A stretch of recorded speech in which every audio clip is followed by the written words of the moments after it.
On our agenda, there'll be public comment after each one of those items. If you're interested in commenting, just wait, and before we finish up each item, we'll make sure we hear from the public.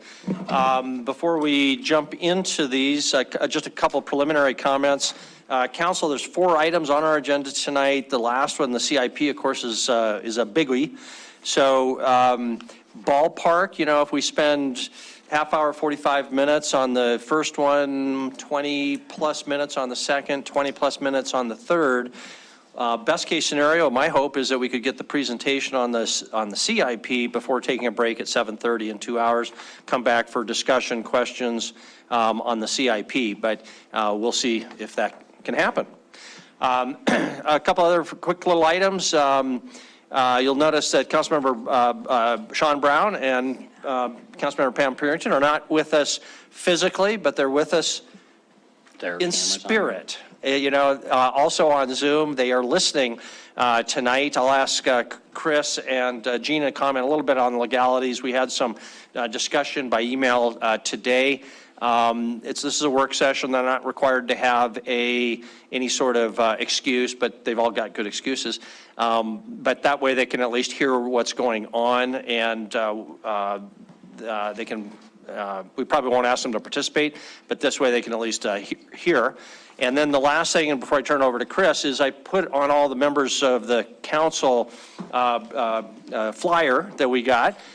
Professional hockey is coming to Billings. The general manager of a new professional hockey team, Richard Rogers, stopped by the office today to say that on Friday they'll be making that formal announcement and a media presentation, but it is public information. And this is the same ownership group that owns the Billings Outlaws. So they'll be bringing professional hockey. It'll be playing at Centennial. And so we wish them the best, and that's certainly an exciting development for Billings. Chris, before we jump into item number 1, did you have anything for us, including on our Zoom participation by our other council members? Yes, Mayor and Council, I'll keep it brief so we can try to stay on that schedule. But yes, first up, you probably have noticed we've had staff and I think maybe one consultant participate in meetings via Zoom. There's a different standard legally. They do not have to be observed. And so we've been testing that, and that's been working out. We've gotten pretty much all the bugs out of it. We did this morning. There are a couple of council members who couldn't be here tonight. We encouraged them, and they said, sure, we will Zoom in. My request, honestly, is that they not participate, but that they be Zoomed in, they observe. If they would turn on their cameras, then we should be able to see them. And we'll also test presentations will need to be done a little different. They'll need to share screens instead of just doing normal presentations. So we're going to keep testing the systems so that we can get to that point where we have learned from the other cities around the state. Several of them continue to do hybrid meetings under the interpretation that being observed under the statute can be via video. And so, again, I would ask that they not participate, but they watch, and we'll keep working the systems here, make sure, see how their sound is working, our sound is working in their view of presentations and your view of presentations. If you recall, when we were at the library, you all needed to have a laptop in front of you. That works better on the Zoom format if you have laptops in front of you, each of you. But the sound was a problem because you didn't have a good sound system. So that's some of the give and take here as we work the bugs out in these pieces. So that's where Sean, Council Members Brown and Purington are tonight. Second up, future work sessions. Don't want any feedback on this tonight until maybe after the meeting, but think about when we did do our staff retreat, part of what the staff talked about was the more collaborative environment that apparently existed in the past when work sessions were more informal and we sat around a table together rather than this formal setting. Now that the library is fully set up to be able to televise live, is that something we would want to do in the new year? Is do work sessions at the library in that more informal around the table setting, and they still would be televised live. But just think about that because we'll need to reserve those rooms. More and more people are wanting to reserve space, at the library. And if we want to reserve those Monday nights for work sessions, we should get that on the calendar for the library. And last but not least, again, just an FYI, the first position related to the public safety levy that we are going to start recruiting for is the Assistant Fire Chief EMS. So this position, we've come to an agreement with the bargaining unit that this will not be a union position. This is a management position. But this key assistant chief will be responsible for creating the program of which ultimately our medical response teams will be working under. We are going through all the strategies for implementation: police, fire, city attorney's office, code enforcement. We're working through that. The plan is to start to bring those to the council the first of the year, because ultimately we'll need budget amendments to fund whatever months of those staff or programs are going to start during this current calendar year. But we do believe we've got the financial capacity to do this first assistant fire chief so that we can get a recruitment process going, get a selection, and she or he can put this program together and present it to us. So with that, Mayor, we'll turn the agenda back over to you. Thank you very much, Chris. On the issue of Zoom participation, I also suggested to City Administrator and City Attorney today that we try to work on developing something in writing that we could look at the policy and the procedure if we do go down that path, so that we can think it through, because it could be a big step and there might be different rules depending on whether it's a work session or a business meeting, those sorts of details. So agree completely. Ultimately, you guys will need to determine what the rules are relative to participating via Zoom or only in person. Thanks. Okay, thank you. If there's nothing else, we'll move on then to item 1, South Billings Aquatic and Recreation Center Master Plan and Feasibility Study. I believe Mike Whitaker and Dusty Eaton are here in person. Jim Tevlin, I believe, is available by Zoom, but he's stuck in a hotel room in Hartford, Connecticut. So that was a bit of a trip for him to get here. So Michael Whitaker, our Parks Director. Good evening, Mayor and Council. As the Mayor said, Dusty Eaton from A&E Design is here tonight to present the 2019 South Billings Recreation Aquatic Facility Master Plan. Dusty has conducted this study along with his design team. Since Dusty was a consultant on this project, he's extremely knowledgeable on all of its details. The final plan has not yet been presented to council, and I'd like to add that the Parks Board has reviewed the plan and recommends adoption. So now I'm going to ask Dusty to come up and start the presentation. This is good to go. All right. Perfect. Thanks, Mike. All right, Mayor and Council, thank you for the time this evening. We will kind of roll through this, and then inevitably, I'm sure there will be questions, and we'll you can interrupt me at any point and ask questions, or we can save those for the end.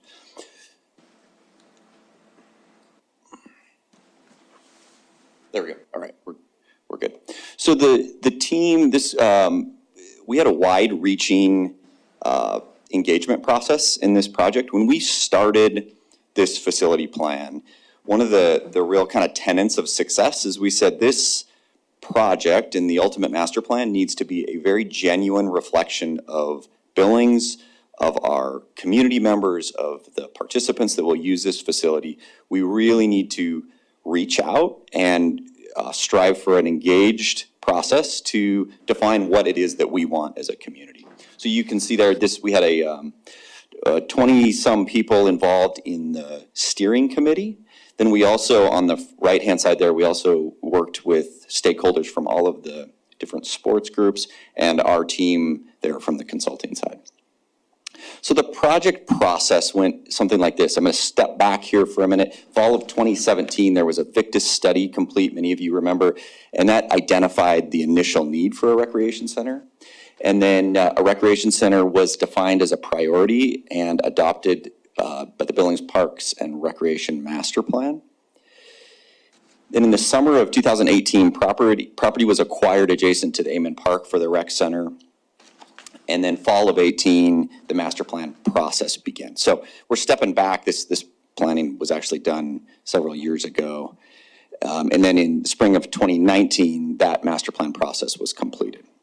So it was approximately 6 to 7 month process. So when we started this, there were really 4 key elements to this project.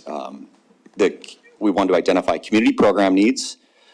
We talked a lot about operational sustainability. The goal from the committee from the very onset of this project was we need to maximize the operational sustainability and in turn minimize the operational costs long-term for the city. Community partnerships were really important, both in terms of stakeholder, community engagement, reaching far and wide into the community to participate in the process, and then thinking really carefully about the image and identity of this facility. When this is done, it's going to reflect Billings. It's going to be a hub for tournaments. It's going to pull people in from around the region, and we talked a lot about the need to have it really reflect who we are as a community, and the kind of best and brightest that we have to offer should all be reflected in this facility. So community engagement, we did that through many different forms. We had community surveys that went out. We used statistically valid surveys to really kind of validate the process of getting community engagement.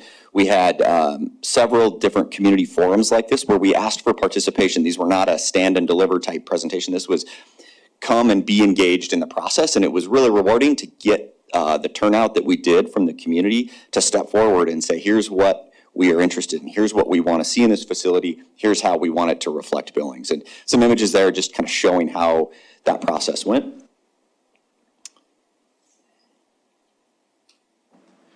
Through our leadership team, we also went through numerous exercises of pushing puzzle pieces around, exploring test fitting the site, and really vetting out during the master plan process. We were exploring 2 sites, and we were test fitting different program components. The committee came to 6 key drivers for all decisions that were going to be made in the project. The facilities should be family-oriented and multi-generational.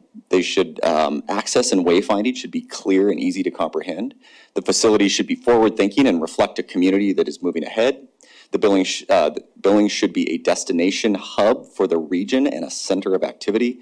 The facilities should be welcoming, create a positive user experience and impression, and reflect the Western setting and nature, both physically and through design. The design should be of its place so that people really sense Billings when they arrive.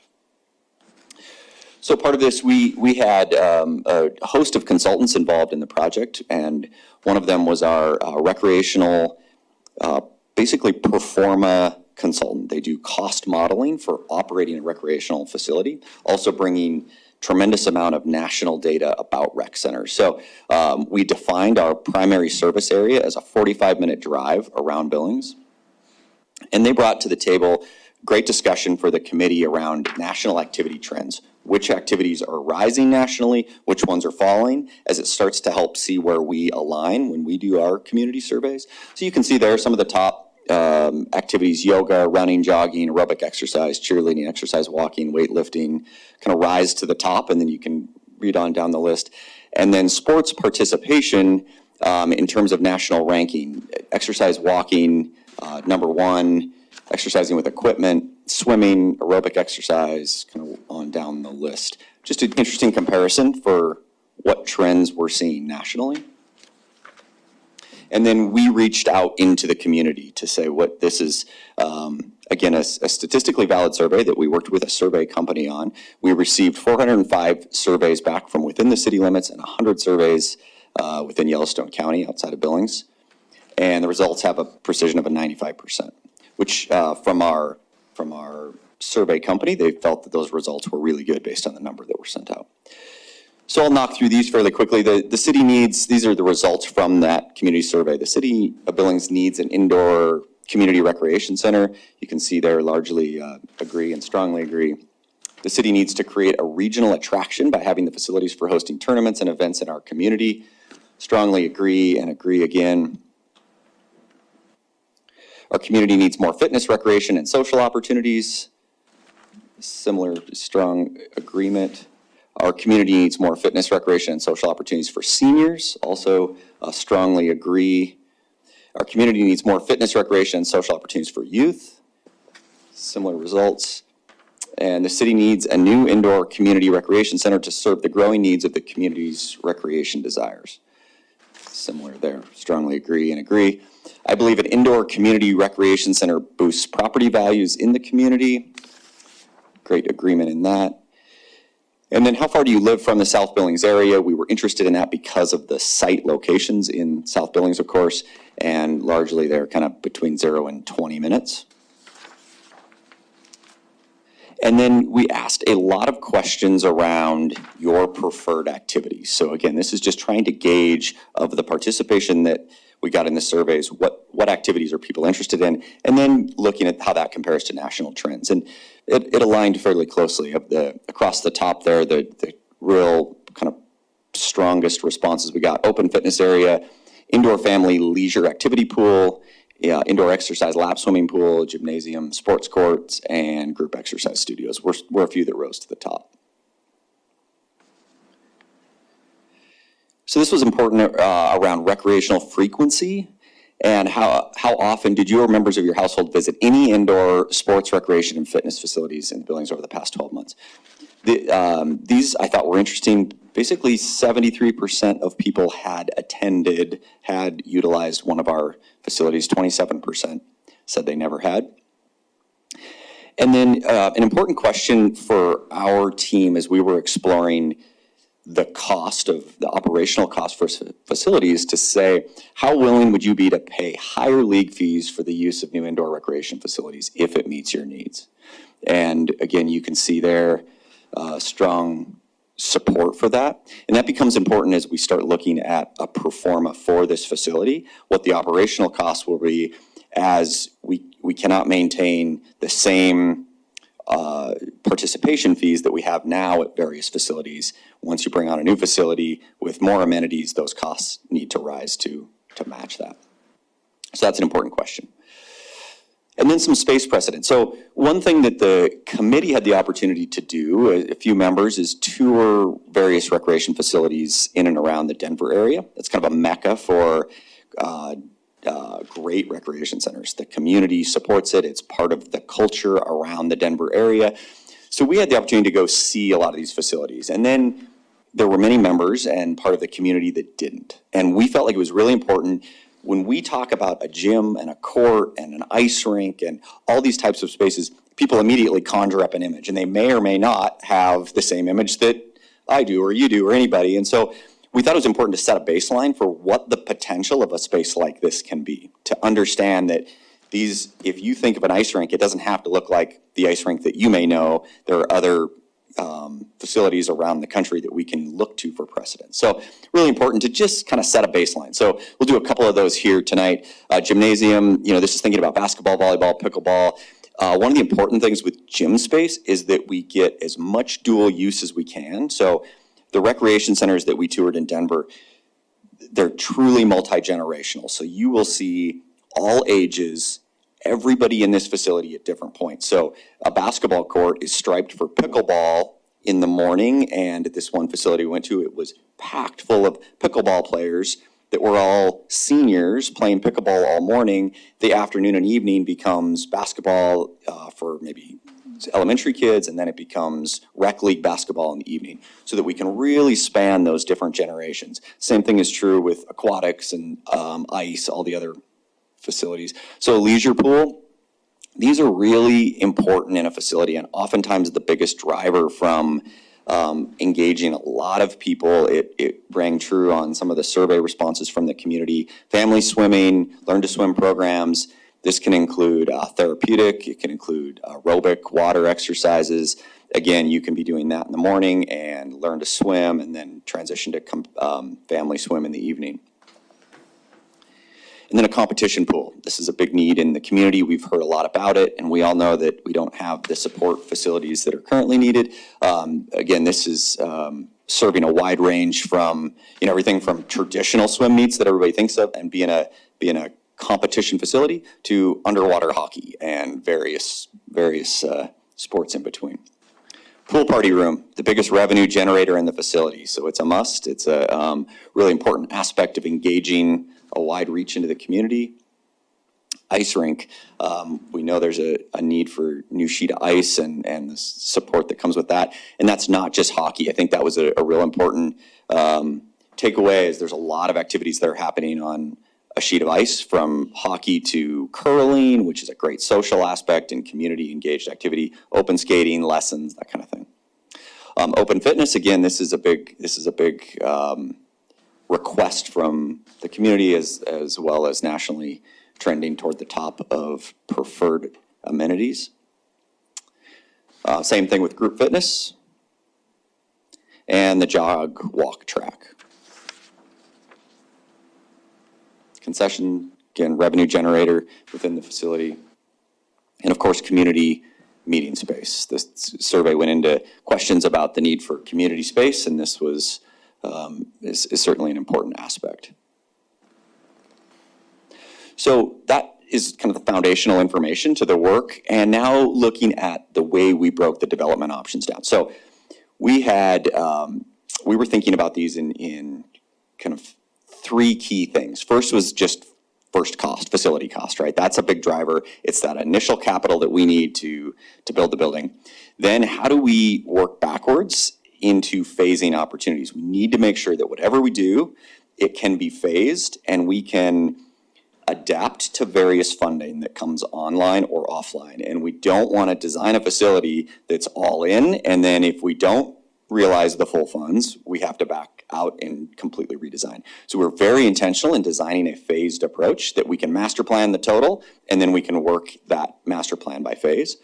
And then looking at operational costs. So all of the solutions that we were exploring had an operational cost model. And they're making a lot of assumptions at this master plan level. We're fairly high in the, still flying at 30,000 feet, but they're very important to look at staffing, look at maintenance, look at all the components that go into running a facility to see what that cost will be. So we were exploring 2 sites, and through that exploration process, with the first half of our master plan exercise, went through various site comparative data. We looked at a lot of infrastructure analysis. We looked at pros and cons of the various sites, and we landed on the site next to Amen Park as the preferred site to move forward with. The advantage to that, so you can see here, that site looks like this in the red outline. Amen Park is just here to the west. The real opportunity for this, for a facility like this and for Billings as a whole, is creating an indoor-outdoor recreation complex just simply by the right site. So we have this site, it's adjacent to the soccer fields, and now we've got this incredible opportunity to create a recreational facility that's really unlike anything in the region for both indoor and outdoor sports. So we broke this into two options, option A and option B. And the reason we did that is to explore bigger and more costly and smaller and less costly solutions is really kind of the way it broke down. So we'll look at option A first, which is the condensed version. This is, option A is so here you're seeing the full facility. So this is a facility that's master planned to fit on that site, which is really important, that the whole facility fits on the site, and then we can break this down, and I'll walk through the way we phased it. So as you enter the facility here, I'll just quickly talk through the full build out, and then I won't do that on each of the phases as much. So you enter the facility here. To your left is a competition pool and a leisure activity pool here. As you come through to your right, we have 2 sheets of ice with supporting locker rooms, stands, and it all centers around this common core. So the red angled object right here. Yeah, Dusty, it might be better over there. Oh, sorry, yeah, okay. Yeah, thanks. So we can easily turn, but that's harder for them over there. Right, of course. Yeah. And those online can see too. And then on Zoom, you can see the mouse. Yeah, here. And Dusty, you might also just So slide it right a little more. There you go. maybe orient us on the site itself. I believe up is north, so literally King Avenue would be to the south and to the bottom. Yes, Correct. Thanks, Mayor. So when we look at the facility, up is north here. And when we talk about entering, we're entering right here. And so the swim we were just starting to look at sits to the left, sheets of ice to the right.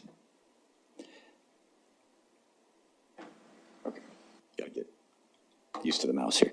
All right, so then as we look at this common core down the middle, you can see here's the main desk.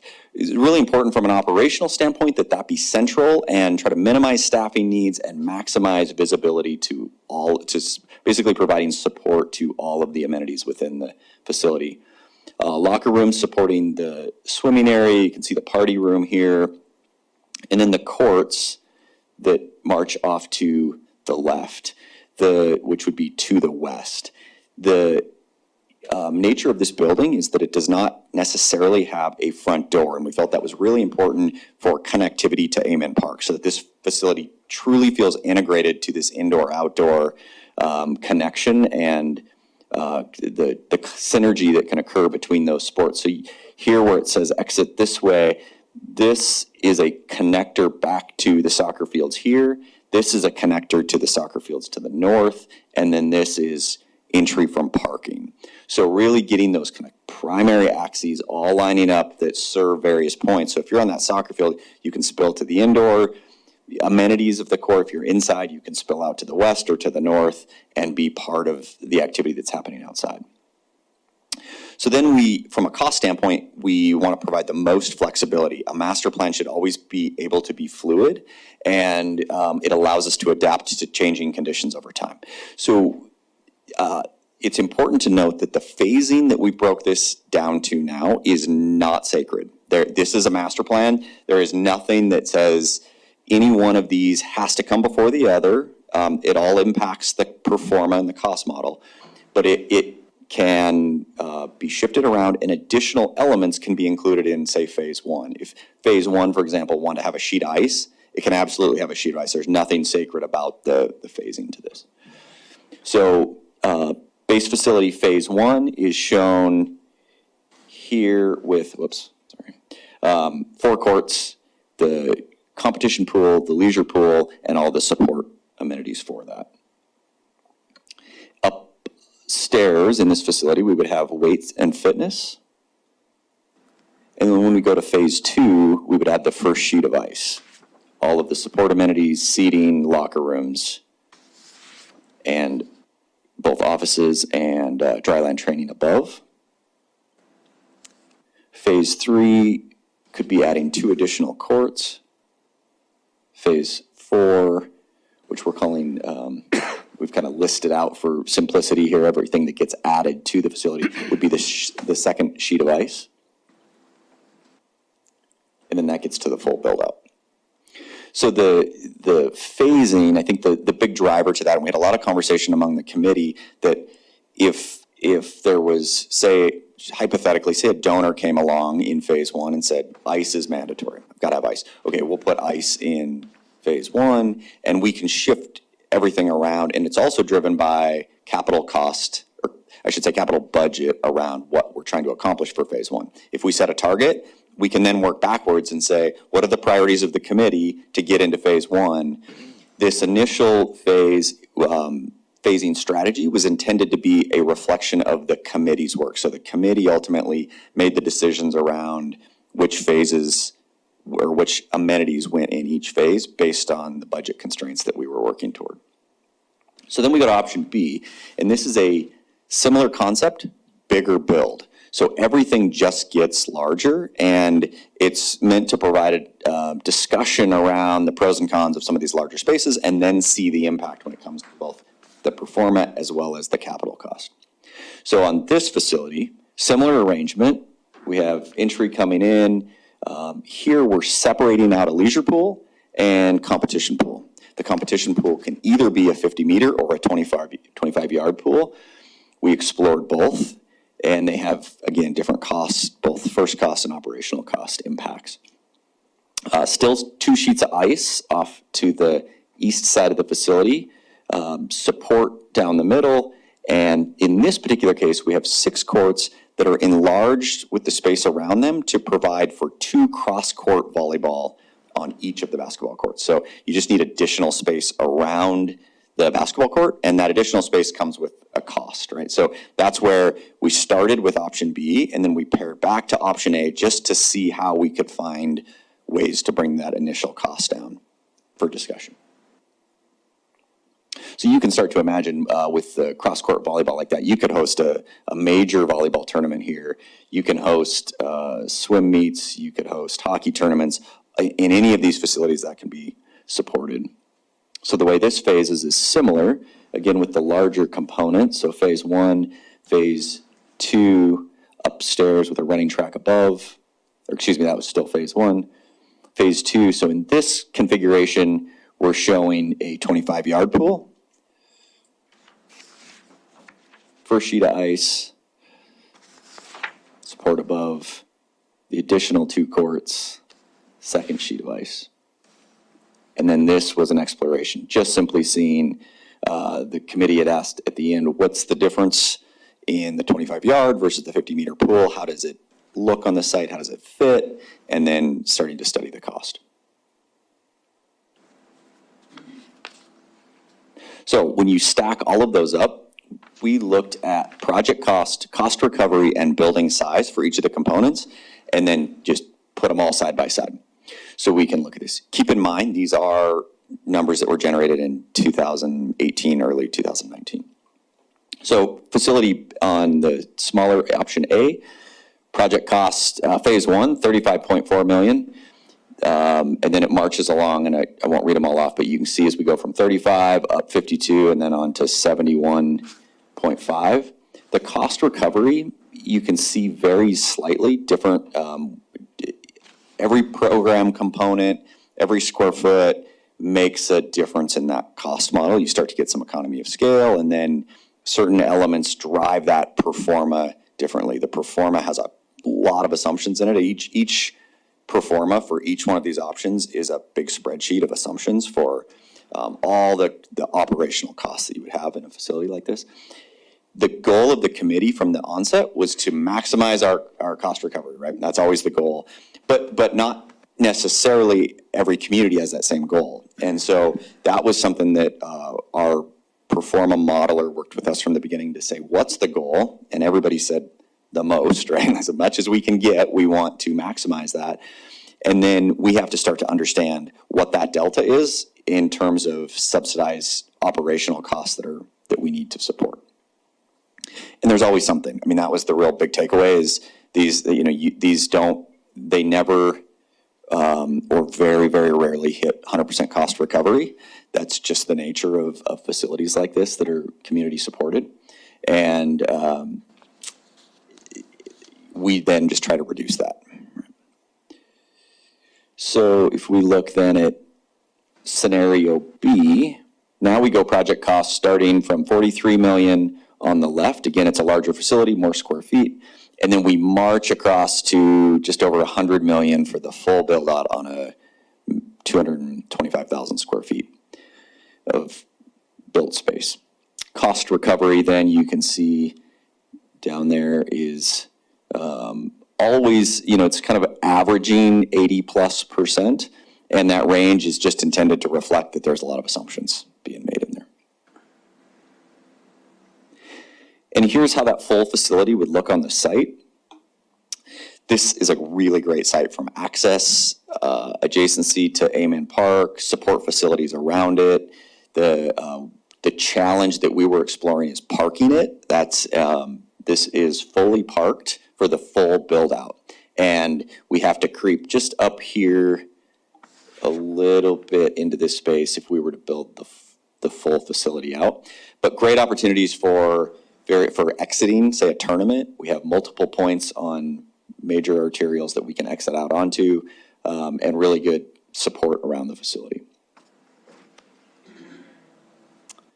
And then this was really intended, this is just a master plan, but at the end we developed a concept image that was reflective of the work of the committee, just to show everybody what the possibility of a facility like this could be in Billings. So again, we talked through this process up until now. And the next step moving forward after adoption of this master plan is to go into the concept phase of the project, concept design phase of the project. So what that next step is going to entail is a further exploration of the preferred solution, starting to look more in depth at the facility design, the first cost, that capital infrastructure need, operational costs, really starting to dig in now that we're not sort of starting with endless possibilities. Now we can start to really narrow in on a pro forma model. And then really important to continue our community engagement. That's the big driver, is to continue to engage the community in being a part of this process. It has to be a reflection of Billings. It has to be a reflection of what the people want and what they will use and support, and is going to be this active, vibrant, multi-generational facility. So that's this next step, starting here shortly on concept design. Very good. Thank you, Dusty. If that's your presentation, we'll pick at you with a few questions. I'll start with, and I'm sure other council members will have some, and I'll start with where you left off, which is kind of next step. Cost. We have no clear funding source except for Suburra TIF dollars, and that doesn't get us there. It gets us part of the way there, which is great, but it would require a vote. So at least I am probably hesitant to put a heck of a lot of money into design without having a clear funding source for construction. Our CIP, item number 4, today has a $3 million price tag for design in our next fiscal year. I assume that's kind of an all-in design cost, not just to get more information. Can you tell us what the next step would be and what you would recommend we have in the CIP for our next fiscal year or subsequent fiscal years? Yeah, okay, so that's a good question. This first step of concept phase has to revolve around ideally it would revolve around an identified budget, because every project that we work on typically has a budget, and then we can work backwards from that. So I think it was good in that it allowed us open-ended exploration, but we didn't have a defined budget as part of this exercise, right? We were capturing community needs. We were working toward a facility that could go from $35 to $102 million. And that becomes open-ended.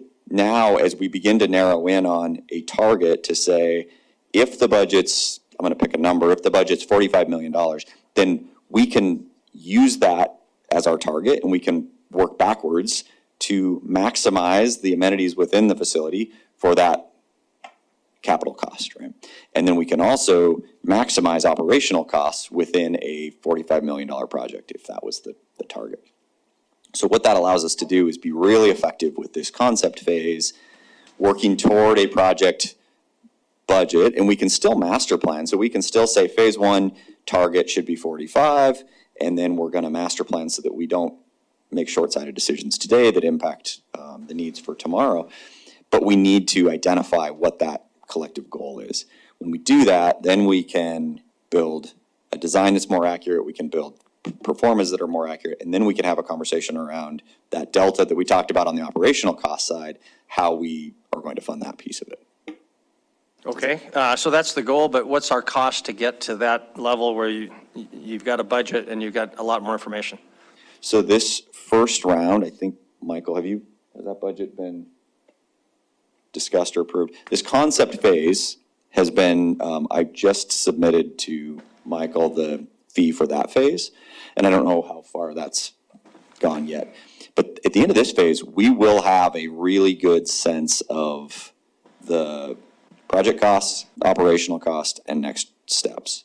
The $3 million you identified in the CIP, I believe that was held out there as a future, like, full design cost, if under the premise that design would happen now-ish, next year, in order to move the project forward if there was a capital funding source. So you're correct. The concept phase will not cost $3 million. That's 200,000-ish. Okay, that's what I was looking for. Okay, thanks very much. Other questions, Councilmember Chris, and then Councilmember Ronnie? So just a reminder to the council, so I think it was just about 2 months ago that Saburo was in front of this body and talked about and ultimately kind of got the nod from the council for the 250,000, give or take, to take this next step. So part of the reason why we wanted Dusty to come now is to remind us what work had been done in the master plan so that this next phase is not the start. For those who maybe lost sight of that, we wanted to get the baseline reminded to everybody, and those dollars are in the Sabura's budget. And I didn't know, Mike, if you had anything to add to that. Nope, okay. Okay, yeah, thank you for that reminder. Councilmember Ronnie? Thank you. This is a question for Chris. So Chris, are you wanting council to do a vote at some point in time before the end of the year? So the idea tonight, because in the capital improvement plan, you see this and other parks projects, and these projects have moved forward at varying paces, is we wanted this on the table. Ultimately, yes, we have not adopted this plan or officially accepted it. And so the intent was not tonight you would do that, but in the near future, I think that's a critical step so that the next phase, they know what they're building off of, and they just don't kind of throw out pieces they don't really like or want to do. Right. It's, So in the near future, you do mean by the end of the year? Because if it's after 4 more meetings, Sure. This is a brand-new council, and they're the ones that are going to be working on this. Correct. Not 4 of us, so. So I think, time is of the essence, but it's also a reality of what we're going to, the biggest project to finish this year out is the capital improvement plan. And we're going to learn tonight from you as to what your sense is there. So ideally, yes, if we could get the capital improvement plan and this master plan adopted or accepted as the foundational document, that would be great. If we can't, then we're going to have to work at that diligently into the first of the year, and we'll have some new players at the table. Thank you, Chris. And if you do come back with something asking us to accept it, some sort of simple resolution that my recommendation is that describes what is meant by accepting. We've gotten wrapped around the axle a little bit like that, and maybe we could describe what that means and what it doesn't mean as well. Councilmember Neese.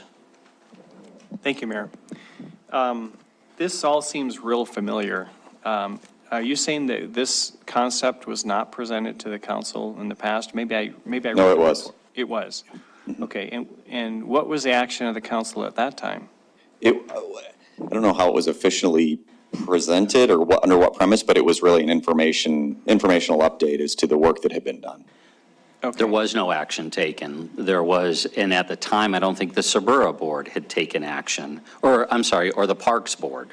So we got into COVID, everything started moving, but there was this presentation is extremely familiar, but we wanted to kind of refresh everybody since we've got a $67 million project as a part of the CIP discussion.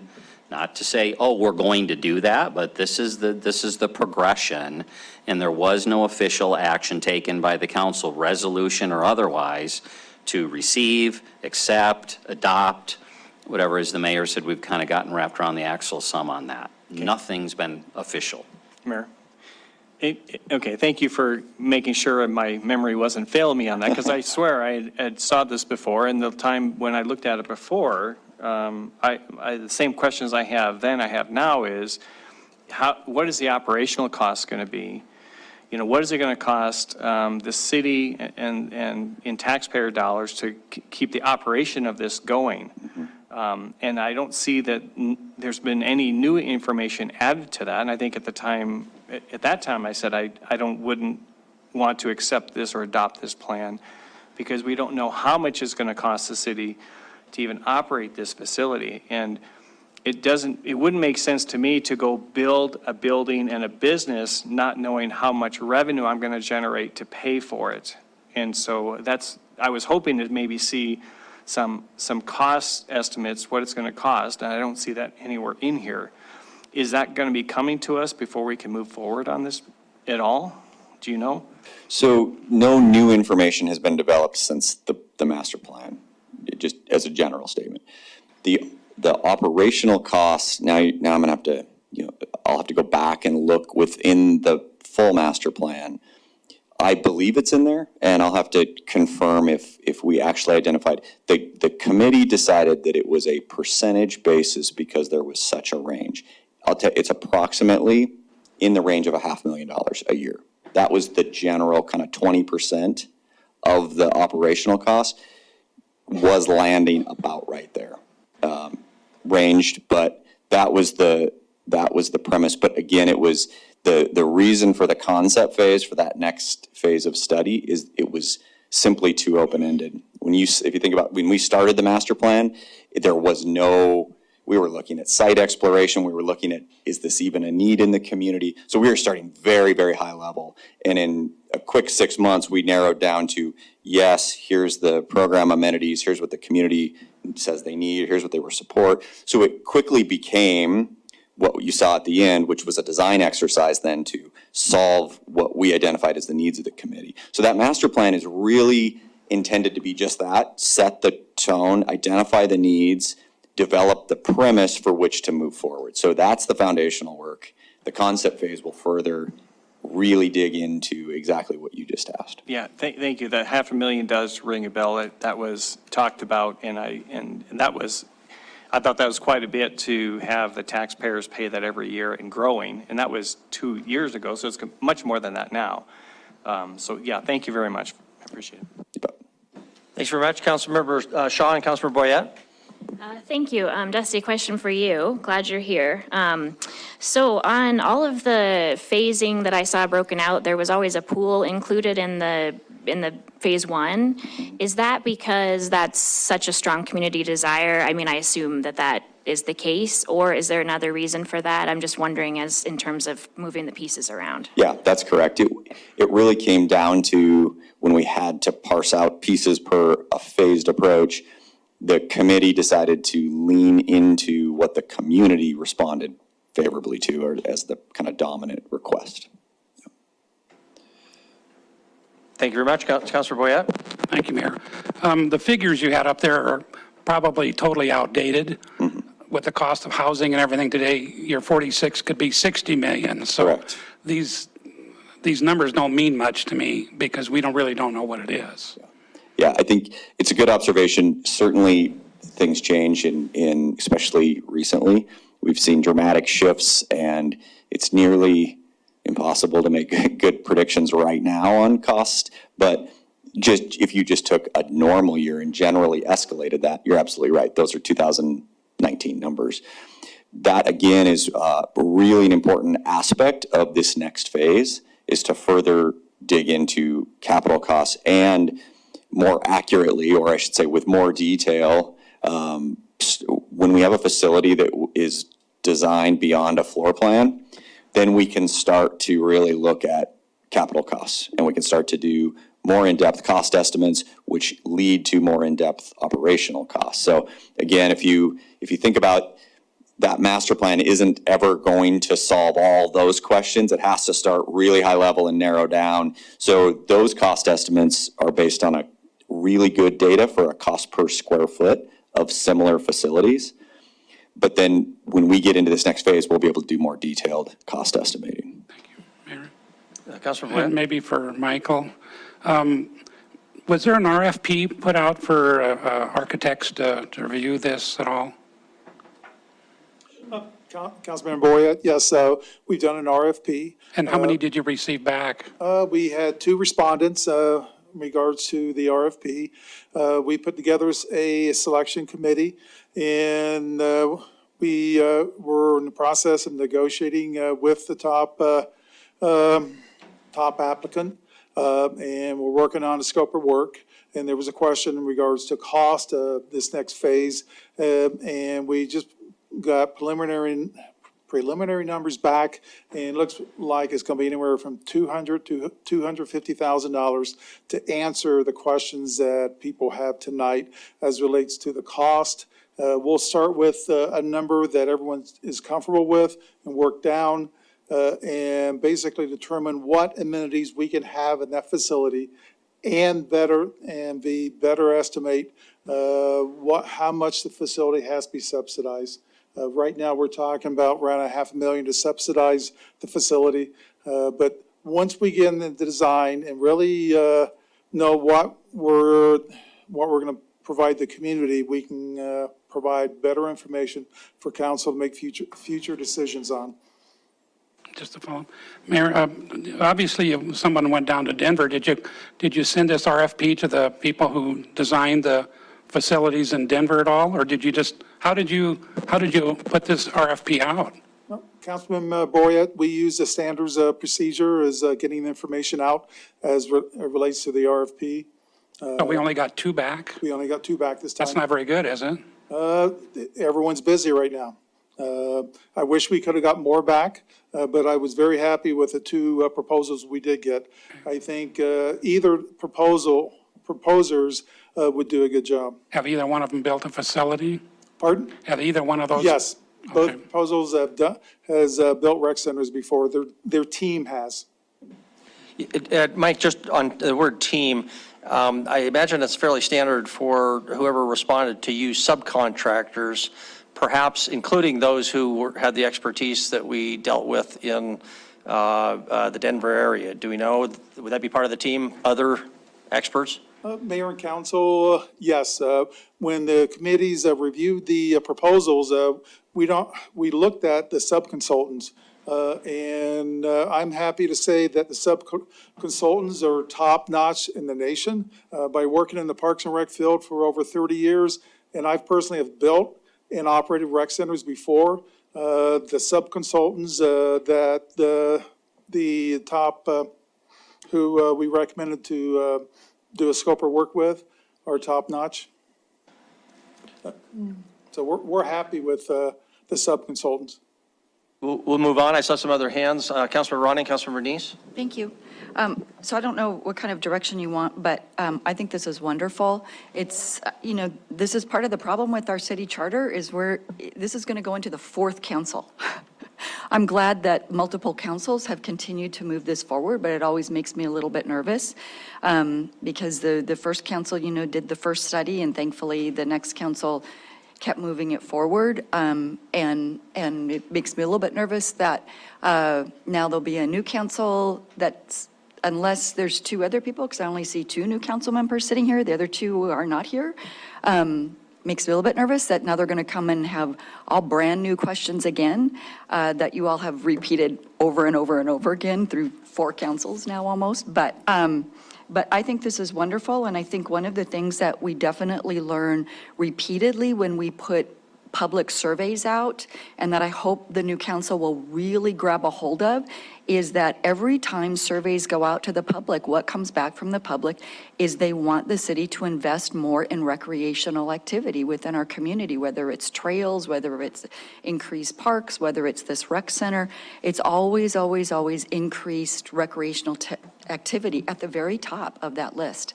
So I hope that the new council will really embrace that and invest in the city and find this as something that is worthy of investment. So you have my support, whatever, those numbers are coming back, but I understand fully that that's the next phase, is we learn the very question that Councilmember Bernice asked. So thank you so much for the work that's done. Thank you, Councilor Bernice. Thank you, Mayor. Actually, this question is for Andy. Andy, we have a couple of comments about the operational cost being maybe $500,000 a year. That was old, so it's going to be probably higher. And then in the CIP talks about this project of a $20 million general obligation bond. How much is that, would be that for an average? I knew you knew I was going to ask that. I'll do that math and have it ready for you for the CIP presentation, but That would be fine. I knew, asking you right off the top, you wouldn't. So if you it'd be a could little get less that than to us. 3 times what the mill levy just was, so, because that was 7 million, so. Yeah, if you can get that back to me, that would be helpful. All I right. just want to see what kind of cost we're looking at, how much it's going to increase the average home. Thank you. Thank you, Councilor Boyette, Yakowicz, and Ewalt. And then council, I'll just remind us, we're now at about our 45-minute that I had suggested for a budget for this time. Councilor Boyette? I thought that Jim Tevlin was on the line. I thought maybe Sabura should put their 2 cents in. Is it easy to hear from Jim? Kevin Iflin is nodding his head. Unless somebody objects, we'll just ask Jim if he has any comments.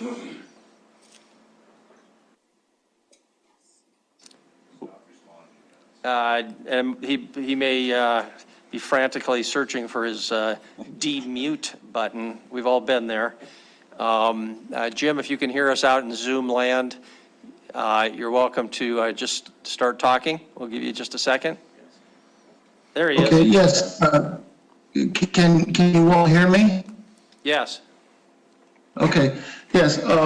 Was there a particular question that people would like to have me address? I do not believe. Or is there like a general type of overview that you would like me to give? Yeah, Councilmember Boyette just wanted to make sure you had the opportunity to comment. And the only thing I would ask is, because we're 45 minutes into the item, that you make it as concise as possible. Well, okay, what I can say is what Dusty effectively recaptured what was in the master plan. What I can say is that our Suburban Recreation Committee has essentially energized this project back in January. We took what was essentially the next steps that are detailed in the plan, one relating to detailed operation planning, and the other is partnership opportunities. And to that end, what we've done is a large amount of consensus building. We've met with Visit Billings, the TBID, School District 2, Big Sky State Games, YMCA, 8 of the 11 commissioners, city staff, and we've also benchmarked other projects that are similar to this, namely the Aquatic and Rec Center that's being built in Great Falls, to see if we're on track. As we said, we've got an RFP that's out there. We need to finalize that, and because the two primary questions, then what is really at the core of what our next steps are going to be and what are going to drive is, what is this development going to cost us, for what amenities, and what do the operations cost?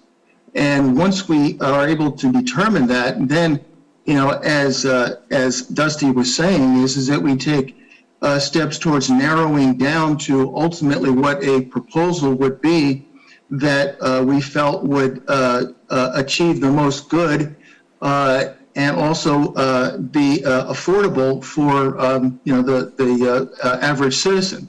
So, I mean, that's really it in a nutshell. I mean, it's been essentially building on that process, and our Recreation Committee, we've been meeting basically every week since January, moving on this project, and we're glad to see that we've got, an RFP that's out there, but we need to take the next steps and form a steering committee and to usher this in. One thing then I'll just end with is that, time is of the essence. We can't have this project linger and drag on, because every year that goes by, it diminishes our ability in terms of bonding. We can't have bonds go out beyond a certain year. So anyway, I'll just leave it at that, and if there are pointed questions, I'll be glad to answer those. Okay, thank you, Jim, for that information. We'll keep going with Council, Councilmember Yakovich and Ewald, and then Council, I'd suggest we try to wrap up and move on to item 2. Councilmember Yakovich? Thank you, Or Honor. public comment, I apologize. Thank you, Honor Council. I guess mostly for Mr. Kukulski, I'm for the project, kind of riding on what you said, Mayor, earlier, and what Mr. Boyette said also, is that it's harder, and I've talked with Jim about this, it's hard to sell this to the public. And it's confusing to my public, I guess, VICTA study, the master plan, the concept design. It gets a little bit convoluted. And then Mr. Boyette brings up a good idea. We're talking to 2018 stats on a presentation to council. So I guess if I could just humbly, we need to polish it up a little bit more and make it a little bit more clearer. That's my feeling, that it's kind of, it's what I support, but it's a little bit convoluted, a little bit like, where's this money going to? And that's been a question that people ask me. We have all these studies, we're dropping money on each of these, and it's hard for me to try to sell it to people that I talk to. So it's just to you, Mr. Kukulski, I don't know if that makes sense at all. Sure. Councilmember Ewald. Thank you, Mayor. On that $500,000 that the city has to fork out, that's on the lowest starting point where you got 4 courts and a swimming, and that's it? That was an average. At $35 million. So if you put one ice on, that costs you 50% more in the building construction. So does that increase the $500,000 by 50%? So the range, it's a great question. So the range was from about 3 to 6 at the most.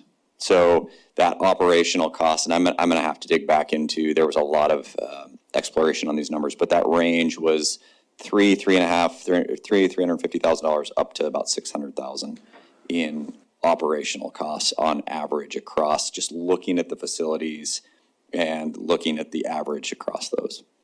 So follow up, please. So what you're trying to tell me then is the ICE will pay for itself because that's a 50% increase in building costs, but it's only going to go up $100,000 max on operational from the city. I wish I could tell you that. No, I can't effectively answer the operational cost questions right now. We had a whole series of work around that, and the committee decided to land on a percentage because it was just too open-ended. We have to get further into that, completely agree, but it has to be in a more defined, because what happens is if you change that by one staff person, it dramatically impacts the operational cost. And that one staff person has an impact on whether you can operate a facility with ice or without ice, or with pool, without, right? So there's so many nuances to the operational costs that we have to identify the facility we want to build and then build the most economical cost recovery strategy to support it. Because we were at, when this project started, it was, does Billings even need a recreation center? So we started extremely high and we got down to the very end. And as we kept exploring, the committee said, we actually went a little bit further than the scope of the project. The scope of the project actually stopped before any of that, but we kept going just to help move it forward. But the scope of the project was actually, do we need one? What will the community support? What amenities within that are desired? And can we land on a site that would make sense in Billings for that? So I think it's important to step back and look at that scope, because I completely understand that we need to acknowledge all of these operational cost nuances, but we just simply aren't there yet. We will get there. That's the main goal of this next phase of work that the RFP was out for, is to define exactly that. But this first phase it's really global. Okay, thank you. Thank you, Dusty. Council, I'd recommend we move to public comment. We're almost an hour into this item, so don't go away. Thank you. This is our opportunity. If you'd like to comment on item number 1, the South Billings Rec Center Master Plan, please come forward and just ask that you tell us your name and keep your comments to 3 minutes. Thank you. Kevin Nelson, 4235 Bruce Avenue. I'd just like to thank Dusty Eaton and his team. I mean, they got a lot out of us in very short order. Could have never, ever been accomplished without a mayor. You were there. You've seen the efficiency that he brought to that, and he did a good job. But this all started, a lot of you, Denise, you may have been there. Mike, you were there on the council at that time. How much you participated, but I don't know how many were there the night when the pool people came down to the TIF board and said, if you can find us some ground, we got the money to build it. Short after that, the ice people did the same thing. But we've sat here so long, this has got really just brushed underneath the carpet, and a lot of those people that I think would have had a great opportunity, they're probably still there, to participate in this and to put those private dollars along with the public dollars And I think that's a key component we're missing, but, you know, we just haven't been public enough. We haven't engaged the public efficiently to even, to source out those people that would be willing to do this. You know, I've been a strong supporter of this. You can't drive from Minneapolis to Seattle, and you would never, ever see a structure like this. How many structures are out there that you go to them, but you drive out there and you better pack a lunch because there ain't nothing out there. But look at Billings. I mean, you got all the motels, you got all the food, you have everything. I mean, and you drive off the interstate to get to it. There's not a facility in the country like this. How many other cities have built a rec center? Somehow they got it done, you know, and to say, well, you know, we don't know about this, we don't know about that, but I think it'd be a tremendous thing. But at the same time, you have to go out, and I think those private dollars are out there. I think they're well beyond what you can imagine, because I think there's a strong support for this community that would go out and would strongly fund a lot of these. And I think that was one of the things that committee, as I recall, was really concerned about, is that you can't go build courts and water because now you just disenfranchise a large segment of the community. You're either going to have to you have to do courts, you have to do a water component and an ice component, and you have to engage the entire community. Otherwise, you're going to lose a third of your support and it will never go anywhere. So unless you're willing to spend that, it's going to take $50 to $60 million. There's no way around this to get all of the components, but then to engage the entire community, because that's how you win. You win with the entire community engaged, and this will go forward, and this will be beyond your wildest dreams when that's completed, because it's going to put you on the map. Thanks. Thank you. We now have a spokesperson for our fundraising program. Good evening, Mayor and Council. Tom Rupsis, 105 Legends Way, speaking as the chair of the Parks Board. Yes, the Parks Board in July 2019 actually recommended the Council approve this master plan. Councilmember Neese, you did see a kind of preview, but it hasn't actually been since July 2019. It was actually before, it was kind of midway through the project. They came in and gave a project update on where things were headed. So the reason, and possibly because of your direction, all those operational cost estimates did get into the master plan. And you'll find them in section 7. If you go into that big, long 100-page document, you'll see them in section 7. Every one of the different master plan phases or concepts, they tried to estimate an operational cost, an operational revenue, and then determine that percentage of, that cost recovery percentage based on that. As Councilmember Neese, the reason it isn't quite as simple as the small ones have lower expected cost recoveries, and the more expensive ones, once you put ice on, it's kind of all the same. They actually have lower revenues as well, and things kind of work out so that depending, it really doesn't matter which size you build. If you look at those operational revenues and expenses, and they all come out to 80, somewhere between the upper 70s to low 80s percentages, they all come out to about 300 to 600,000, like Dusty mentioned. So that piece of it is going to change a lot. There are a lot of variables in that. The other thing I wanted to say is just, through my experience on the Parks Board, we've seen this over and over and over again with putting master plans together. The master plan doesn't obviously commit council to spending any money. It's a tool to gain community engagement, community support and opinion on what features and amenities are needed, whether it's at Castle Rock Park or in this community rec center or Centennial, whatever. We know that money doesn't always follow that. The money is actually a completely separate conversation. We've gotten to the process of trying to understand the financial component when a master plan is done, just so we know what we're getting into. But understanding that because of the time, lapses and everything between a master plan and when things are actually constructed, those numbers are really only good as the day they're written. Right, so I just offer that in perspective as you seek whether or not to approve this master plan. I would recommend you go forward and approve the master plan as a good, solid document of what the community wants and desires in a rec center, and use the numbers for what they're intended for, which is just a swag as of middle 2019. Thank you. Thank you very much. Any other public comment on item number 1? Don't see any, so we'll close our public comment. Chris, I'm going to move on to number 2, but there was some discussion about you maybe coming back with, if you want more specific, quote, approval, but we'll leave that, I guess, to your hands to draft something if you determine that's needed. So we'll look to come back, frankly, at one of the December meetings on consent with a resolution. The resolution will craft its language as to what it was, what we paid for. And one of the angst here about not accepting or adopting these plans is you spend money on them and then you never make them official.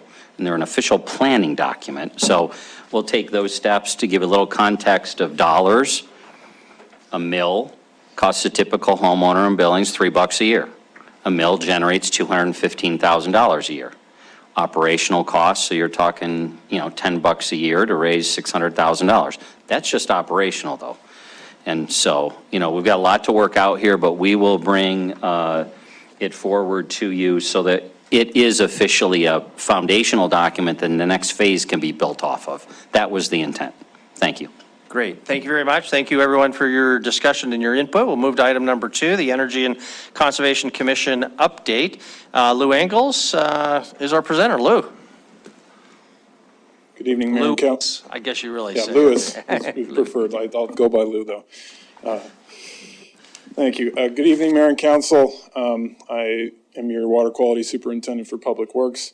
I also have the pleasure to serve on the Energy and Conservation Commission. Just a little background about what the commission is. It was formed in 2019 as an ad hoc commission. And what that means by Billings Municipal Code is that it has a end of life. It has 4 years, a 4-year term that each of our members serve. And we have 7 citizen members, and they were all required to have experience in either energy and conservation, and then 2 staff liaisons, of which I'm one, and Jessica Iverson is the other, the facilities manager. So with us tonight, we have the chair, Glenn Foy, who will be giving a presentation to update you on the progress of the commission. I believe we also have our vice chair, Randy Hafer, as well. So I'll go ahead and bring Glenn up to give you an update on what we're working on. Thank you. Well, good evening, Mayor and City Council. So this is the first time I've actually ever been in this room, so be nice to me. I appreciate that. So far, so good. Exactly. Thank you very much. So what I'd like to do is just give you an update as part of our charter. We have a semi-annual update to the City Council. So I want to update you on what we've been doing and give you a preview of what our next 6 months look like. So again, there we go. Nothing like an engineer being challenged with technology. But really, there were 3 elements associated with the Energy and Conservation Committee. One was to complete a resource inventory, which we presented in the April meeting, which really, to summarize, it really said the city spends about $8 million a year on energy. And of that $8 million, that also includes roughly $600,000 a year that has been saved with energy efficiency to date. So completing that energy, the inventory, then creating a roadmap, and finally the implementation to that roadmap. But there were some very critical learnings in the resource inventory. One of the things was that a number of our commission members are involved in the community. There were a number of really great things that were happening within the city we had no idea was happening. I think nobody knew that we had $600,000 in energy reduction and efficiency within the city. And so that was an opportunity for the commission to communicate some of these items that the city is implementing. The second thing is that we found that what was integrated within the culture of the city was this concept of sustainability and making the right choice to reduce costs. And we felt that was admirable. So what we did is when we were looking at the roadmap, we of course kind of fell into creating a laundry list. So we had a list of 150 programs that we could recommend to the city to maybe save money or reduce our carbon footprint. Okay, but what that didn't really solve is the problem about the vision and being able to communicate what the city was already living. And so what we did is we stepped back and we made an assessment as to what are kind of the visions, what are the tools for sustainable communities. And what we did is that we felt that that could be the roadmap that we could recommend to the city to be able to drive a sustainability program moving forward. So I jumped ahead already. So that's what we're focused on right now is the roadmap.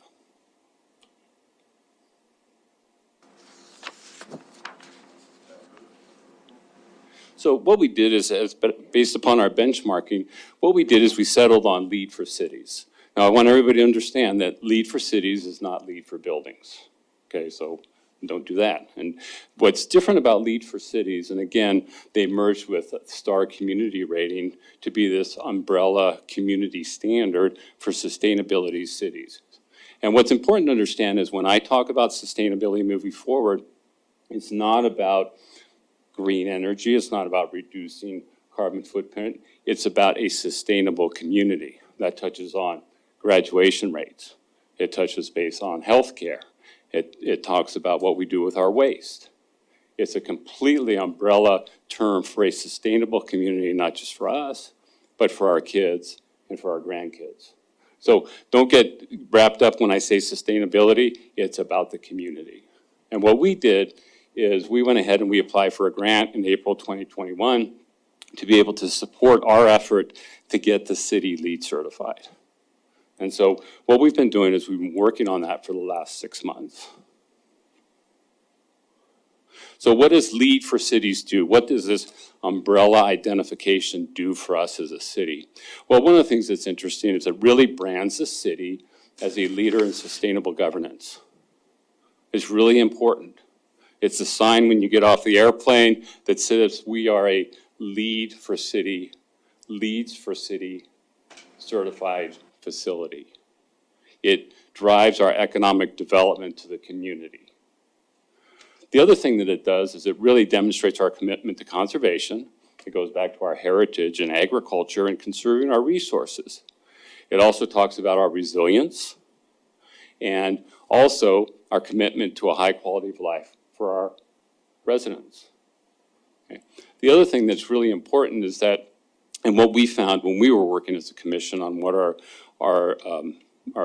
strategy was going to be moving forward, is it kind of unifies community priorities onto a single vision. Okay, we're talking about graduation rates. That's also related to how much water we use and how much money we pay for the electricity to fund the spike during the summertime. All of it's related into an ecosystem. And that's what this vision is all about. The other thing that's really interesting that we talked about from our benchmarking is that the city of Billings demonstrated it can reduce its carbon footprint by saving money. That's different than many communities around the country. Many communities around the country don't have the tax base that we have. They're willing to spend money to reduce their carbon footprint. That's not who Billings is. Billings makes very prudent use of its financial resources. That's part of our sustainability mission. What's important about the Energy and Conservation Commission and the LEED for Cities LEED's effort is that it's an exclusive club. There's only 120 cities around the world who are certified for this. And one of the things, if you talk to people in the state, and we've talked to people from Missoula, Helena, Bozeman as part of our commission, if you asked anybody who are the sustainable cities in the state or in the region, is anybody going to say Billings?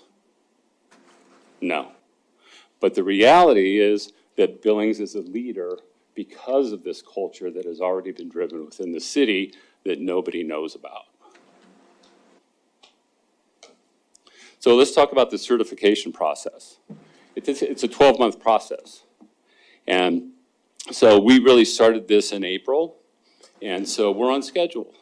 We spent the last 6 months putting together all the data to be able to submit for our certification.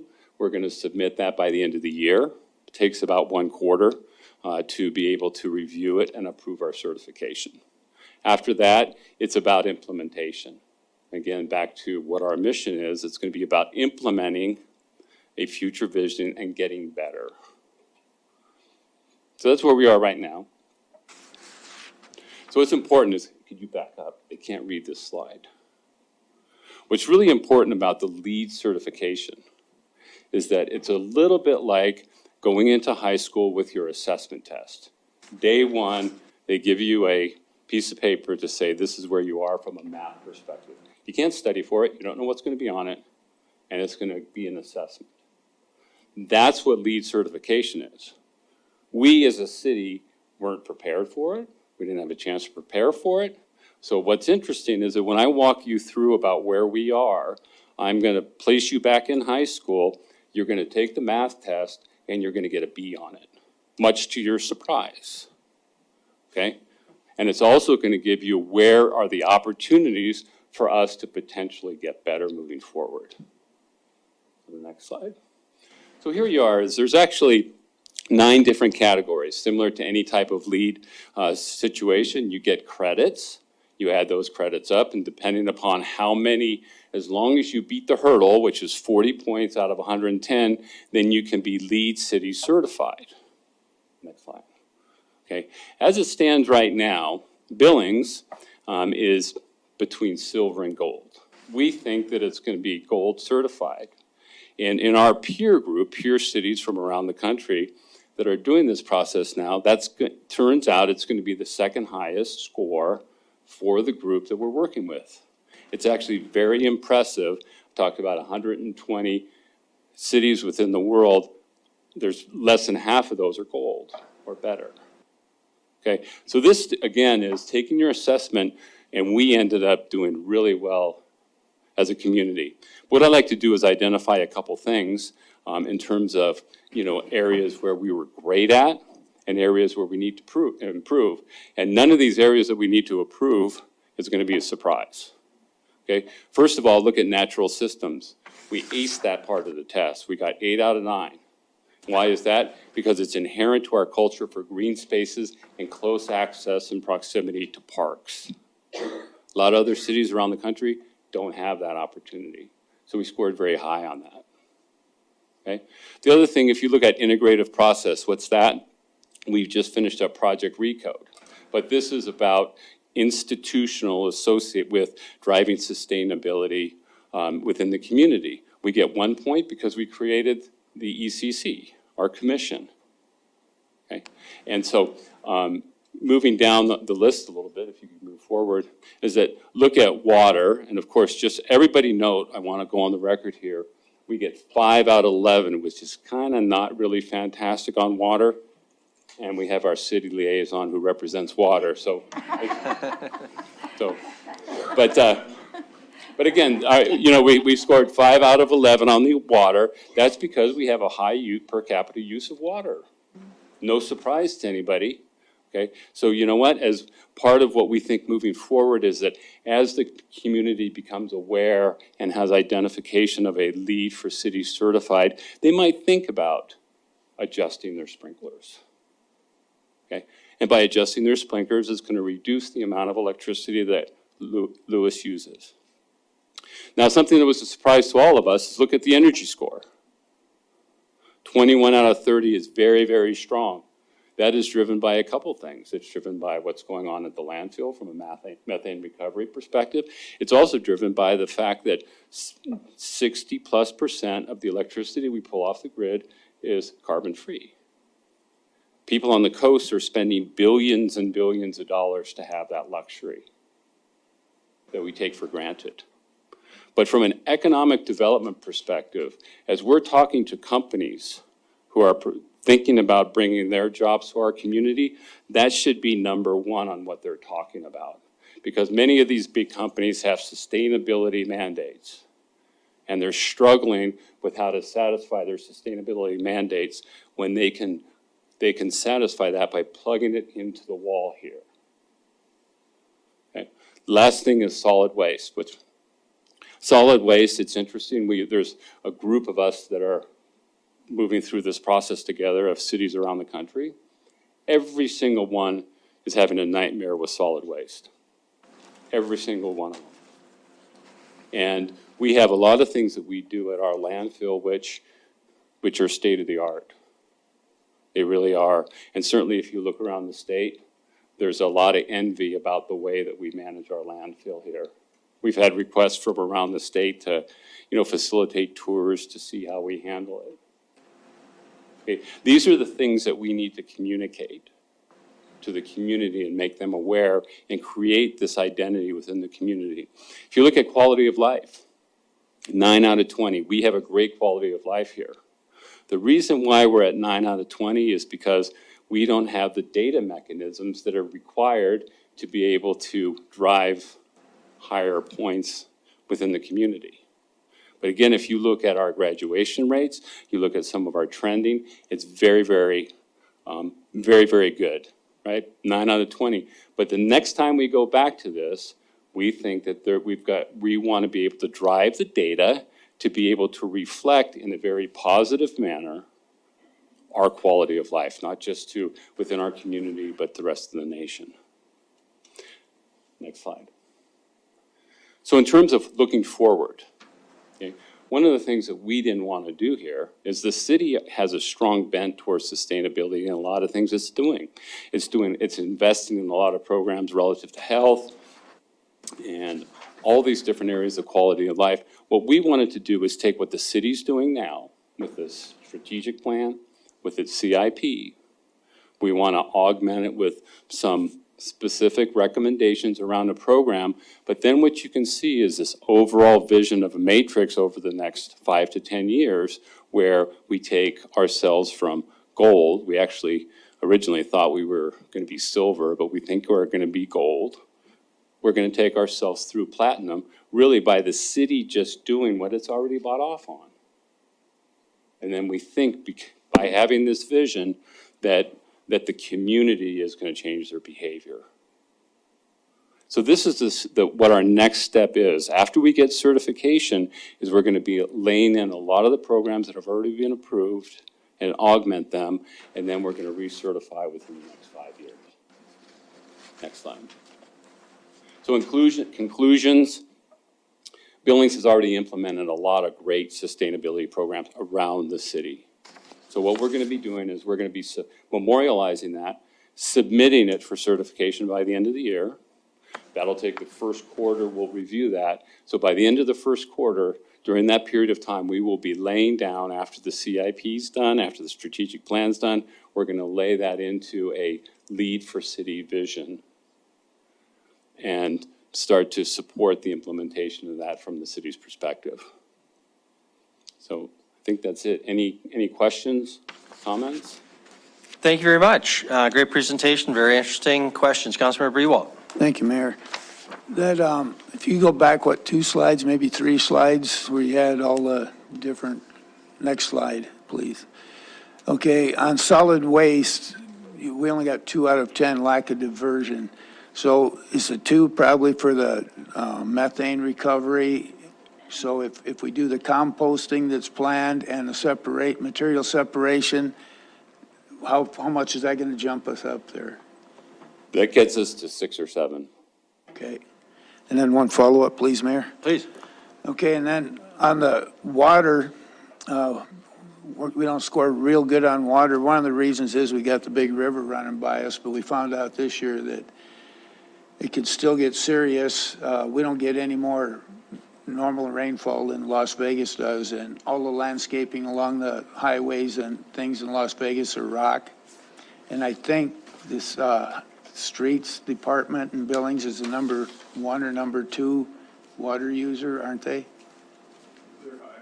Yeah, I think Mumford used to say they were either 1 or 2, so that might be a really good place to look. That rock, the roundabout up at Zimmerman and Highway 3, looks good to me, and it doesn't take any water, doesn't take any maintenance, except to probably pull a few vehicles off the rocks once in a while, but thank you. Absolutely agree.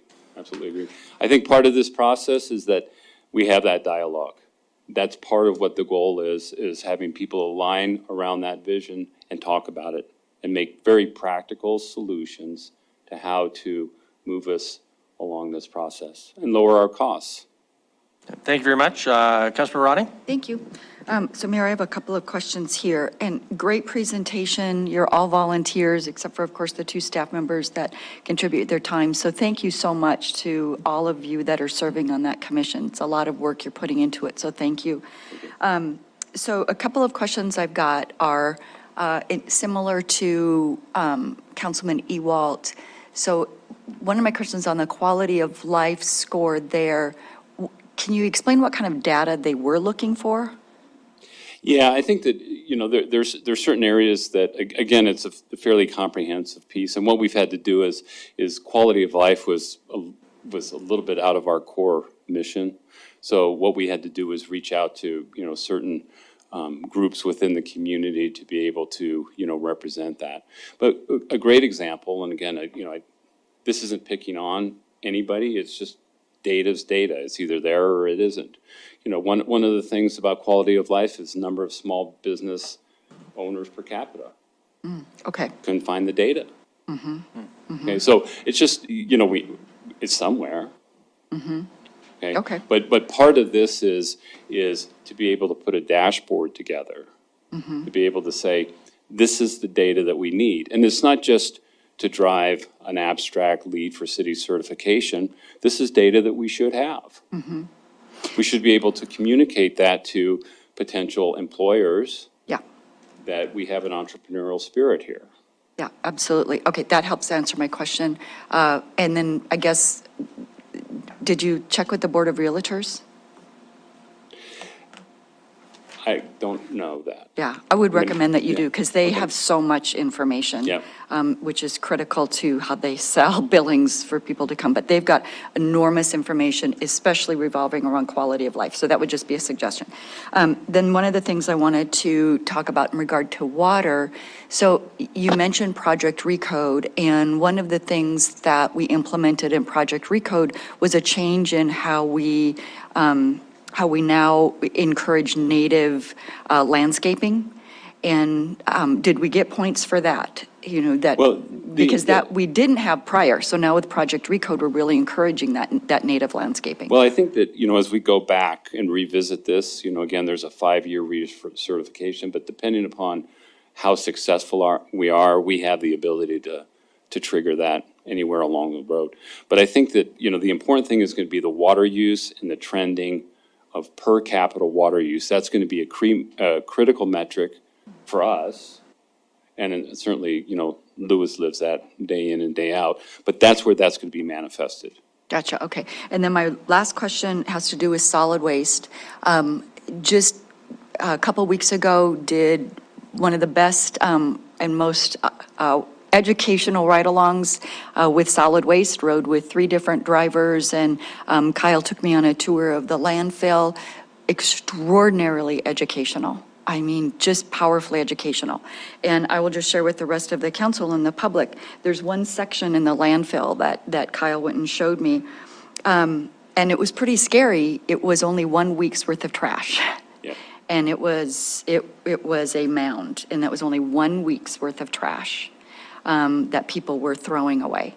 So is there, out of what you will be producing and recommending to city council and hopefully bringing to the public as well, ways in which we will be able to work as a community to reduce what we dispose of on a pretty consistent basis? Yeah, I mean, that's part of the overall plan.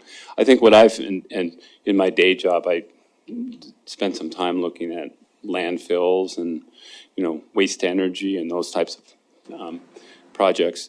And what's very interesting is that there's actually a very well-defined strategy at the landfill to tailor the way you bury the trash to maximize the methane recovery.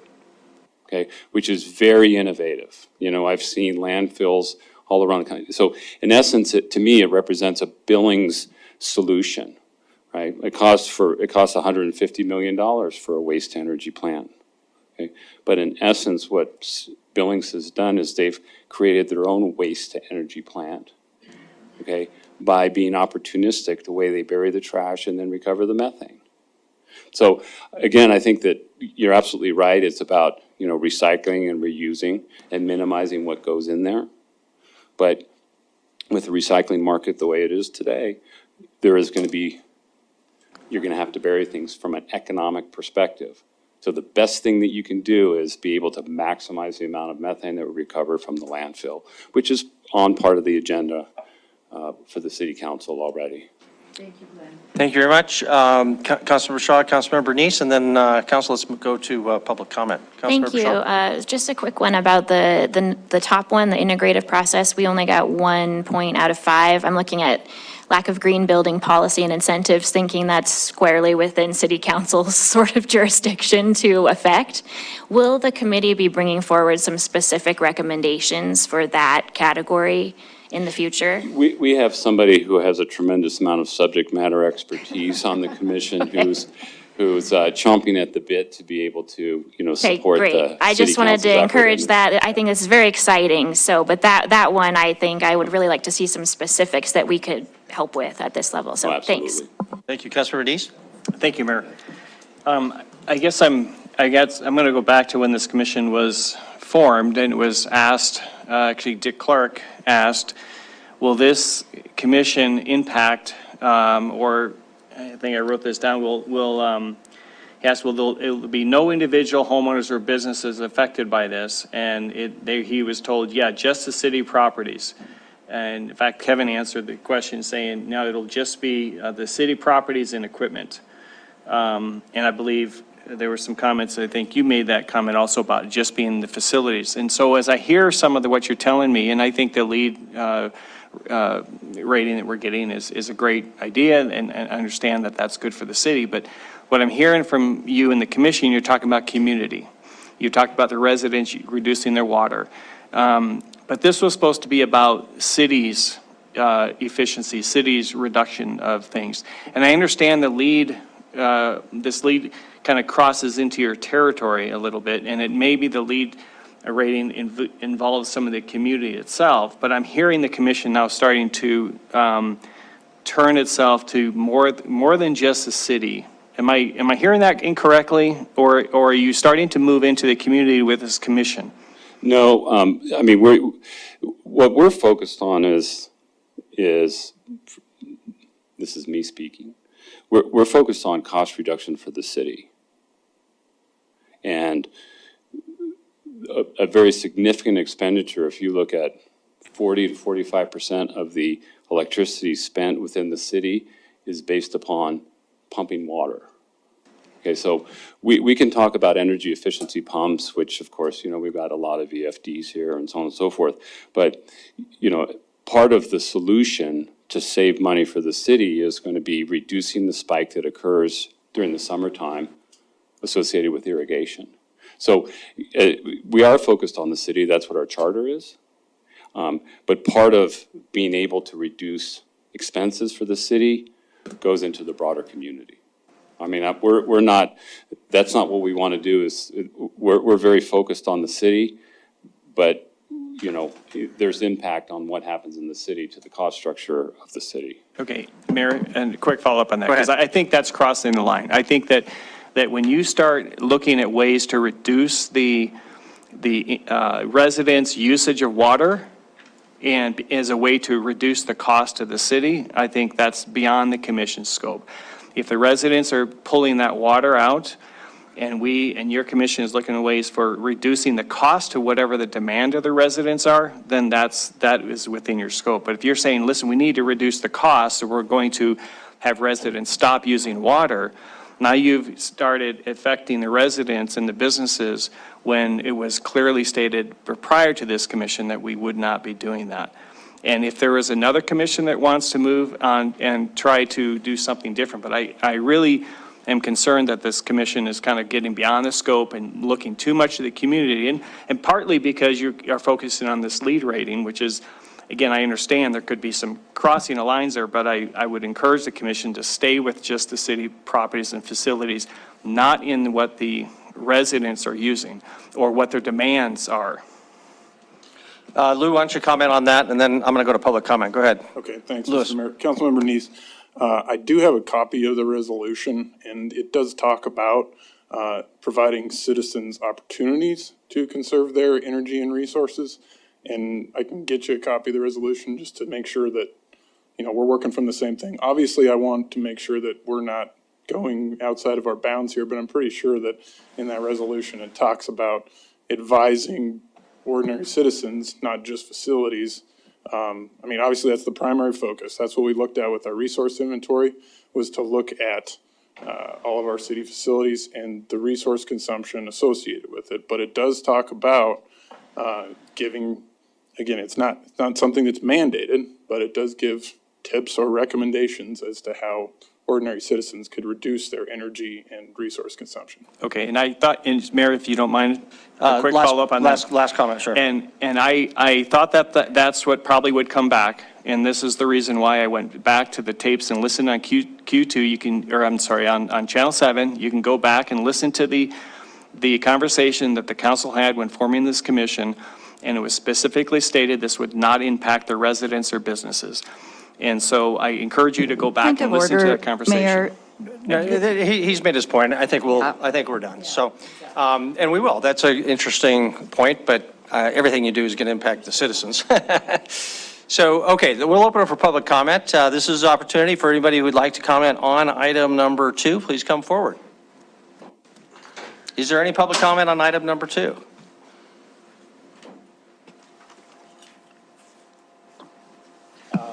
Ed Gulick, 3015 10th Avenue North. I would just point out that the information that the commission has pulled together is just information. They have actually not implemented any policy or anything. It's actually just you can't manage what you don't measure. So they've measured things. So I don't see it that they have in any way impacted the community other than providing some really good information that they can use to make good decisions. So really applaud what's been done in the work and look forward to working with the commission in the future. Thank you. Okay, thank you. Is there any other public comment? Public comment is closed then. Thank you very much. I really want to go to item 3. Councilmember Ewell, you got one quickie? Can I get one fast question? Sure. I don't care who from the Energy Commission answers it, but when you do equipment replacement for conservation, what time period do you use as a payback time? 10 years, 20 years, 25 years to make it so it's feasible to do it? Have you looked into that yet, or?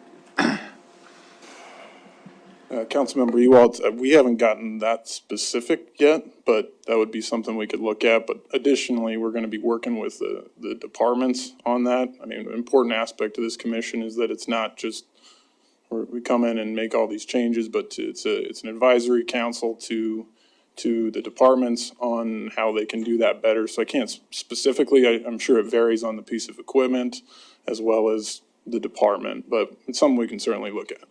Okay, thank you. Okay, thank you very much. We'll go then to item number 3, our fiscal year 2023 equipment replacement plan. Gentlemen, thank you. And Mark, Balter, our fleet manager, is our presenter this evening. Mark, it's all yours. We often try to take a break in about 17 minutes. We may give you a break and go a little bit beyond that. No, I think let's get see what progress we can make. Yeah, you want me to do them while you get us up?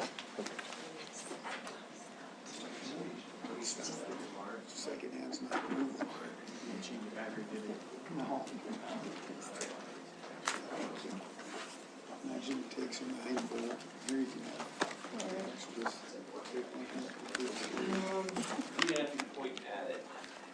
Kyle, just act out the slides. I missed that charades class, but I'll do better. That was a part of the interview process. Normally everything was Zoom, at least we get to do it in person. Mark, go ahead. Please introduce yourself. My name is Mark Balter, and I'm still excited to be the fleet manager. I said that during my budget meeting, and I'm still here. So this is my first ERP presentation. It's a lot easier when I only had to represent one department, I must admit, when it was just the police department. But now I'm here representing the entire city. Kyle Foreman is our sanitation supervisor, and he will He will be my assistant tonight. So what you see before you is some of the vehicles that we're going to replace, and the ERP was handed to me from Larry Duchesne. So I'm definitively not taking credit for this. We're just continuing on a very, very good program. So this program has members from each department, and we will get to that to the next slide, please. And you'll see that each department is represented from the city. These members bring forth equipment that you have in the book in front of you that is due for replacement, and we try to extend the life of this equipment. Sometimes we'll move it to other departments. We'll show you that later. But each one of these members is responsible for their own department, and they bring those to me. And as a committee, we vote on whether it's going to be replaced. And I would honestly tell you that this is a fantastic committee. We eat our own young. You need to bring equipment that needs to be replaced. Okay. So the plan overview, I'll read a little bit to you. No one likes death by PowerPoint, not even me. It's a mechanism to replace and fund city equipment.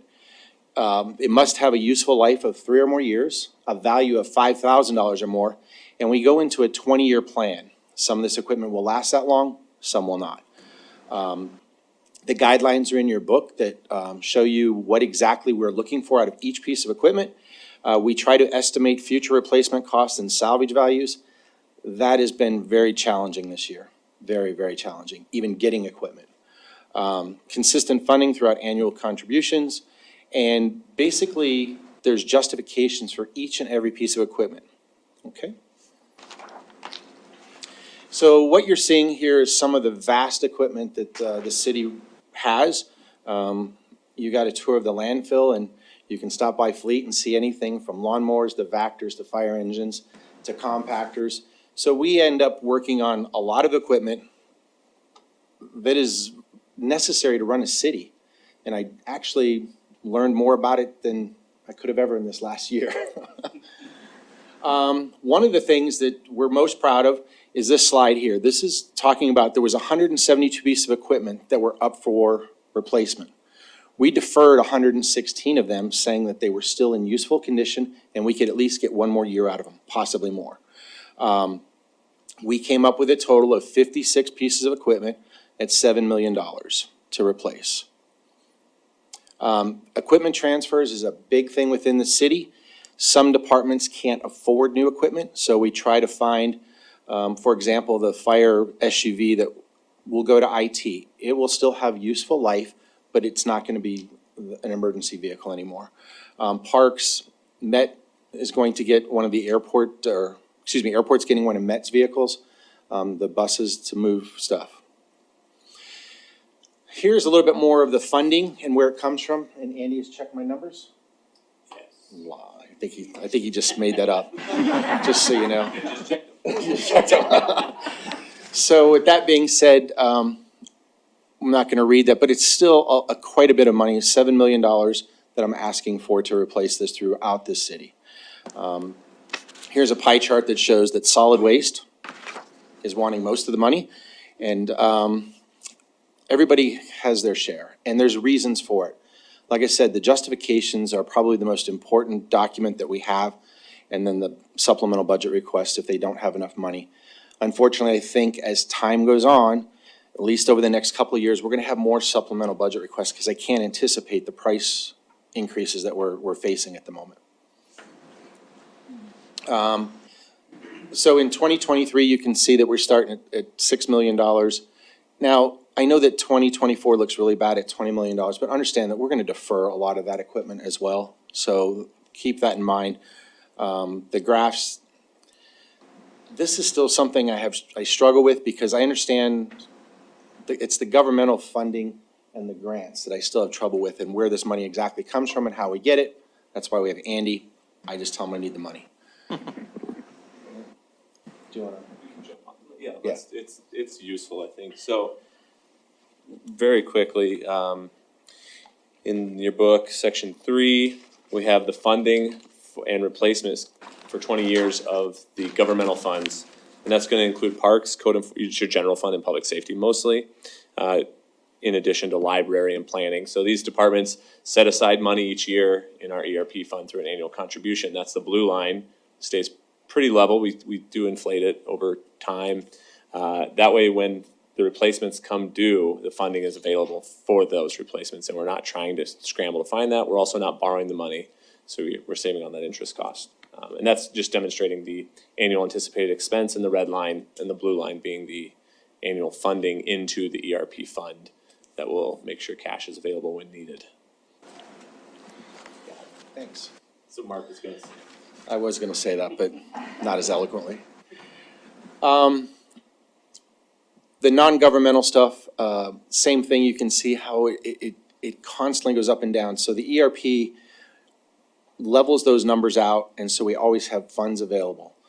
It's obviously a lot easier to purchase vehicles with cash than trying to find loans, and we don't want to do that.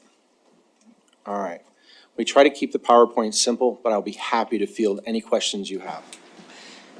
Mark, I'll start you out with one on the equipment replacement guidelines for something most of us know something about, which is just general use auto. That mileage range is 80 to 110,000.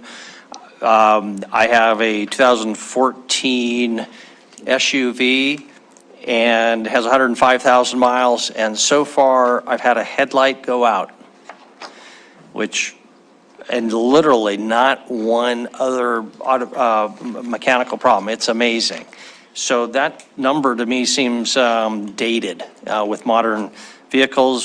Shouldn't that range be just throwing something out 110 to 150 or something? We could do that.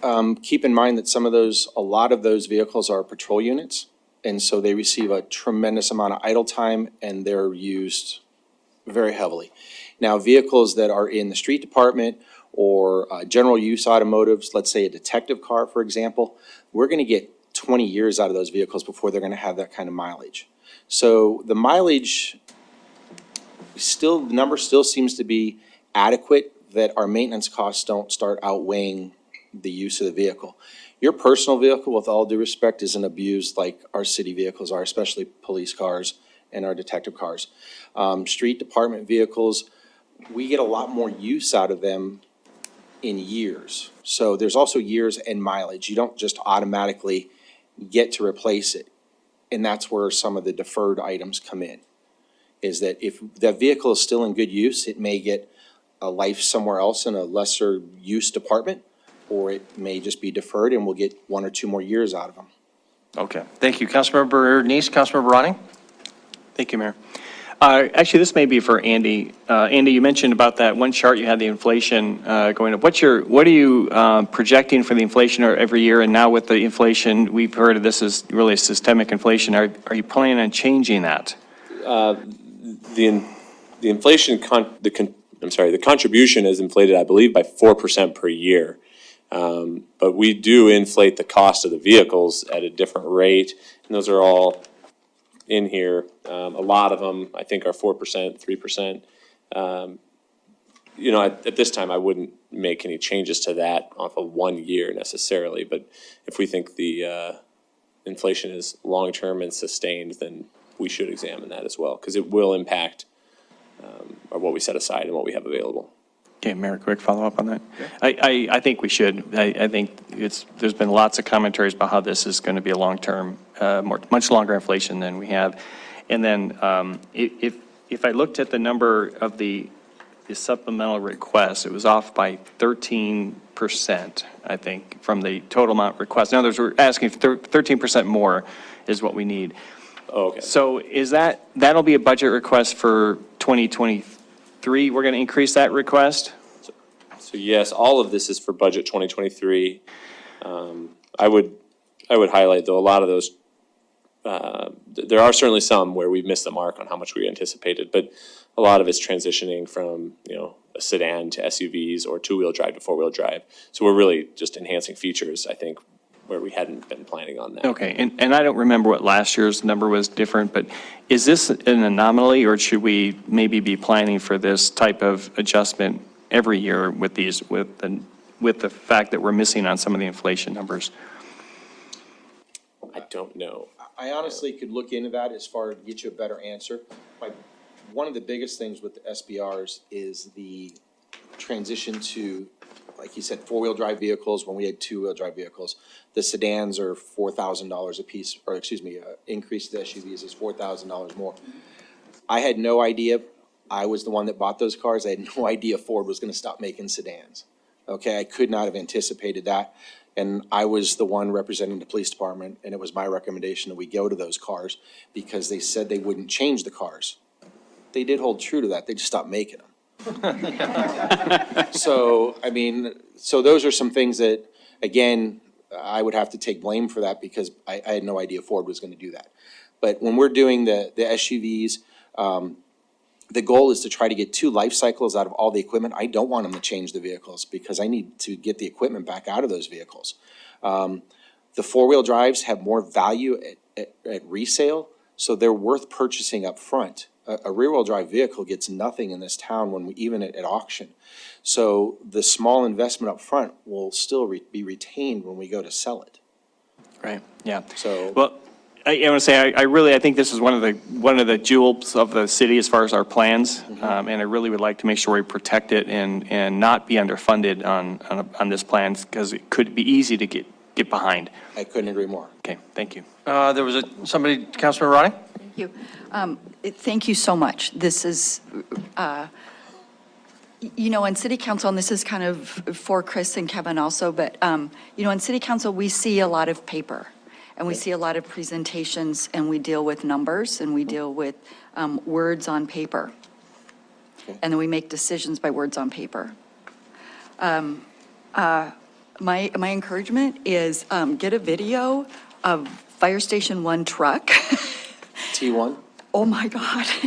Would you like to drive it? Would that help? And let everyone sit in there and ride in that thing and understand that this is what our firefighters are riding in every single day. And it is absolutely miserable.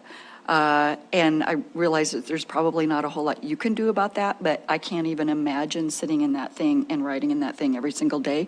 Just, I mean, that's literally what it does constantly.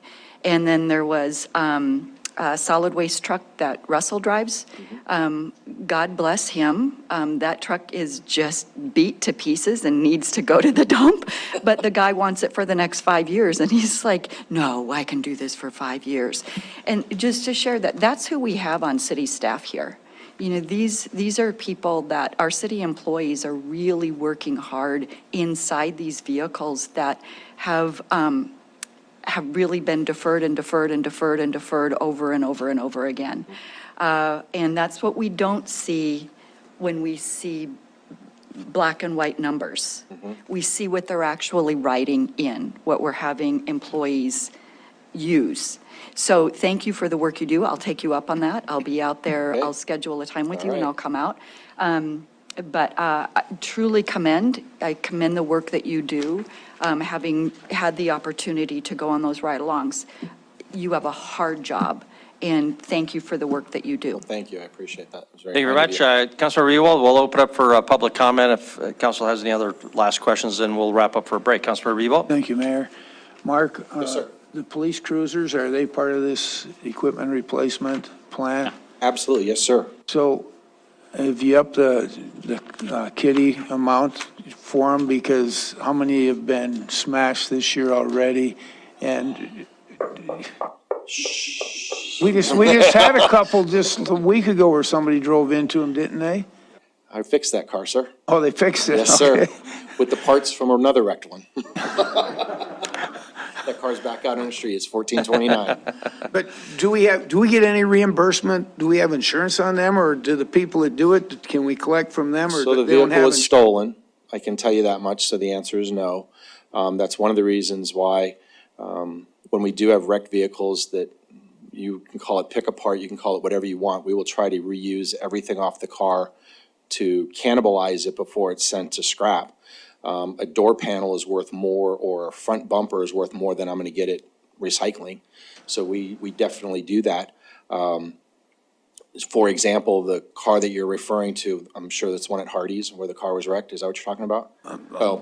So I lost both door panels and the front panel, and we had all those in stock. So the fleet mechanics that work for me and do a great job we fixed the car up in 3 days without sending it anywhere else. Good, thank you very much. You're welcome. Very good, thank you.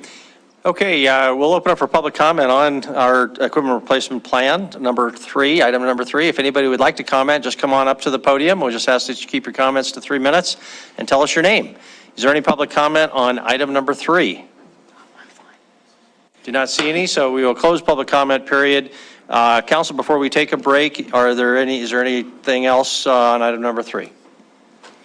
I don't see any. So thank you very much, everybody. We'll take a break. It's 7:30. We'll come back a little before 7:40 and continue with item number 4, our capital improvement plan.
Welcome back, everyone.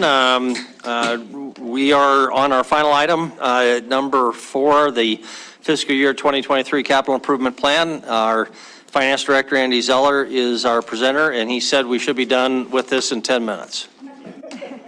That includes questions and answers. All right, so I've got, I think, a lot of stuff up here, but it's all in preparation for every question you'll ask. So the presentation is long, really exciting, so buckle up. It's high level, say summary. I mean, I'm not gonna go into projects in detail because I don't, one, know about them enough to do that, and two, we'd be here all night. So I really would encourage you guys to ask questions about it, you know, if you have some specific questions. There are a few we will go into detail on, so. First of all, capital improvement plan, it's a 5-year plan. You are all aware of that at this point. So the one we're talking about now is fiscal year 23 through fiscal year 27. These are generally, we do this so staff has direction on what projects to be working on. It really helps set the foundation for budget because the FY23 projects, if adopted, will be the first thing to go into the FY23 budget, and we'll build from there. Additionally, when we're thinking about really large projects, it helps us set rates so we can have money set aside when we get there, or if we're going to borrow money, to really spend the time it takes to make sure we've got the capacity to pay the debt when that time comes as well. So it's very important that we keep doing this.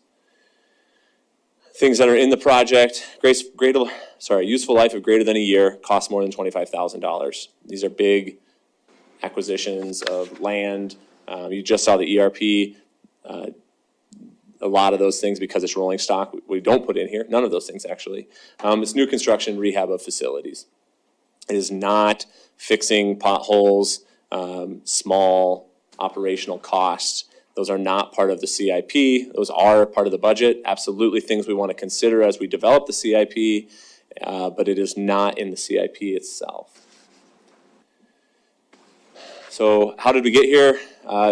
After you adopted the budget last June, through July and September, we sent out sheets to some departments, and they do all the work and say, okay, you know, either this project's a priority now, that wasn't, or yep, everything's moving along just fine, just click it forward a year. They send it all back to my staff, and my staff compiles it, and then we put a draft together. This year was available online on October 15th. And then throughout October and even tomorrow, I'll be meeting with Neighborhood Task Force. Anybody that wants this presentation, I'll show up, give it, and try to solicit some public feedback. Additionally, online, anytime, all year long, there's a public feedback form anybody can fill out, gets emailed to me, and I've got all 3 or 4 comments at the end of this. So we don't get a lot of public feedback, but I think they're here tonight to talk, so they'll be here. And then October 13th, or December 13th rather, that'll be council action on adopting the plan. So about 30 days from now. Total CIP, $547 million over the next 5 years. I don't know how this ranks in all CIPs, but I bet it's the highest and best. A lot of these are in utilities because that's where a lot of their budget is, right? We don't see large capital expenses typically in your public safety funds because that's people and operations. Utilities, water, wastewater, and solid waste. I guess solid waste is on its own there as well. So a lot in water and wastewater.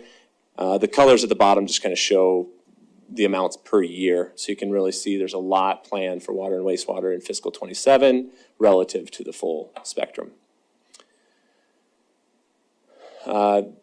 Here again, these are, how are those projects going to be funded? The 2 primary sources in this case, debt and then user fees. So user fees are your water and wastewater, solid waste, your utility bills primarily. This is where it's key to make sure that council sets rates accordingly to cover those costs, because 38% of these are covered with essentially cash on hand when we get there. So we want to make sure we have those funds available. And then debt, 33%. There are a few major projects that anticipate using debt in the next 5 years, and I think we're going to go over those as well. Not a lot is funded by tax revenues. In fact, I think all of that is TIF funds primarily. maybe a little bit from Public Safety Fund. Andy, could I plug a commercial in on this? Absolutely. So for orientation for new council members and those of you who are sticking around, you're the policy body. Where we get our money, squarely a policy question. So we're going to be a lot more deliberate this orientation cycle around and being very clear and giving specific examples to the new council members, and hopefully those of you who are staying, you'll consider attending as well.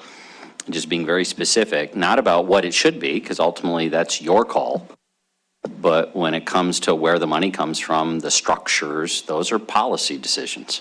So, thank you.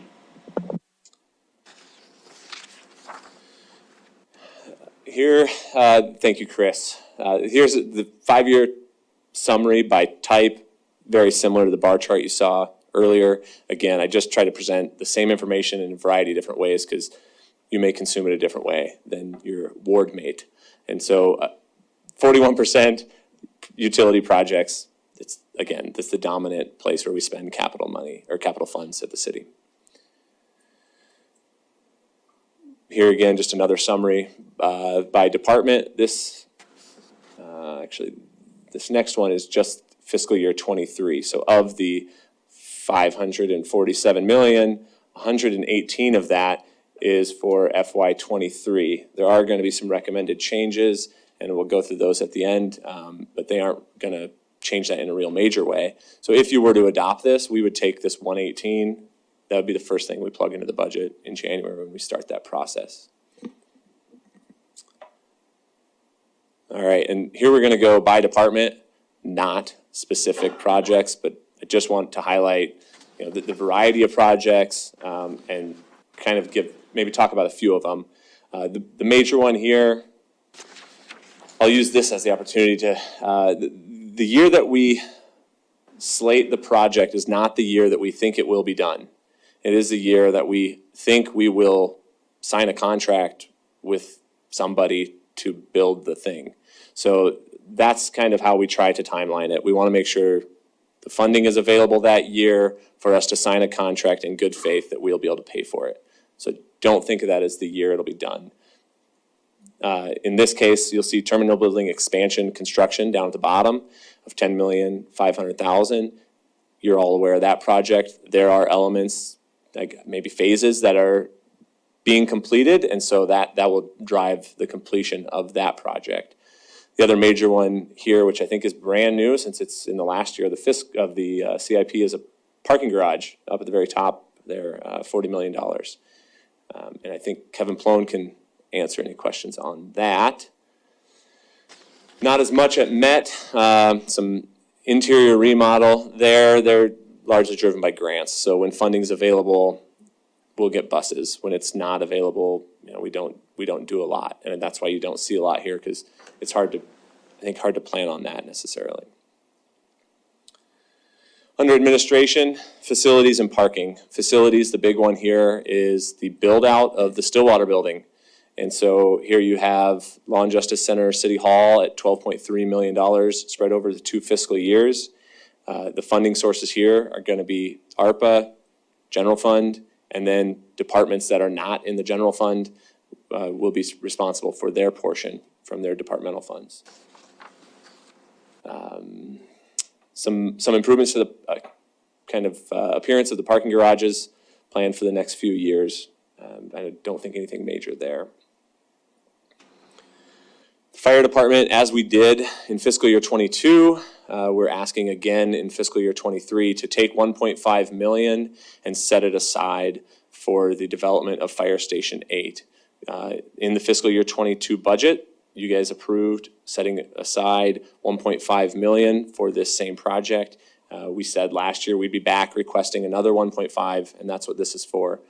It is not intended at this time that we would actually build the station, because as you know, we cannot fund staffing the station on current revenues. So in order to do that, other decisions on budget allocations would have to be made, or another tax revenue, whatever that may be, but it doesn't exist today. So, but we do want to set aside the money, so when we get there, we're ready for it.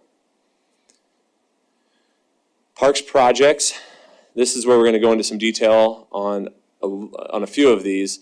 These are all of the parks projects. The next slide is the rec projects. The chart on the right has them combined. As you're aware, well, I should back up. Many of these projects are Park District 1 funded. Not all of them.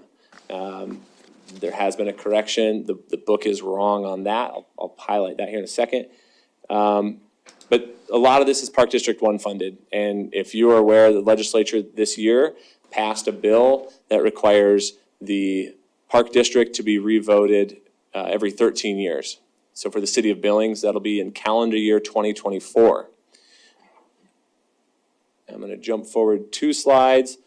So in your book, I don't need to pull it out, but I will go to the table of contents. There are kind of three categories where, again, it's all the same information shown in different ways. So one of them is all projects sorted by department. The next section, all projects sorted by fund, and then all projects sorted by revenue source. So if you go to that by fund one and you go to PD1, you'll see this slide, this chart, that shows, okay, we've got these projects and we're calendaring them these fiscal years.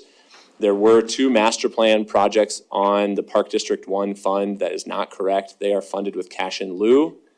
That will be corrected when we come back in December. So that is one clarification for you. What I want to highlight here, back to what I was saying, in 2024, if the vote to continue funding PD1 is not approved, those fiscal year 25, 26, and 27 projects would not have funding. But the anticipation is that funding will still be available, and that's why we're having it in the CIP. I'm going to go back up now to the rec projects. The major one here, South Billings Rec Center, or the Multi-Generational Community Rec Center, had a total of $66 million. This is not PD1 funded. The other 2 projects, Rose Park and South Park pool renovation, are PD1 funded. The Rec Center project, as you heard earlier tonight, and we've talked about at meetings in the past, is the cost of this project is going to exceed the ability of TIF funds to do it, right? We know that the TIF bonding capacity is $30 to $40 million. So a project that we're estimating, and this was before even tonight, right? That plan showed projects or configurations ranging from 35 to 105 million. So we kind of grabbed a number out of the air somewhat logically, but it landed at about $66 million. I guess some of it's already been spent. So $66 million, and said, okay, we think we can probably get something with that. But what does that require? Well, it's going to require substantial other funding outside of TIF. In this case, a general obligation bond. So our anticipation is when we go to the voters to ask if they want to continue funding PD1, we would also go at that same time and say, do you want to authorize the city to borrow money to build this building? Perhaps anything else that council wants at that time, generally parks related. And then additionally, there are elements of the West End water treatment plant, the kind of park-like amenities that we have no funding source for outside of a GO bond. And so in the CIP, that is anticipated that would be part of that ask as well. So we would go to the voters in 2024 calendar year. If approved, we would proceed then in fiscal year 25 with awarding the contract for that phase, whatever that looks like, that would be GO funded. So that's kind of how that timeline's out, and I think it's pretty important, and usually we don't go into detail like that on individual projects, but I think this is kind of really big in planning, and so from planning perspective. Before Chris jumps in here, this chart you'll find on the back of the book. Every single project is back there. So if you really care about stormwater drainage system improvement at the airport, there's a page for that. Gives you explanation about the project, anticipated funding sources and uses. I just cut that portion out for the rec center for this. So you will find this information for every project in the CIP. Mike Whitaker's offering an incentive for any of you who want to focus on stormwater projects, street projects. What else? Landfill. We're gonna Bill projects. We're gonna exceed the lead. We're gonna get 11 points, even though there's only 10. So in all seriousness, right, I mean, part of this conversation, and I heard the deputy mayor earlier, and it has been confusing. What's going on? You've got community groups moving forward on a rec center project that is in the tens of millions of dollars. You've got a lot of conversations about parks projects that are in the tens of millions of dollars. And the legislature dealt us a blow with a operational challenge. So this really is where the rubber meets the road in capital planning. Doesn't have to be perfect, but I think we owe it to all these groups who are out there working on projects that they start to see and start to read some tea leaves as to where things are starting, where they're starting to come together. One number here I wanted to point out, because I struggled with it earlier today as we looked at this. So have we spent $1.23 million already on this project? We bought land. So I was totally, I was thinking, on the planning, I knew we hadn't spent that much money in the planning process, but we did buy a parcel of property. So that is, to my knowledge, it's accurate, but that includes that first phase master planning and the land purchase that we made to get us to where we are walking forward. Thanks. Thank you. Go ahead, Andy. Yep, and then I think this is an appropriate time to answer the question from earlier that Councilmember Neist asked about if we were to do a geo levy for $28-30 million.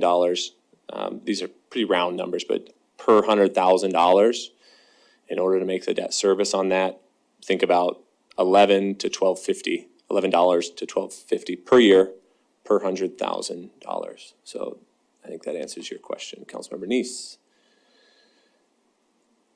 Transportation projects, these are the planning department projects. This is where I am going to recommend a change in that we remove the Skyline Trail. This was left in here because we don't know exactly when that project's going to start, but it was in last year's CIP along with the Inner Belt Loop. It is in the fiscal year 22 budget. My understanding is it is anticipated we will bid this project in fiscal year 22, maybe 23. What do you think? She says next week. All right, so so I'm going to recommend we remove that because it would be consistent with our approach to other projects. So there's been some questions about why the IBL isn't in here. It's not because we're getting rid of it. It's because it's already in the budget, and so just want to make that clear. The rest of the projects, I think with the exception of the Fifth Avenue corridor, are all slated for future years. And this is because the planning department transportation projects are all grant funded. So we apply for a grant. If we get it, it'll come into the budget. If we don't, you'll always see them 1 year out in the CIP just because it's always planning for grants or applying for grants. Public Works. All right, so the solid waste projects, as I said earlier, these are going to take us from a 2 to a 10, maybe higher. Some planned major projects there. The Cell 6 expansion, can't wait for that.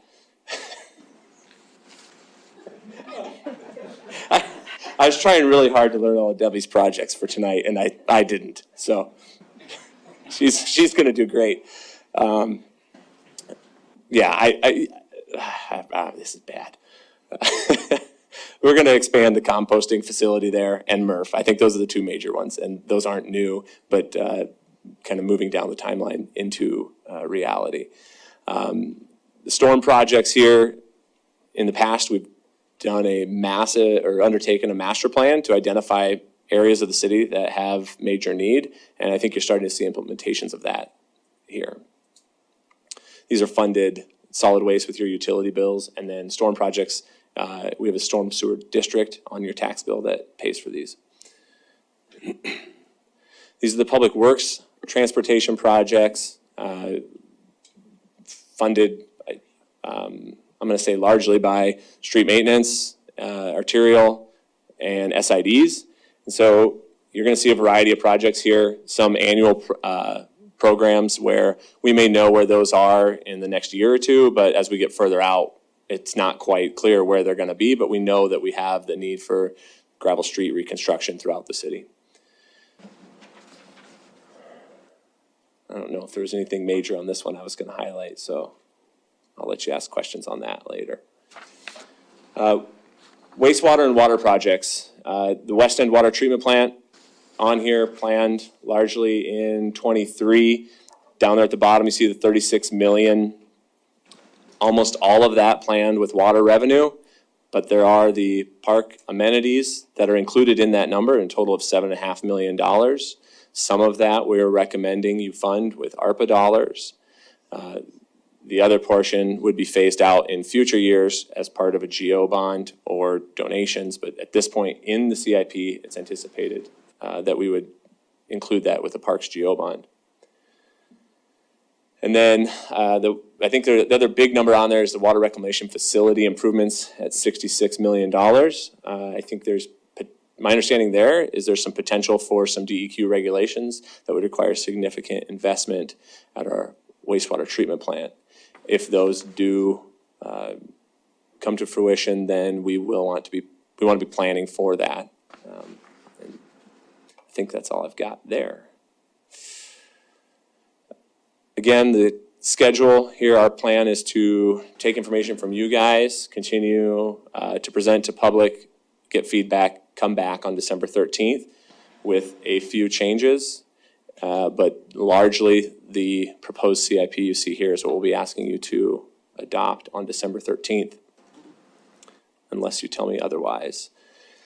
For the public, for you guys, the city website, billingsmt.gov/CIP, has the form you can fill out for a request. It has the proposed CIP. It has last year's CIP. My contact info if you need to tell me if you want to schedule a presentation for your task force. Additionally, new this year is an online mapping tool that you can find. I'll wait till I get there. Okay, so you can go on there. In fact, I'll just pull it up. Let's see. So here's the capital improvement plan website. You can get the proposed CIP. You can get last year's adopted. You can get largely that presentation that I just gave. And you can click on the map here. There's your CIP request form. So the map is not there. I think that's the full CIP. So here's the map. And I think this is really cool. I want to highlight that not every single project in the CIP is mapped here. Those gravel street projects that we don't know where they're at in 2027, they're not on here because we don't know where they're at. And again, these are approximate locations. They're not exact. But GIS has worked really hard to get all these on here, and I think this is a really cool tool and could be really helpful for you guys to really find projects in your area and share with constituents. This is public, they can get to it. Off to the left, you can filter by department. You can filter by fiscal year. Some FY22 projects are in here, not all of them, because we started with last year's parks to kind of see what it would look like. So I think that's probably all you'll find for 22. You can filter by ward. That's pretty good. And the TIF districts aren't working yet. That's brand new today. So I didn't know that was there yet, but that will be working, I'm sure. So those are your filters. As you zoom in, on an area, this window here will start to show, okay, what are those projects in that area? Or maybe what is this project? You can click on it and it'll pop up and tell you this is intersection capacity improvements, and they're estimated, kind of give you what's in the book on the individual project as well. So I don't know, we're pretty excited about this. I want to give huge kudos to Jeff Sprock, our GIS coordinator, and his team. They did great. It was a very heavy lift, very fast. So, and I think they did awesome. So, again, that's online.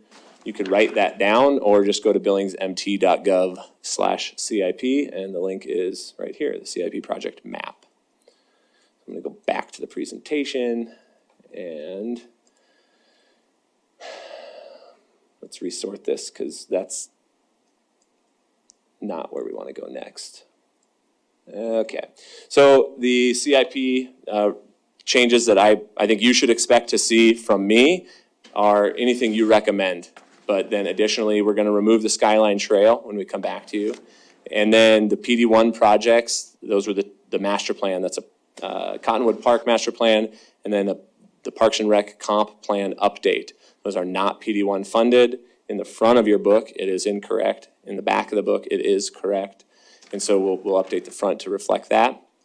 And then the 25th Street and 5th Avenue corridor projects on pages 17 and 18 showed TIF funding, I think from South Billings. They are downtown Billings. That will be corrected as well. So those are the known changes. And then obviously anything you guys want to see as well. Then I think these next slides are CIP related, but they're not in your CIP, but they're big capital projects that we really think you need to be aware of as we go forward. And I don't know, Christy, if you want something to add here, otherwise we can get into it. Yeah, if you'll just hit the highlights. Okay. So the CDBG, Community Development Block Grants, received a fair amount of federal funding this year and through CARES Act. And one of the potential funding projects are park improvements in low-income areas of town. And so the Community Development Board has narrowed the list to those 8 parks on the right. Let's see if we can make this bigger. We'll just go like that. All right. So these 8 parks on the right are the identified projects. They want to put Wi-Fi in all 8 parks. And then at North Park, Pioneer, and Comanche, they've identified some very specific improvements to those parks. Why isn't this in your CIP? Well, it hasn't been approved by the CD board. It just was in front of the Parks Board last week, and it hasn't been to you guys yet. And then more importantly, they want to get started on some of this right away. They want to get started on some of this fiscal year because these grant funds have some deadlines that they want to try to meet. So it doesn't really fit into that timeline, but these are capital projects you guys haven't seen yet. I think they're bringing it to the CD board on December 7th, right around there, to you guys on December 20th for approval, should the CD board approve that. Here are the 8 parks. The tan area were the identified low-income parts of town.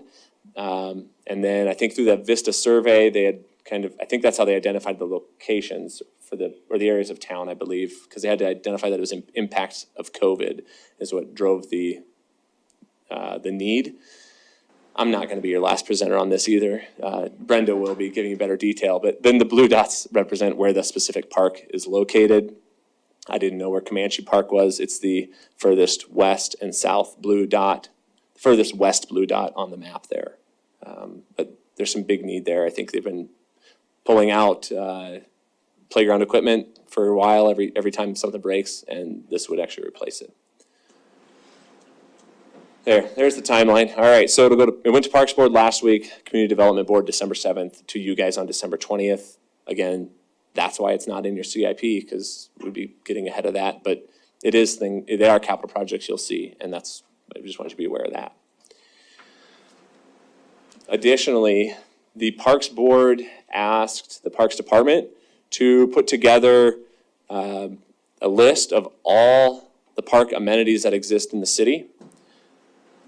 And then Mike and his team prioritize these 1, 2, or 3. Generally 1, immediate need of replacement. 2, could probably has some useful life. 3, either brand new or shouldn't be on the short 5-year window for replacement. So we have 155 total amenities categorized there by the type, a lot of them in playgrounds. The CIP includes, I think they were marked into either CIP or in progress. So on the right there, of the 23 priority 1, 15 of them are either in your CIP or they're in progress, meaning they were in prior CIPs and we're funding that replacement. There were 2 priority 2 projects, and they are included in that CIP. And I think Mike can give you more detail. But on here, there's $3.6 million priority 1 projects only. They're not included in the CIP in the next 5 years. So this is really just demonstrating there's a lot of assets. There's some that have immediate need. There is not currently funding source to address that. In addition to those existing park amenities, there are park needs or parties interested in seeing more parks development. Specifically, these were the projects that the Parks Department identified, very large estimated cost range. Mike said I had to asterisk this 17 times, but I only let him do one because the master plan is really going to drive that, right? Are we going to have a pool at a park? Well, yeah, it's going to be a lot more. Are we just going to, put some grass or have natural areas? The cost to build out's a lot less. So that's why the range is so significant. But here, I really wanted you guys to understand that if you go out for a GO bond, there may be other parks you want to consider, discuss, and develop. But you need to be thinking about that in terms of $40 to $75 million. These are not small investments in the community. Again, these are not in the CIP, but I think they are priorities maybe for the city, but just due to the lack of funding source, they're not in there. I mean, I'd add, similar to the rec center discussion earlier, I mean, these projects continue to be talked about. And I've been here almost 3 years to the day. Most of these things I've heard about, and we've invested, and citizens have invested and donated a considerable amount of time and money towards some of these projects, but they show up nowhere on our capital planning. Now, and so I think that's a major positive evolution. Andy Parks and the team is we're bringing projects to you that traditionally we weren't showing you because we didn't have a funding source. Well, if we didn't ever show a funding source for public works as debt, the CIP would be a fraction the size it is. But you can't do a $66 million expansion to the wastewater plant without some amount of debt. And I think, frankly, we got to start thinking about, or at least be aware, that parks and other amenities, they at least need to be on the table. You could cut them all. Let's be clear. It's within the elected body's authority. But I think the disservice is to not be talking about these things at this level and then have people, out in the community doing all this effort. And I think I've seen in my time here, the staff really find themselves in a jam where people in the community are working on something. They're wondering why the staff isn't working more on something or where the elected body is on that same project. So that's some of it. Won't be perfect this year, but that's part of what we want to evolve in a very positive way in the upcoming years, is get a full scope of what we're talking about when it comes to capital investments across the city. All right. Okay, so the public feedback we received, there was one for improvements to Annandale Road. And then I believe Debbie told me that's a developer improvement, and that I think is underway. And then improvements to the intersection at North 29th and King. That's kind of down there by, I think, Hertz, IHOP, Goodwill, that intersection. There's been a request for some improvements there. And then at one of the task force meetings, they recommended we add a cop shop to the Fire Station 8, similar to what we have in Fire Station 7. They also requested that it be placed in the Heights, but I won't tell you what task force that came from. Central Cherry. Yeah. Yeah, it was. Yeah, so as you move through tonight, I just kind of maybe some questions to think about, yeah, are there projects you want to see more information on? Are there projects you want to see included? Are there projects you want to see removed? That's kind of the direction I'd like to go tonight, but again, it's a work session, so wherever we go is fine with me. I think that's all I got. Okay, thank you, Andy. If there are no other staff presentations, is that correct? Andy? Correct. Okay, so council, just a reminder, December 6th is another work session, December 13th business meeting, December 20th business meeting. Of course, the goal is to have this approved before the end of the year. So we've got 3 more meetings. We don't have to resolve all the world's problems tonight, but if we can, that's good. Then we can take the rest of the year off. We will, if we have general consensus as we get to individual items, staff will nod their head and move on. If it's something that requires a more specific vote, we're happy to do that to give staff more specific direction. I guess I would suggest that we open it up for questions of staff. There are members of the public who I'm sure will want to be heard, and then we'll come back for more specific discussion and direction to staff after our public comment period. So if that sounds like a plan, let's start with some kind of as much factual questions as we can for staff. Councilmember Shaw and Councilmember Yaklich. Thank you, Andy. Fantastic presentation. It's really exciting to see all these projects that are going to get, hopefully, cross our fingers, built in the next, or get started in the next 5 years. 2 questions for you. One is so I saw there's $8 million for the downtown two-way conversions, and I know that the original conversions were paid for by TIF funding. This is not TIF funding, is that correct? I believe that is TIF funding. Is it TIF funding? Okay. Some of it is street. Okay, some of it's chip seal program. Okay, but I think the major portion would be downtown TIF debt funded largely. Okay, that would be one that I would like more information on, if possible. And then my second question is $3 million going to be enough to buy land and build Fire Station 8? I mean, I know we're not talking about the operational expenses, but I just saw 1.5 from last year, 1.5 from next year. Will that be enough? I'm concerned about that. So I guess that would be one that I'm concerned about. No, Kevin's shaking his head no. I think we don't, it's doubtful. I think, though, it is the first time, well, I shouldn't say that. I don't know what happened in decades in the past, but setting aside money so that you don't have to borrow all the dollars necessary, as well as I would expect this next budget cycle to include an impact fee study for fire impact fees, and that we start collecting and setting money aside from new construction for fire. Now, that's a huge policy issue. But the idea here is to set ourselves up to buy land, begin design, and start to scope out what would that look like. Of course, as much as until we implement the medical response teams and understand what their impact is on the system, we don't know where and we don't know when. So we're at least a few years out, at least based on all the data we have today, on actually building and staffing that 8th fire station. And I don't want to encumber more money than needs to be encumbered. I just think, in 5 years, if we're talking about building, so I guess that would be another piece that I would like some more information on in terms of what is the estimate for that, just so I have a ballpark idea of how much that we're thinking that might cost down the road. Okay, thanks. Councilmember Yaklich? Thank you, Honor, Council, and thank you, Mr. Kukulski, for a good presentation. One is reaffirmation, and then a question. Go ahead. That's a good word, isn't it? Yeah, that's a great word. Okay. I'd like to affirm you in the use of that word.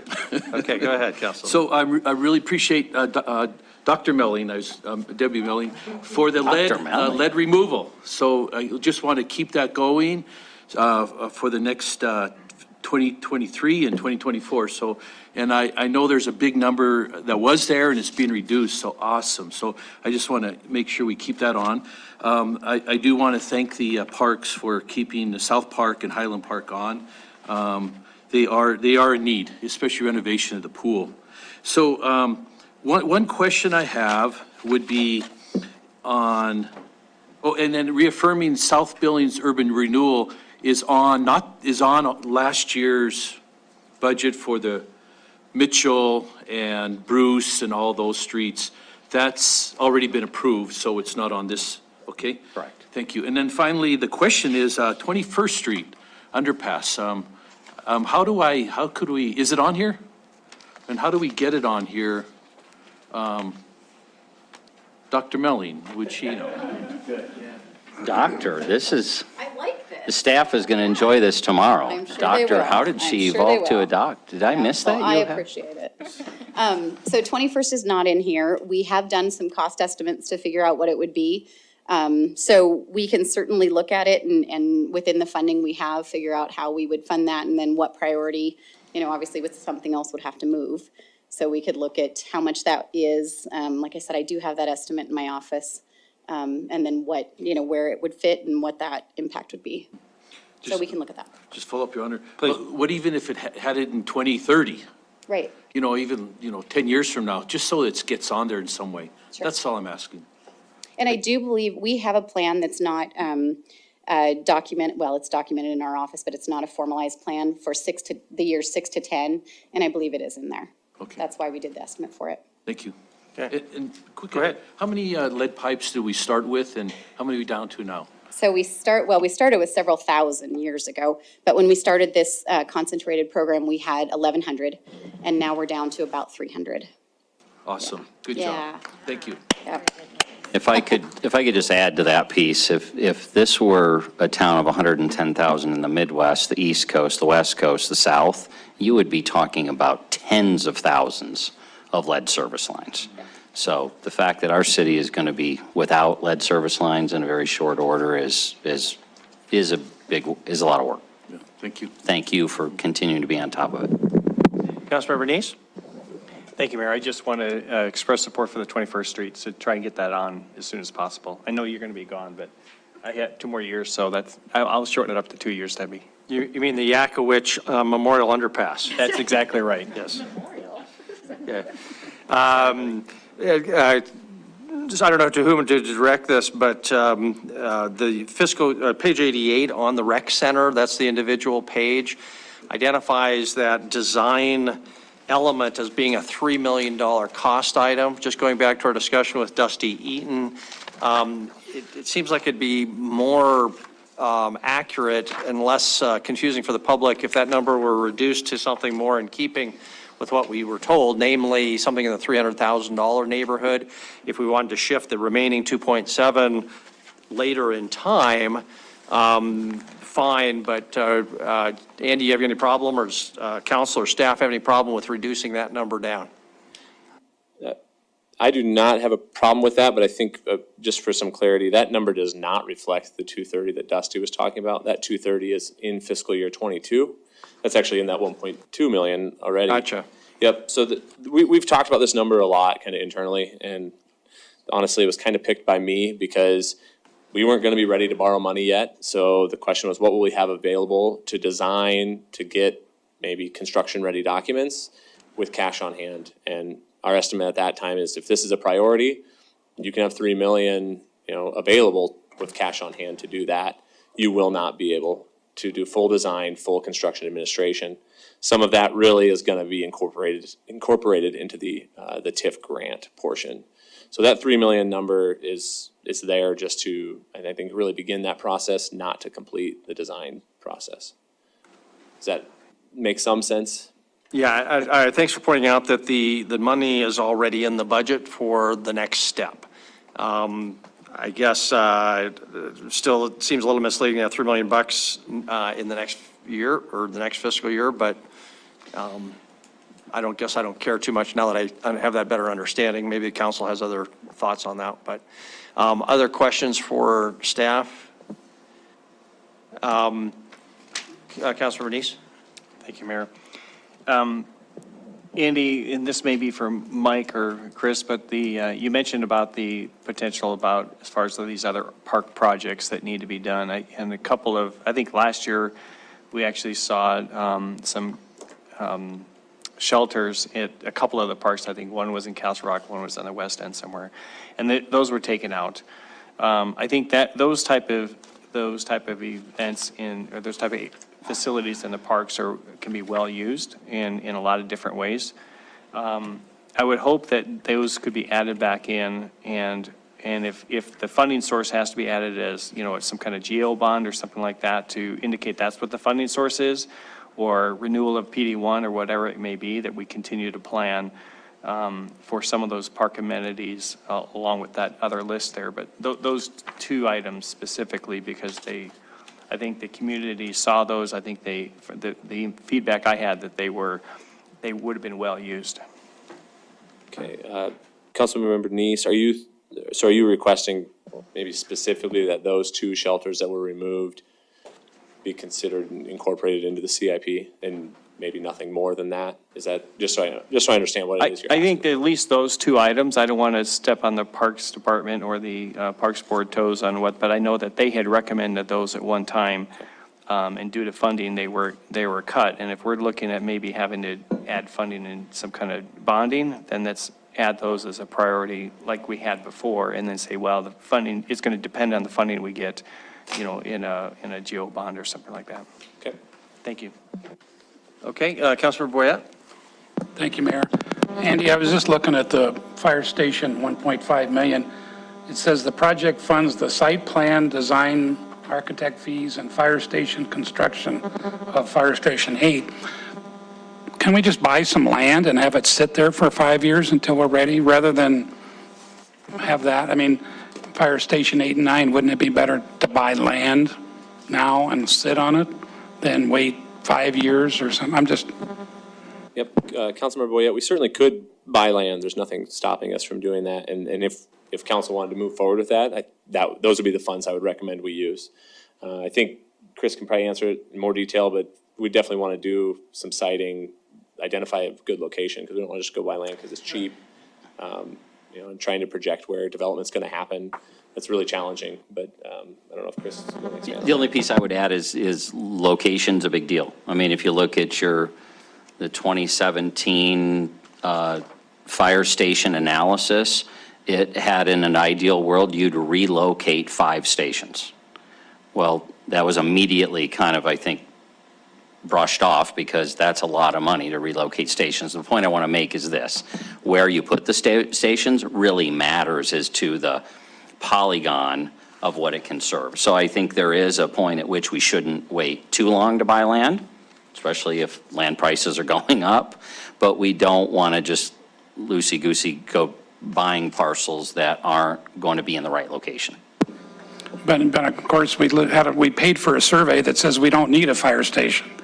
But my thought is buy the land, sit on it, worry about construction later. So is there a way to change the description of what the 1.5 million is to buy? We could buy 2 pieces of land versus constructing number 8. It's just a thought. Yeah, I guess if the question is, you know, how would council go about directing us to, you know, proceed with acquiring land for a fire station?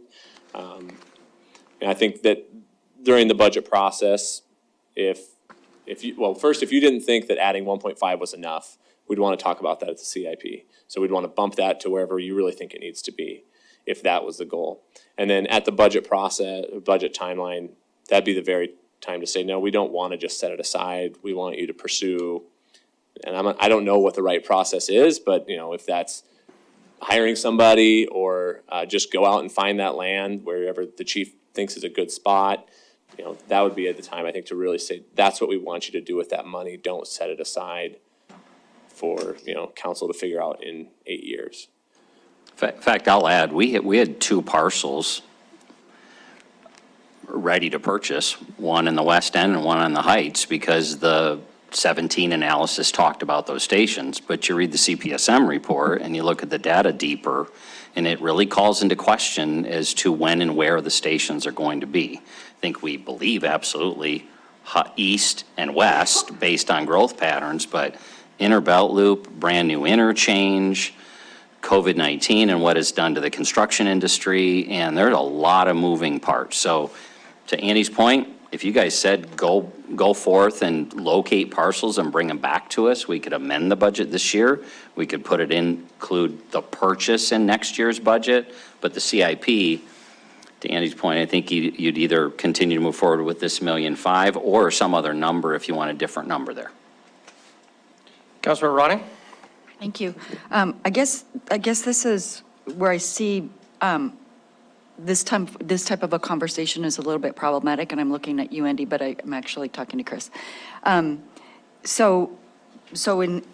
Because I couldn't agree more with, I don't know if it was Roy or whomever said that, or maybe it was Mike that said we should buy that land and get that done. I mean, we bought land behind BOC. We should, because there is another study that says absolutely Fire Station 8 is imperative.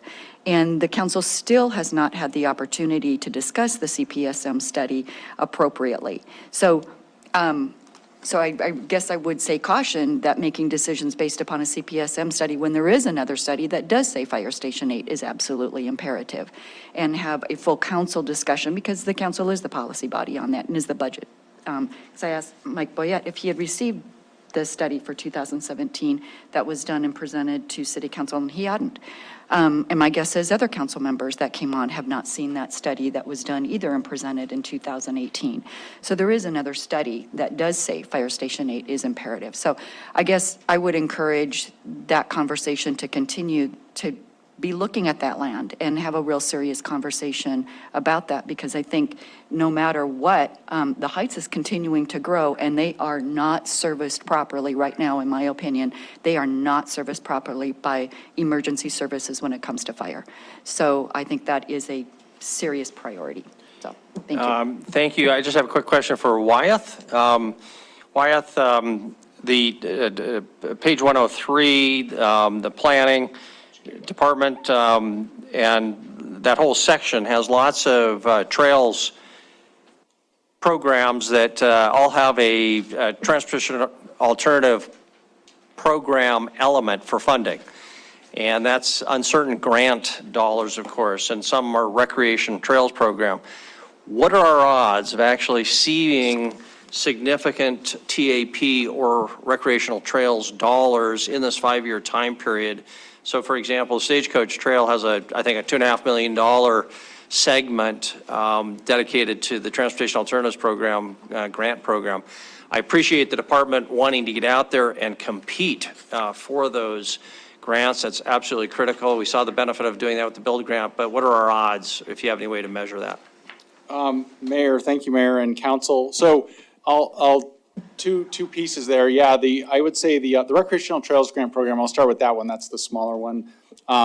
Those are smaller amounts that we're able to secure, and we've had some success with small pieces of that to do very small segments over the last few years, but it's very limited, and you're talking about, you know, 100,000 or less usually for things like that. So it's not a lot when you're trying to build larger segments. Honestly, the Transportation Alternative Program, we have had extreme challenges securing and winning any grants through that program. We just did not receive any funding through that program this last cycle, and it was the one I won't spend a lot of time right now, but we can certainly follow up. So we've tried things like we've gone for a bigger project and applied for $1 million and given turned down. And then this last time we tried to do a very small, about $160,000 to complete that section through Pioneer Park of that pathway that you're aware of. We talked about that a while back, and we're not successful in getting that through the program. So I feel like that the chances of that are slim. The indication is that for whatever reason, we're having a very difficult time here in Billings securing any of those. There's been a couple since that program started. One was Broadwater Avenue, which is many years ago now, if you recall, from 32nd to Shiloh. That took, after even the award, took many years to get constructed, and the other one was out in Lockwood, B-Craft, and that also was awarded and then took many years to be constructed. So I guess shorter story is that, yeah, that's not a reliable source. We continue to try to figure out what the secret is to that at the state level, and continue to have challenges. Okay, thank you. The 25th Street Bridge is down for $1.25 million. I know that was approved by the council before, but then hit more expensive costs. And that also calls for TAP dollars, about $500,000. But how firm do you think that $1.25 million cost is for the 25th Street Bridge? Mayor and council, so yeah, we did go back and discuss with our engineering staff and planning staff to look at that number from back when it was originally designed and the options there. And we think that number is accurate. We are looking at this point though, on, you know, a new span versus the original plan of using the historic span, the bridge that's out in Joliet. But yes, that number has been kind of revisited to be accurate or more accurate. Okay, thank you. Are there questions then, Councilmember Neese? Thank you, Mayor. I just wanted to support what Councilmember Boyette and Ronnie talked about, purchasing the land. I think that's something the city should look at in the future, lock up the land. And if it's 20 years, 30 years, 40 years, but we've got the land, and we know which way the city is growing, and maybe not quite go to the exact area we want it, but if we have to then sell the land and acquire new land, you've at least got the cost of the land paid for. And so it's a good idea. I'm glad you're putting the 1.5 million away last year, then again this year. And maybe we should actually use that for more land purchase of where our future stations are in the long term are. So, thank you. Thank you very much. Any other questions before we open for public comment? Let's open up for public comment then on item number 4. This is the 2023 to 27 capital improvement plan. If you'd like to be heard, please come forward. Just ask to keep your comments to 3 minutes and tell us your name and address up front. Council member. Elect. Elect. Agulic, 3015 10th Avenue North. Just following up actually on what Wyeth was talking about with the Transportation Alternatives Program. The city of Billings has not gotten a fair shake with that program. I think I would encourage all of us, I guess I'll put myself in that too, as elected officials, we need to apply some political pressure on the Helena bureaucrats who administer that program, because those are taxpayer resources that are not equitably being put out there, and they need to hear from us in a big way. And that may be us talking to our legislators as well here in town. And the only good little piece of news maybe is that program seems to be getting more funding than it has in the past, but it's not being equitably distributed. So I'd like to see that happen. So thank you. Thank you very much. Next, and if there are others who want to make a comment, please just make a little line in the back so that we know you are here. Mayor, good evening, Mayor and Council. Tom Ripsis, 105 Legends Way. This is probably going to be my last official comment as in representation of the Parks Board. But we have been looking at the CIP for the last few meetings, and I intended to send you all an email with the Parks Board's recommendations. I was waiting for some feedback on the board, and I just didn't get that in time to get that to you. So I'll just tell you, we had 3 main points that we wanted to let you guys know about tonight. The first was in reference to the department's prioritizations of projects of all the different facilities that are out there and anticipated needs, those priority 1 projects. We've been asking that for many years, and I'm very happy that we finally got it. I think it's great information for you to know. I would just make one small adjustment. I think the presentation had a $3.6 million tag of priority 1 projects over the next 5 years. I think that's actually 3.1. That 3.6 included $300,000 for a playground in one of the PMD parks, which should be replaced by the PMD, and also $200,000, which will hopefully be covered by the CDBG grants for the playground at Comanche Park. So that should help a bit, but the other big things in there are storage parks, other playgrounds, another spray ground or 2.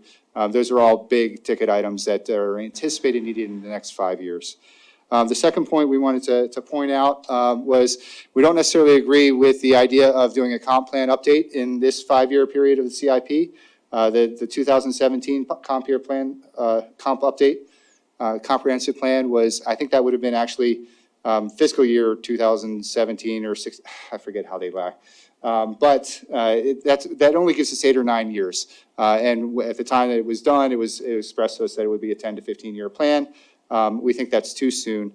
More importantly, we do not believe that we should be using cash in lieu funds to do the department level comp plan. Those cash in lieu funds are given by developers to actually develop park facilities in the region of the development.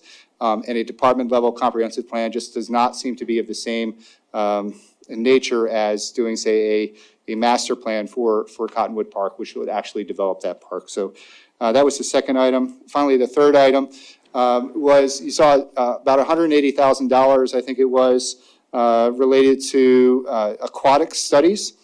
one for the South Park Pool and 2 different studies for Hawthorne and one of the other spray grounds, I think Pioneer, wading pools. We felt that it would be more advantageous to do an overall aquatic study in Billings. What are the facilities that we need? Where should they be located? How should they be constructed? What's the difference between doing a $400,000 spray to drain facility versus a $1.3 to $1.6 million recirculating facility, right? Balancing that conservation versus cost.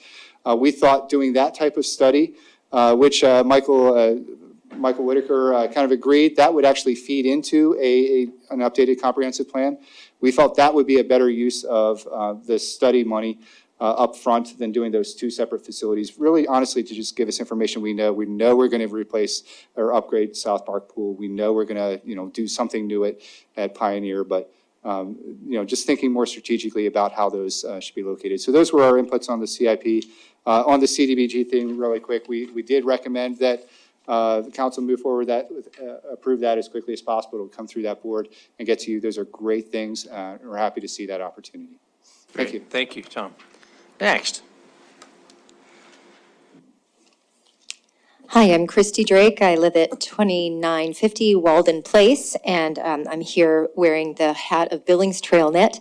As you all may know, we have about 1,300 members, and they're growing every year. And those people actually pay a membership fee, a lifetime membership fee, but many of them recur. But they're really counting on us to do the work of advocating to our city, and so that's why I'm here right now. When that Skyline Trail opens up next year, it's also going to open up some big demand for travel between the rims and the valley. I can't tell you enough how important the Stagecoach Trail is going to be, and it is right now. There is as you know, there's no access, no bike ped, safe access between the heights, the rims, and the valley. And we absolutely have to have that. Now, Mayor, someday maybe. No. Administrator Kukulski. I get paid for How about tomorrow? Give up his job. His poor wife back there. Right? That's how you have to see him, huh? He couldn't be more right when he said that the community groups are working as hard as they can, and there's disappointment when we don't see, that these projects are in the CIP. To date, Billings TrailNet's given $671,000 to the city of Billings for trails. If we had a meeting with Debbie Melling and Mike Whitaker a couple of weeks ago and talked about the Stagecoach Trail and what that might mean for Billings TrailNet. What do we do now? Where do we go? Because these projects, the Stagecoach Trail is going to be $3.5 million. Do we try engineering it like we did the Skyline Trail and then hope that the city gets a grant like it did? That was pennies from heaven. But those are few and far between. So please do consider putting that in the CIP, putting it in a GO bond, because transportation is just as important as parks, as everything. And just imagine what our city will look like when we've got this vibrant city with trails all around it. And if you've got the appetite for it, I know I've got 30 seconds left, but I have brought a video that's kind of visioning what this trail could look like, and it could be anything. But if you could take it away, Mr. Ifland, and if you've got the appetite, I guess it's about a 4-minute video.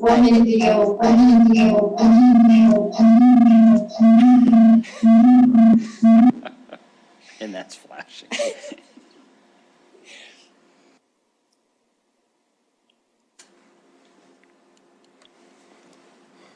So I spoke really fast, I know, but I'm in a hurry.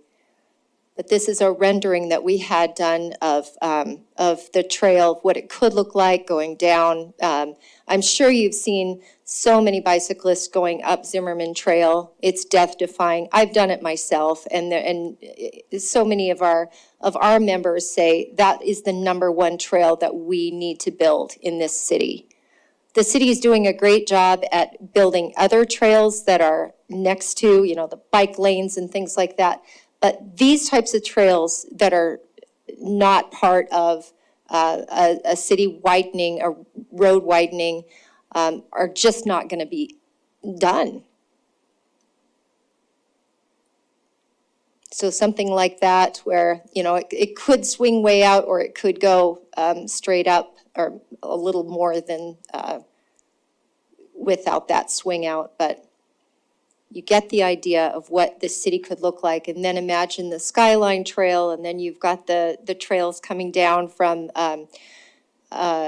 Mary Street and through Colson Park. We've got the major part of the marathon loop done. We just have the south side left to do. Okay, thank you very much, You're Christie. welcome. We'll watch, or that's finishing up, so thank you Okay, very much. thank you. That's perfect. Next, thank you very much. Good evening. Thank you for this opportunity to speak. My name is Sharice Williams, and I live at 3815 Tommy Arbor Circle. I am joined tonight with Ann Cole and Heidi Brozovich, and we are representing the Cottonwood Park Community, the Park Supporting Committee. We're very excited to have this opportunity for the Cottonwood Park to have its master plan be on the CIP for 2023. Just a little background on this park. It was donated by Don and Betsy Forbes. They donated 40 acres in 2002. And the city of Billings has been sitting on that land since then with no opportunity to develop it or even move forward with a master plan. So we're very excited that this might be our opportunity to move this park forward. These 40 acres were donated in hopes that there would be a Pioneer Park of the West. Pioneer Park is 38 acres, and so you can see the size of this park making an impact on the west end of Billings. It sits along 54th Street West between Rimrock and Grand, and it is surrounded by neighborhoods that continue to grow and expand. Just recently, Dan Wells has expanded a subdivision right there to the north that is huge, and you guys just spoke about that a week ago or two.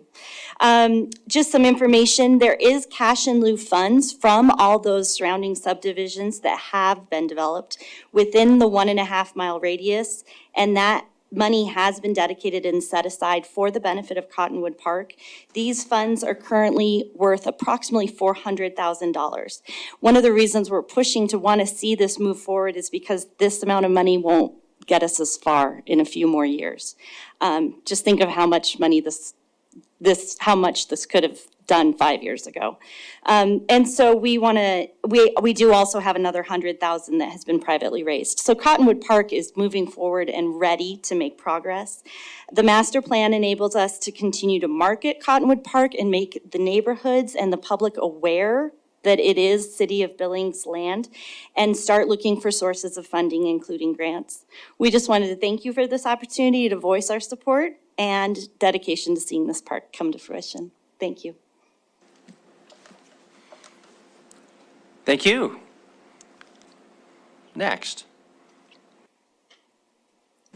Kevin Nelson, 4235 Bruce Avenue. We'll see how my technology works out. Remember our first presenter, Dusty Eaton? Energetic, engaging. What did he say we needed to do? Community involvement to create a pretty good project. That's what you need. So at the last TIF meeting, I presented that to the TIF board, said, we need to open these meetings up so we can see what's going on. They've been meeting for, according to them, every week since January. They're not even here tonight.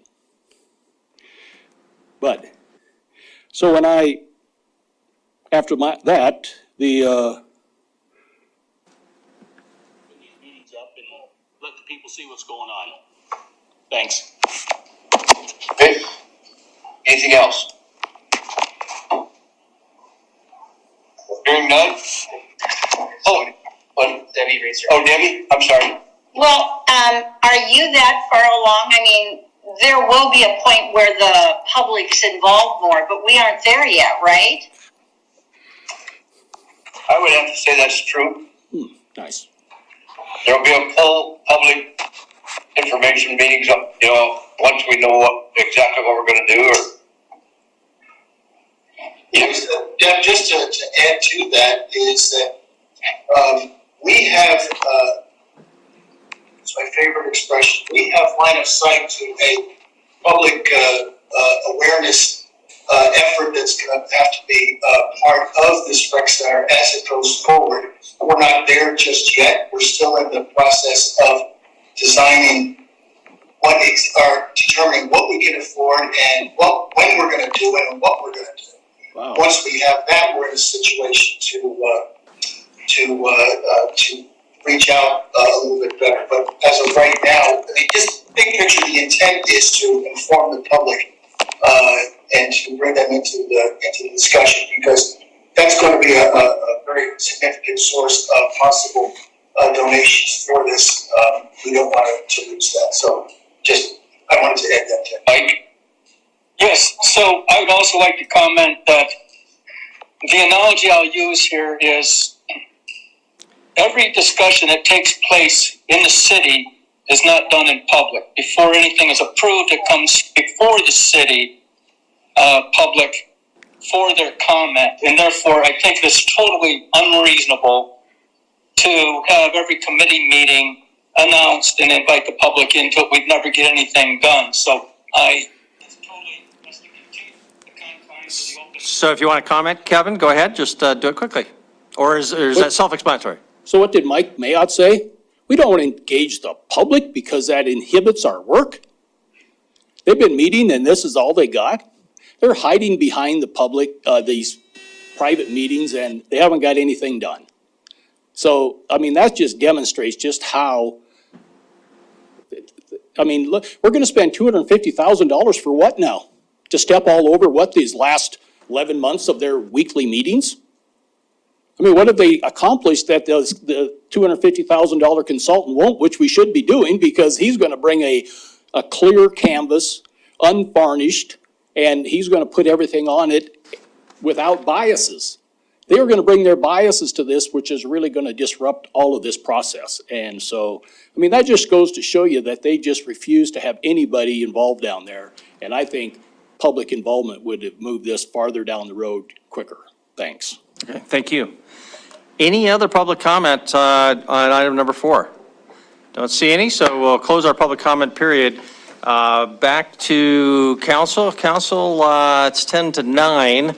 Are there some specific items here that you want to move forward with? Councilmember Ronning. Thank you. I guess I have a question, and maybe this is for Christy, maybe it's for Chris, maybe it's for Mike Whitaker, I'm not sure. So I thought I saw Stagecoach Trail. It is in the CIP for fiscal year 2024. I guess I'm a little confused. Is it an ask for it to move up, or just to keep it there, to move it up? Is that what the ask is? It's page 101. It is in the CIP, so I don't know that any ask is being made. Just don't take it out. Is that right, Christy? Don't take it out or move it up. Go ahead, Christy, if you want to comment. Well, it's in the planning CIP. It's certainly not funded. So if we could put it in, if we are going to go out for a GO bond, please put it in there, or let's start thinking about how we can actually fund it. Okay, that makes more sense to me. City Okay, dollars. Thank you. Okay, thank you. Yep, thank you. Council, any further direction here? Councilmember Neese. Yeah, just wanted to see if we can get Mike to address the update to the comp plan, or the comprehensive parks plan. If I looked at the CIP, is it correct that's planned for 2026?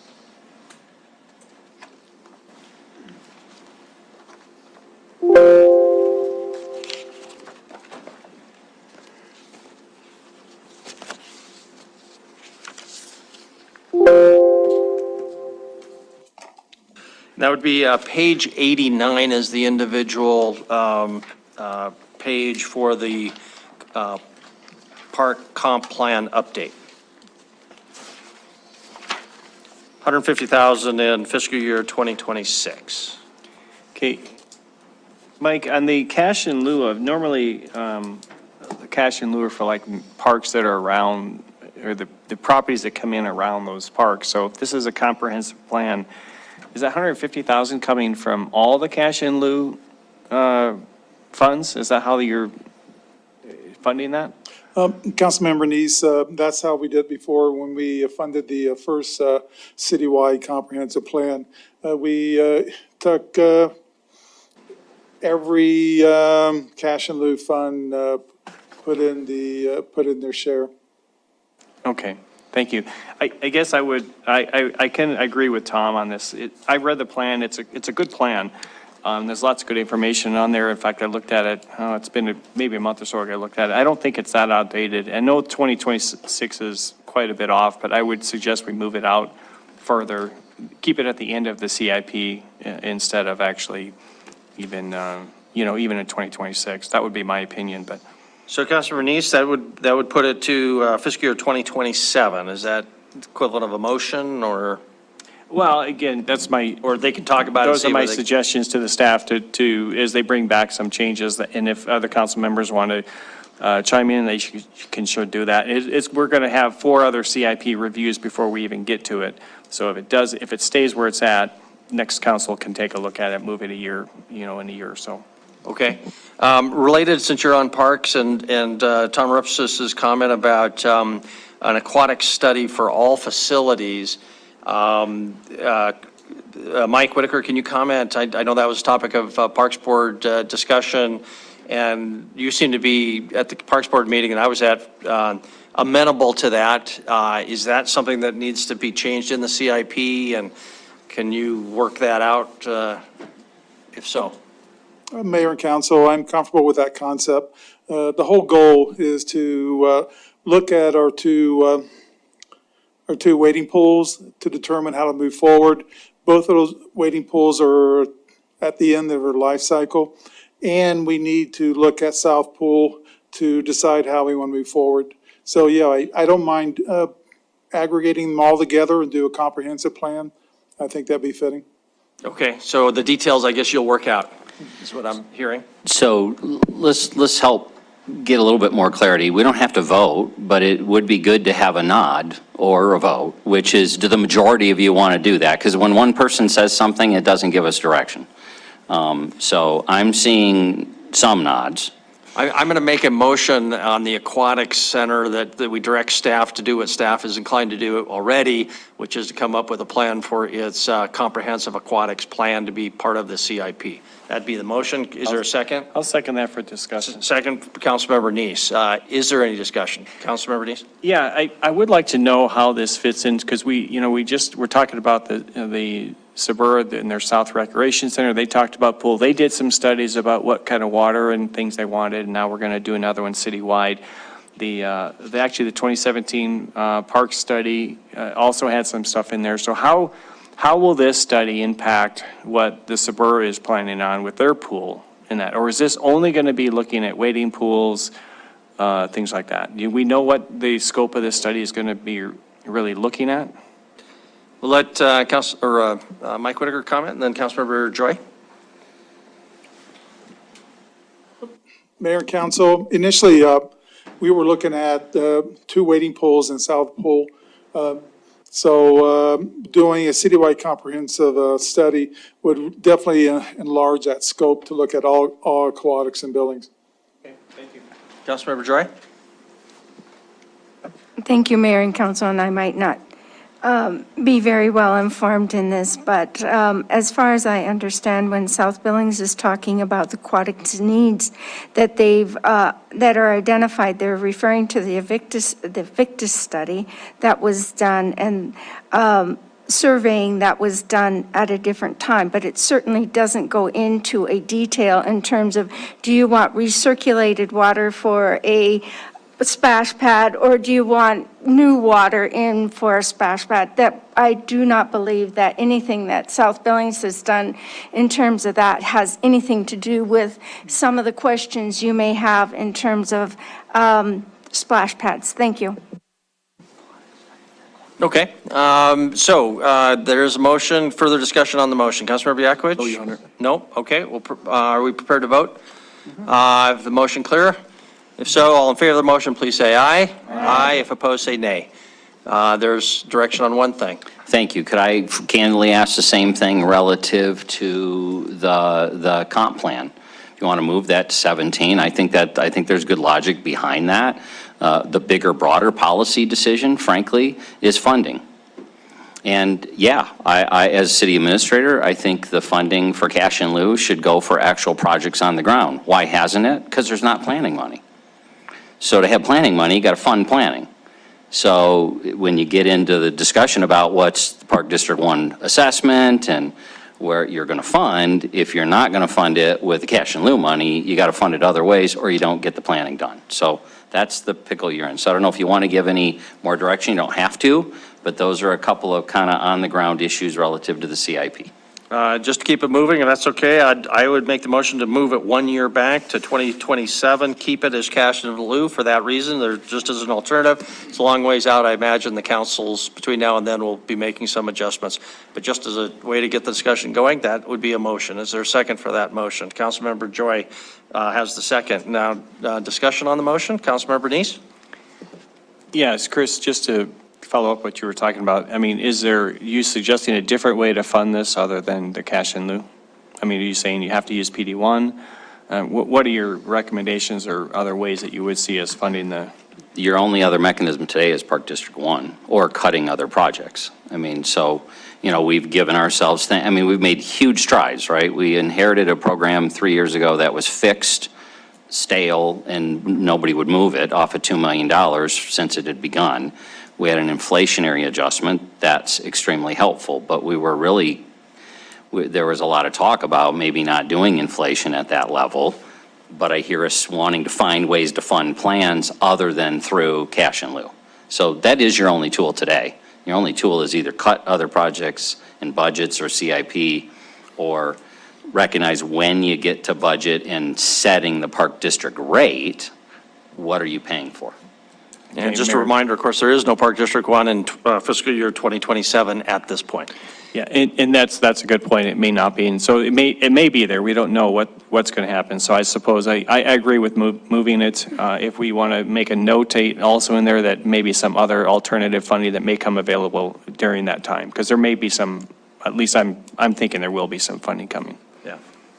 Yeah. Okay. Any other discussion on that motion? Don't see any. If the motion is clear, all in favor of the motion, please say aye. Aye. If opposed, say nay. Motion passes. There's on that item. Councilmember Boyette? Does the staff have direction as far as looking at land for fire Absolutely. stations? Or do we need to have a vote on that? For the CIP, unless you want to change the 1.5 million numbers, Kevin leaned over me. Like I said, we were negotiating with some landowners prior, so we'll restart those conversations and get rolling there. Councilmember Ewald, Councilmember Yakovich? Thank you, Mayor. Going out and buying land right now might be putting the horse in front of the cart, or the cart in front of the horse, because Inner Belt Loop gets built. We got a big subdivision going on the end, down on Elk Creek right now. That fire station that they want to put on Hilltop, that's a long run to that area. So we got to see where it's going, and it's not going to happen tomorrow. It's not going to happen next year, but we might have a better idea once the Inner Belt Loop gets put in, where that fire station needs to be, if it's going to be in the Heights. The West End, the whole thing's building out there, so you want to be on the south side of the interstate, you want to be on the north side of the interstate. I mean, I think going out and trying to buy land right now would be a rather poor idea unless you're speculating on land prices and hope that you get your money back if you have to sell to put up a fire station in a different place. So, thank you. I'd recognize Councilmember Yakovich and Tricky and Joy. Is that pertinent to what Mr. Ewald? I will pass it to Mr. Okay. Councilmember Tricky, and then Councilmember Joy. Yeah, I want to agree with Councilmember Ewald on that. I just did a very quick read of the CPSM fire report and the 2017 strategic plan, and Honestly, it does not scream to place a fire station at Hilltop and Topaz. Given the development that's going on right now, it probably, if we're putting a second one in the Heights, we may very well want to put one up on Mary Street, up around there. If you look at the times that are being affected, the travel times that are being affected, the one on Hilltop and Topaz does not affect the travel times in the Heights. It doesn't. It gives you a second engine in the Heights, but it doesn't affect the travel times. And we have travel times out on the west end that are 50 to 60% further out than we do in the Heights. So I really can't see us putting any money into land at this point until we have a better idea of how the changes that we're making are going to affect the response times for fire and medical emergencies. Thank you, Councilmember Joy and Councilmember Boyette. Thank you, Mayor and Council. I think the master plan that was done in 2017 had some assumptions that aren't necessarily carried through with the CPSM study. I think that they have some similarities, but there are some very different assumptions. And the data that was used in 2017 master plan was much different than what CPSM did. That data is not exactly the same because some of the travel times the data was actually analyzed at a deeper level. And I think there were some divergent opinions between the two plans, but that would be, I think that also there's a really, in terms of, I agree with Councilmember Ewald's assessment on this. I think that there could be some opportunities to make a really good strategic placement for that fire station, but I'm not sure it's clear right now. And you may have along the inner belt loop very low density. If you have low density development along the inner belt loop and you have much higher density along Mary Street, you could end up with a fire station that's too far away from where you're getting a lot of service calls. Density makes a difference when it comes to where you want to put things in planning. Thank you. Okay, thank you very much. Councilmember Boyette, one thing we'll want to address is whether that 1.5 should be in this year's 2023 or pushed back if there are questions, I suppose. But Councilmember Boyette and then Councilmember My Ryan. concern is that we started looking for property, not buying it, but there's people more smarter than I am that'll say this is where that should 5 years, 10 years should be. I just would encourage the staff to start the process of where should we be in the future rather than wait 5 years and then figure out where we should be, and we'd be 5 years too late. But I'm not saying buy it today, but I think we need to start the process of looking for the property rather than putting 1.5 million aside just to buy the land and build the building. We can't do that today. Okay, If that makes sense. Councilmember Ronnie? Thank you. And that was exactly what I understood too, is just start looking. I mean, the city's paid, let's see, what was it, $150-some thousand for the CPSM study? How much was the 2017 study? So the city's already paid hundreds of thousands of dollars for 2 studies. Do we need to wait like 5 more years before we have yet another study to say we need to actually protect people out in the Heights and that people become more important than just another study 2, 3, 4 years later to see when another development's going to happen? We know development's going to happen. We know it's going to happen in certain specific areas because there's no new land that's actually coming about in the Heights. So we know where there's going to be growth that happens. So I agree with Councilmember Boyette that it's just a process of getting the staff to start looking at where the possibilities are for the future. So that would be my encouragement too, and thank you for that. Okay, thank you very much. I guess the only thing I would comment is I'm looking in the CIP, page 79 is where Fire Station 8 is. Just pointing out, I guess it doesn't identify the Heights or any other particular region. It is a fire station. That would be the 8th fire station. Who knows where that is, I guess. Yeah, one of the things you got to keep in mind, and as we are doing that. Nobody's just sitting back. But the Heights presents some challenges. It's not a grid. If you look at a grid flat area, and locate things, quite a bit easier to try to make decent estimates. Part of the Heights' significant challenge is the transportation network, and that location matters. So we will absolutely continue to work towards, we think it is only a matter of time before there will be a need for an 8th fire station, but I do think you look at that data, and it's not, you should not assume that station is going in the Heights. You should not assume it's going on Mary Street or someplace else. And you should let the data drive it, and the voters just approved the medical response teams. That's that's more than the equivalent of a station for peak responses for over 50% of the calls that the fire department's responding to. So that is going to make a difference. And Chris, I just want to correct something I just said, and also maybe what you just said. On page 79 in the justification section, it references the earlier possibilities of a station in the Heights. That's 1, 2, a fire station in the Heights, and a second at 48th and Hesper, and third, building both of those fire stations, and possible relocation of stations. But then it includes 2 sentences that say, the results of the data contained within this plan recognized this project as a priority due to the population served by only 1 fire station, FS6, in Billings Heights. In addition, this project was deemed a priority due to the response time and distance from the next closest fire station, Fire Station 1. And so that two sentences does seem to suggest a station in the Heights. I'd probably remove the sentences. Yeah, that's a holdover from when this was, I think probably a few years ago. It was a project that Chief Valdez had asked me, hey, I'm not sure what I'm supposed to be submitting, so I had sent him an old one, and I think probably from a few years ago. Okay. So that's why that language is If in we there. are not intending to bless the Heights on this, I do think those 2 sentences should be removed. But that sounds to be like what was staff's intent to begin with. Is that right?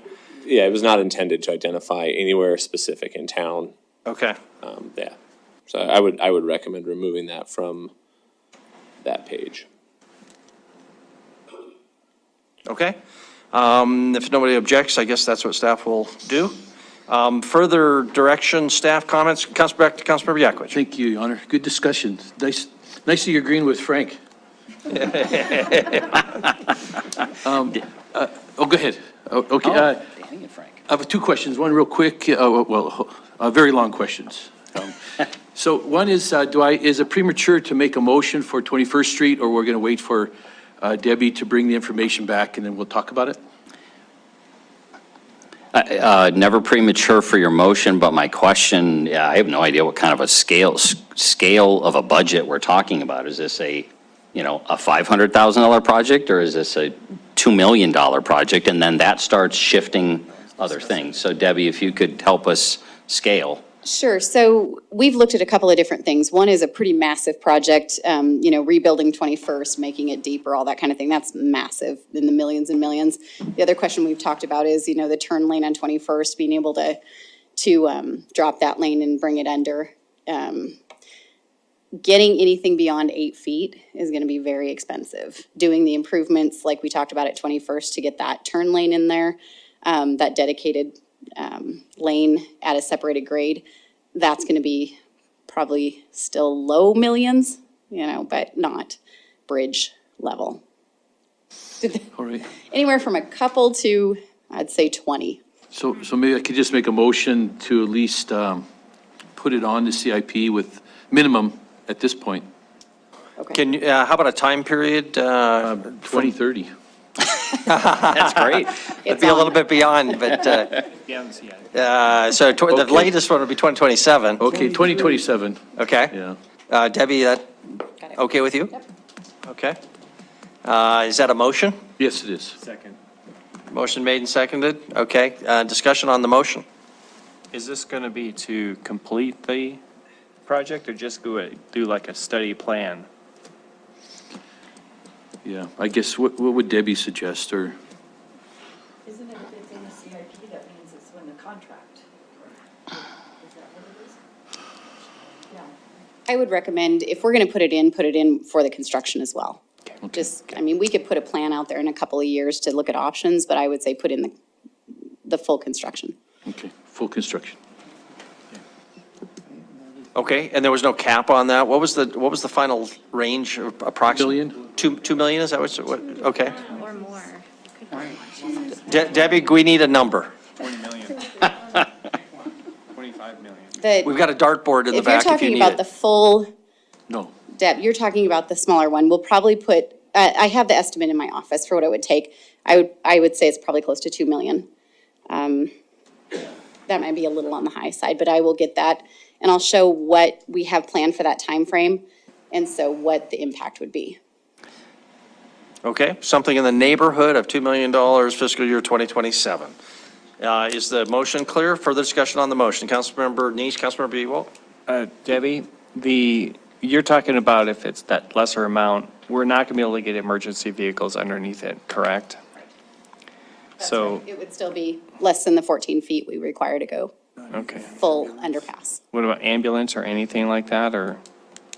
I'm not sure what these. I mean, are you talking about, would you be increasing the height at all on it? So what we could do, the option that we looked at to bring the turn lane and drop it, we could actually drop the north side of Montana Avenue a couple of feet.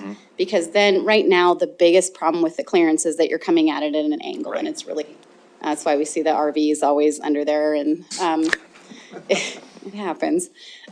So if we can drop Montana a little bit, that'll give us a little better approach at it, and that'll help. I haven't done the math to see exactly how deep we can get or how much clearance we can get, but certainly I would want to get an ambulance or something under it. If we could get it that deep, it would be beneficial. Okay, thank you. Yeah. The police bike patrol? They can make it now. They can make it, okay. Yes. Councilmember Ewald, did you have on that topic? That was it? Okay. Okay, so we have that motion before us. Chris, you want to comment? And Andy, I'm sorry, can you guys just clarify for me? Part of this will be some work. You vote yes. It'll have to be some work between now and adoption, because I'm assuming some other project has got to be reduced in order to, because we still try to balance at the end of our capital and planning process. Yeah, Chris, you're correct. Debbie and I were talking about that. How would this shuffle of projects around? And I think maybe, kick me if you're short so you can't, but so from this distance, I think maybe the approach here would be to just kind of present the project, what options exist, what would need to be moved around in order to successfully get a ladder truck under there. Is that what you said? That would be a lot of work. Okay, So but we could look at it next year. I think this year it's a little short on the time. okay. We could do Okay. a smaller project. So the recommendation from staff, Councilmember Yakowicz, is not to put it in the CIP, but to come back with a better planning document with their recommendation for what to do, Is that what I'm hearing? I'm hearing some heads nodded. But Interpretation, Mayor, sure, I'll support it. I will rely on my future council to carry the water. Okay. If they wish. Okay, so the motion is withdrawn, but if you still want to give staff and put that in the form of a motion, this is a work session, so if you want to do that, to proceed with that planning process, I Okay, guess. I will make a motion to address 21st Street, encouraging the staff to proceed with looking into this and laying a foundation for next year. Okay, second, Councilmember Shaw, I saw. Motion on the floor. Yeah, I was understanding that to have been withdrawn by Councilmember Yakowicz, and I think you had the second, or somebody, and I saw a nod of the head, so the new motion is to direct staff to do that planning. Councilmember Ewald. Thank you, Mayor. When Councilmember Yakowicz suggested putting it in year 30 and then he moved it to year 27, I think that was just as a placeholder. It would get bumped to maybe 28, 29, or 30. So I think that's what it is to get it in a radar screen, but it was just a placeholder to get moved to 30 or sometime. Sounds right. Any other discussion before we have a vote on that motion? Don't see any, so if the motion is clear, all in favor of the motion, please say aye. Aye. If opposed, nay. Okay, staff, you have direction on that. Let's keep moving. We're making good progress. It's 9:17, so Yeah, the night is still young. It's only 10 to 6, and that's PM. Councilmember Ronning. Thank you. So Chris, I guess I want to follow up on some of the things that you said, and one of the things that Christy brought and the Cottonwood Park. So for those organizations, and we definitely do have them out there, the citizens that are working really hard to raise money for parks, Landon's Legacy is one of them, and they're raising hundreds of thousands, if not millions of dollars. So what, I'm not sure I was understanding you correctly. What do you need from us to move forward? Are you wanting some direction from City Council in regard to moving forward on certain projects, in regard to moving forward on funding? What specifically did you need from City Council? So, Councilman Ronning, Mayor and Council, so it's not going to be, we're not going to be able to get into detail of specifics, but recognize the planning, just like the conversation we got into transportation, even though they get to talk about millions and that's change, this thing is all supposed to balance out. You have an identified revenue source to fund the projects that are in the plan. Sometimes that identified revenue source is debt, but it still shows up there. So, you know, today, our revenue growth for funding parks, and I need Andy to help me here. I mean, it is a component of the overall general fund growth in our taxable value, and it's Park District 1 assessment. Those are then you got park maintenance districts, of which I wouldn't consider them in this discussion because they're really about taking care of that neighborhood park and properly funding that neighborhood park and their capital replacement. So that's your limit, is the political will of the council to adjust, frankly, PD1 in the future to cover these kind of costs that you're talking about. But you didn't need anything necessarily from us tonight specifically in regard to projects that are in the CIP? Well, I think when it comes to these projects that aren't in the CIP that are identified, and please help, I think you're going to set up a process, right? We're going to have to get into a process over the next several 6, 8, 12 months of figuring out what are the capital projects, the parks projects, where does the rec center fit in? Because it can't just be one-offs, and all due respect, on Monday nights about council members making motions to add a gazebo here and add a gazebo there. I think you're going to want to be more, you're going to want to have a process the public is engaged in and you guys are committed to that says, yeah, you know what, we want to see what those recommendations are, because there's a lot of projects on the table for consideration. Yeah, Andy, I agree. anything Thank you'd you. add to that? That helps. Thank you. Okay, Council, what else before we adjourn tonight? Councilmember Yakowicz. I beg your pardon. I wanted to address what Kevin Nelson brought up. I know it's kind of sensitive, but asking Mr. Friday, as we know, there's staff that goes to these meetings. I respect Mr. Nelson. I also respect the people who are on the Sabura.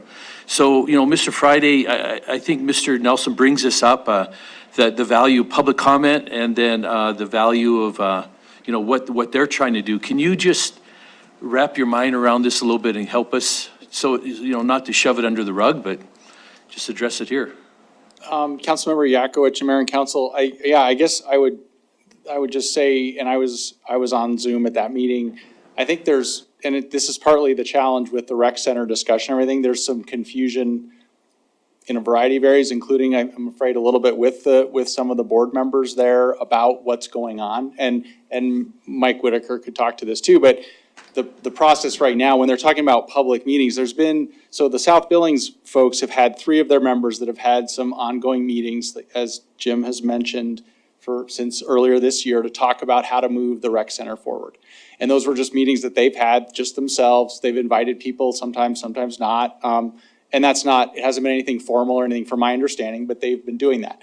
Then the process that Mike and the Parks team is now moving forward with, which is the RFP to do this next detailed design. And there's going to be that's going to have a public process. It hasn't started yet. They're still getting the contract negotiated. So I think there may be some confusion there about what's been going on, because there's been this kind of ad hoc informal discussion. But now, with that contract moving forward with the design process, yeah, there's gonna be public engagement and meetings for that. So I think maybe that's partly there's just some disconnect or confusion between those two. Cause I mean, I haven't been, yeah, those meetings occasionally, yeah, I haven't been at them either. I mean, they've been kind of informal at different times. And And the only piece I'd add, in fairness to Sabura, is they have been inviting me. I just had lunch with them last week. I think several of you have gone to meetings, or some of you. I think, though, like everything, there's a reality to both. Our staff, we have meetings preparing for projects and plans, and those are not public meetings. They're staff working through things. Sabura is doing some of the same thing. But one of my messages to them last week, you're not going to spend tens of millions of dollars of public money. And even though Sabura may have between 30 to 40 million to bring to the table, it's public money. You're not going to spend that money, and you're not going to add to it tens of millions of dollars in GO bond money without a very robust public process. Now, somebody wants to stroke a check and offer to build us a $102 million rec center, and they want it to prioritize ICE and not this and over that. That's probably not reality, but they could do something like that. But that's not what we have here. We have a public project, and the Sabura folks are trying to work hard to keep it moving. They're frustrated that it hasn't moved faster. But I told them there was not going to be a public vote in 2021 on operational funds for a rec center project. I don't care who was paying for it, in my opinion, as the administrator. So I do think the CIP is going to help us bring together timing. And then, I'm sorry, Mayor, when you're done with this, I do have one other critical capital project I want to just make sure is on the table with you guys. Okay, and I think we want to wrap up our CIP discussion. So is this, what Yes. you're talking about is part of the CIP discussion? It is part of the CIP, but it's not rec center. Okay, well, if that's okay, we will ask you to do that. Go ahead. So several weeks ago in the weekly, we had Debbie and her staff, and our staff has reviewed, right? One of the biggest projects on this list, which almost is kind of dwarfed by the 500 million, is the West End Reservoirs water plant. And we are caught in a catch-22 here, right? Inflation and cost are going up, but we've got an opportunity, we believe, a decent opportunity to possibly get tens of millions of dollars of grant money. You can't get that grant money once you start building the project. So we did put, some of you weighed in too, I think weighed in and said, don't you dare stop full steam ahead. And there's a legitimate argument to that with inflation and with cost. I also think there's a legitimate argument that with what the federal government is doing, with the infrastructure, legislation that just got passed, with, the lobbyists communicating to us that the middle part of the country hasn't gotten its fair shake relative to the BRIC grant, that it's hard for me and Debbie and our staff to say we shouldn't pause for the 90, 126 months to see if we can't get tens of millions of dollars towards this project. But it is a risk, and that's how we're proceeding. So I don't need any direction. It is a part of the capital improvement plan, but not many weighed in. And so I just didn't want to leave that unsaid as you're looking at a total of $500-some million of projects, and one of the $100 million plus projects is the reservoirs and the water plant. And Chris, I'll just comment that I suspect I speak for the council when I say there is a desire to keep the project moving. Absolutely. So to the extent that we can do so, even if there is some delay for pursuing those grants, and we can continue to do design work, we can continue to do everything up to whatever would not create a problem for us, I'm sure the council would like to endorse that. Absolutely, and Debbie's got some better, I'd ask Debbie to kind of weigh in. Sure. Thank you for the question. So we have hired a couple of contractors to work through the pre-design process with us. Because of the numbers we're seeing with the cost estimates, we are doing a lot more work. So we're talking about probably a 3-month delay versus a 6-month, just because with the numbers we're seeing, with the inflation and some of the construction costs, we can't build what we thought we were going to build anyway. So we're kind of value adding and redesigning. So the delay isn't going to be 6 months. We are working toward it.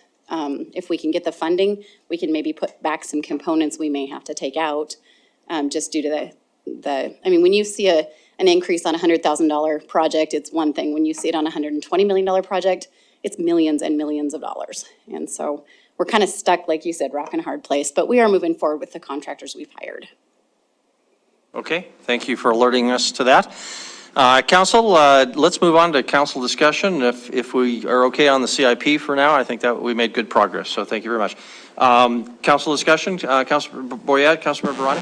I brought this up once before, but I wasn't at the right time. But we have some boards and commissions that I never see. One, and I'll get in trouble for this, but I don't see the airport. I've been here 2 years and I haven't seen the airport board report to us at all. So what good are some of these boards unless they report? So I guess my thought was to encourage all boards beginning January 1st to make an annual or semi-annual report to us so we can determine the validity of even having these boards. Considering part of it is we're having trouble getting people for a lot of the boards. So let's make sure the boards actually do something. And that is a requirement by ordinance or charter or something like that. So, and every commission is supposed to have a staff liaison. So I'd be happy to pen some sort of a letter generically, but if we could ask Chris to maybe work with the staff liaisons to bring that message home and schedule a time for those annual reports. Mayor? Would that be okay? Councilmember Neese? I don't think it's a verbal requirement. I think if they just give us a written, is it a verbal? Oh, no, I think it just says report. I don't know if it says written, right. I'm not sure. So But there is some sort of obligation. It's very likely that some of those board reports are in, maybe some buried in some departmental reports, the airport report or something like that we get once a year. So we do get a lot of written annual reports that may have those in there. So, you know, if we want to change it to where we have them scheduled here verbally, that'll lengthen our meetings. But I think a written report is sufficient in my mind. I mean, I appreciate it when the Parks Board came to us and gave us some things when the parks, there were some issues going on in the parks that we wanted to hear about, but some of these other departments, if they want to just, or the commissions want to just do written reports, Yeah, and personally, I prefer that written version. There's a record that way. Right. Unless there's some other reason we can't do that. And you guys, okay.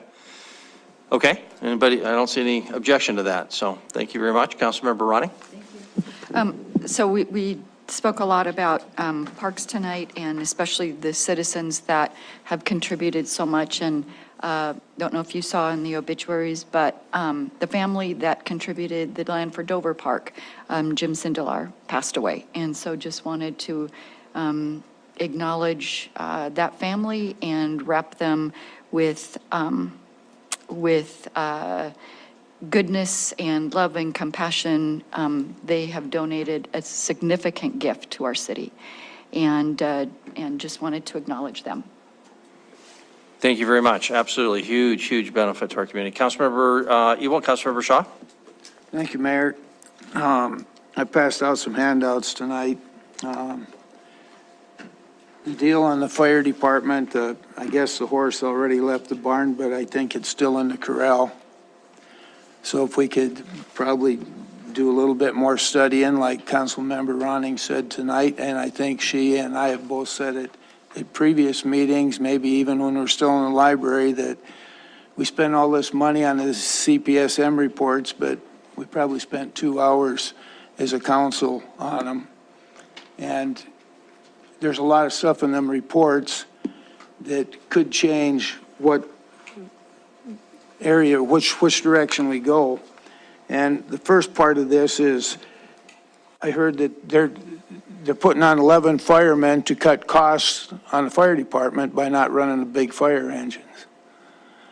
The other thing is workload reduction. So I got some calculations there that I think the fire truck we're getting to replace the one that rolled is $685,000, so I just put south of $700,000. But I'm looking at inflation to be taken off, and fire engines, from the day they come online, it's 18 years before they get replaced. So in 18 years, and it's a staggered replacement, so I'm thinking I'll just put $1 million for fire engine.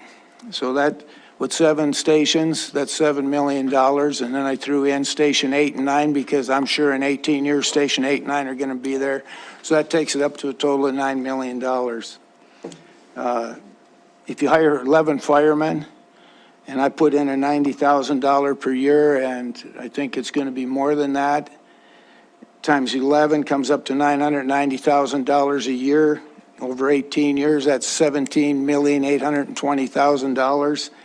So that means it's costing the taxpayer $8,820,000 more for that same amount of time that those fire trucks get replaced.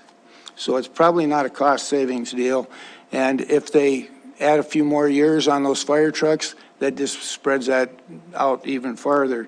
And that doesn't include any of the 3% cost of living raises that compound into 18 years, about 60%. So there's even more spread there.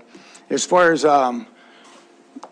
workload, on page 57 of the CPSM report, it's got daily deployment time per engine. And I spent 20 years there, and when I saw these numbers, I go, that can't be true. But when you think about it and you think back, yeah, it probably could be true. So I listed them here. Engine 1, 2 hours and 31 minutes they're out on call per day. That's on a 24-hour period. The engine that's got the most is engine 5, I believe, is 2 hours and 48 minutes. That's in a 24-hour period. That means how much time they're out on a call, average daily. And there's times when I know you're out there 8-10 hours, but if you've been out there 8-10 hours to get back down to that 2 hours and something, you have to have some days that you don't even leave the station. So you got to look at that. And then further in that report on page 54, the last paragraph, it says in 2019, Billings Fire Department units responded to over 4,300 calls in which units were canceled en route. So by going to priority dispatch, they're claiming that you could cut out in 2019 4,300 calls. And then if you look at page 96, there was 16,402 calls total in 2019. So that means there's a 26% drop in number of calls that they won't be going on. So this was a rush deal. I think we got the fire report in June, and we decided in June we were going to put it on the public safety mill levy with about 2 hours of study in it. And so I think we still got some time. We could hold off on these 11 firemen. If we're going to get Station 8 or Station 9 in the next 1 or 2 years, that takes about 15 firemen per station.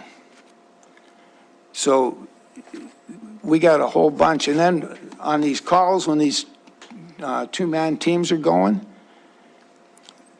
they're going to stay stationed around Billings like AMR does because there's only 2 teams, and you don't want to be downtown rush hour traffic in the afternoon, so they'll be up in the Heights someplace because there's an East End one. So if they go on the call, we're paying those 3 guys in Station 6 to remain in the station while these 2 guys go on that call.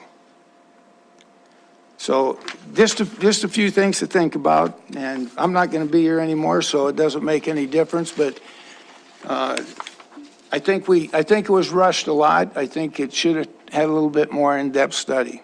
So. Okay, thank you. And Councilor Rewald's thinking is set out in handout that he handed out at the beginning of the meeting, so we can take a look at that. Councilmember Joy and Shaw.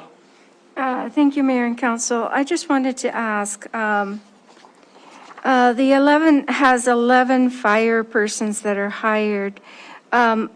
Is it, I think I need to clarification, those 2-person teams are only running at peak time, and are they staff that are paid at the same level as firefighter staff?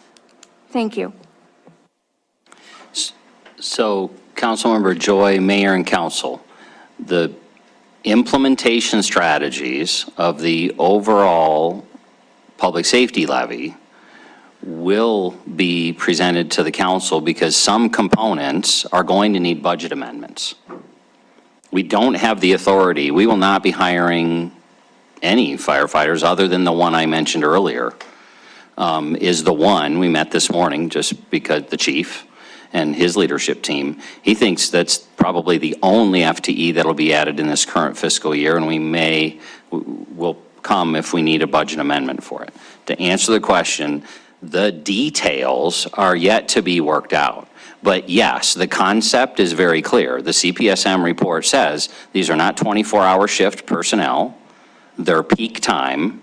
We don't know yet if we're going to run that peak time 8-hour shifts, 10-hour shifts, 12-hour shifts, if they're going to be 5 days a week, 7 days a week. Part of the whole analysis is that you got to look at the data and recognize all days of the week are not the same and all not hours of the day are the same. So it's these units are expected to be full firefighters. So they will be interchangeable for the system. So this unit, the units that will be designed will use fire personnel so that it isn't like we're hiring a new team that's just going to provide medical response services to the city. So those are some of the high-level components. They will fit into the department. They will be, they're expected to be fully trained to be able to do their roles that they're doing today. They are peak time. They're not 24/7. The recommendation is that they do roam. And I think maybe, and part of the anticipation, and again, if we change, it will change. In the discussion this morning, the anticipation was we probably wouldn't start hiring these until July. So that's the next fiscal year. So we may not, or we don't anticipate hiring them in the current fiscal year, and we can't without your authorization of budget amendments, because we don't have the budget authority to add 28 to the police department, 11 to the fire department, et cetera, et cetera. Okay, thanks.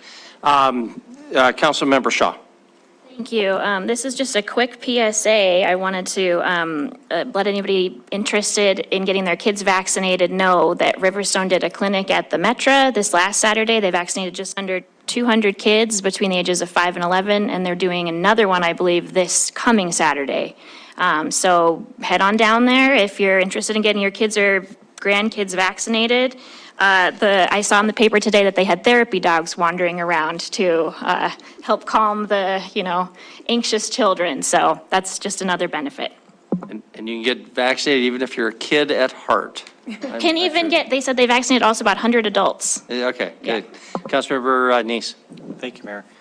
Chris, you're talking about hiring the firefighters for this, these emergency medical units, and maybe in July sometime next fiscal year. And maybe Frank can help me understand this, but I understand if we were to change the Kelly days, it would add about 11 firefighters to the force, or 11 equivalents in hours to the force. So when you hire these people, or if we're able to get the contract negotiations changed to Kelly days and we have 11 more full-time equivalents, are you planning on these going from maybe Station 6 to they swapping jobs and they're going to be in medical units, so maybe someone from Station 1 will do it this month? And how do you know how that's supposed to work, or do we need to have dedicated personnel for that?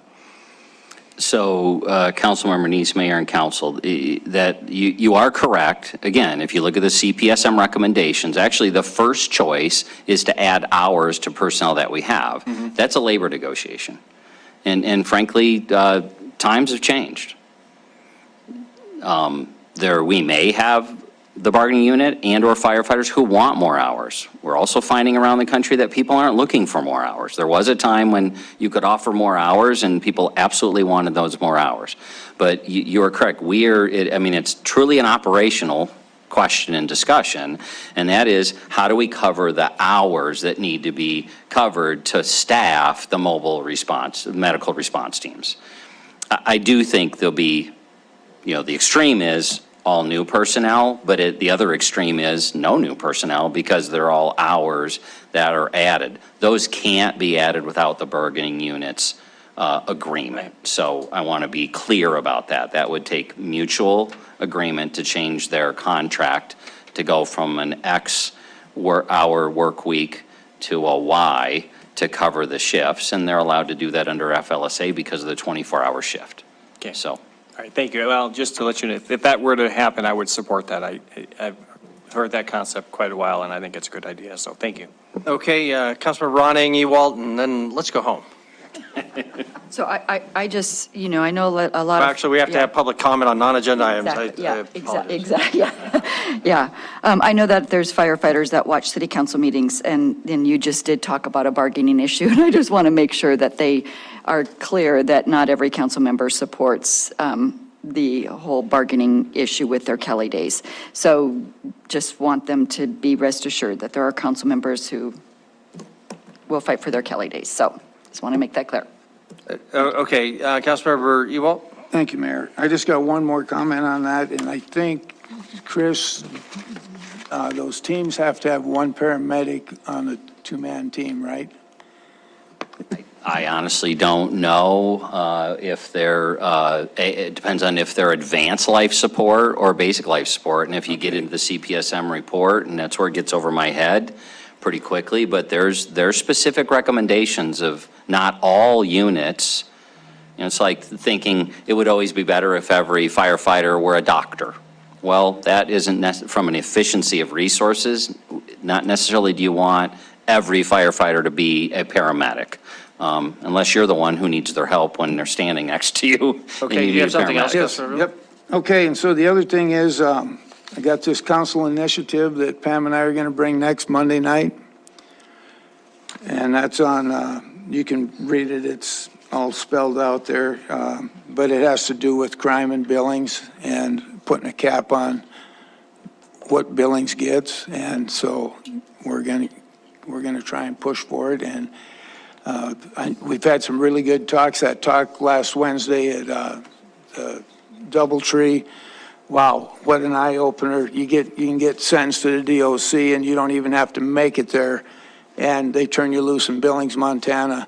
And the thing that really got me going on this is they started the meeting by saying Billings is the only city that has this problem in Montana, and I'm going like at this level, and I'm going like, really? We got to do something. Talking is good, but now we got to see some activity. And so that's why Pam and I are bringing this next Monday night. Okay, thank you much. We'll open up for public comment on non-agenda items. Somebody like to comment on something that wasn't on the agenda, please come forward. Go ahead. Make a line. Hand up?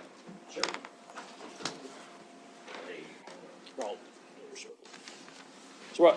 So while those are getting passed out, Mayor, are you the PCC representative? PCC, there's a meeting tomorrow at noon. Could you ask where the 6th Street underpass project is at? Yes. I'm not sure where that went.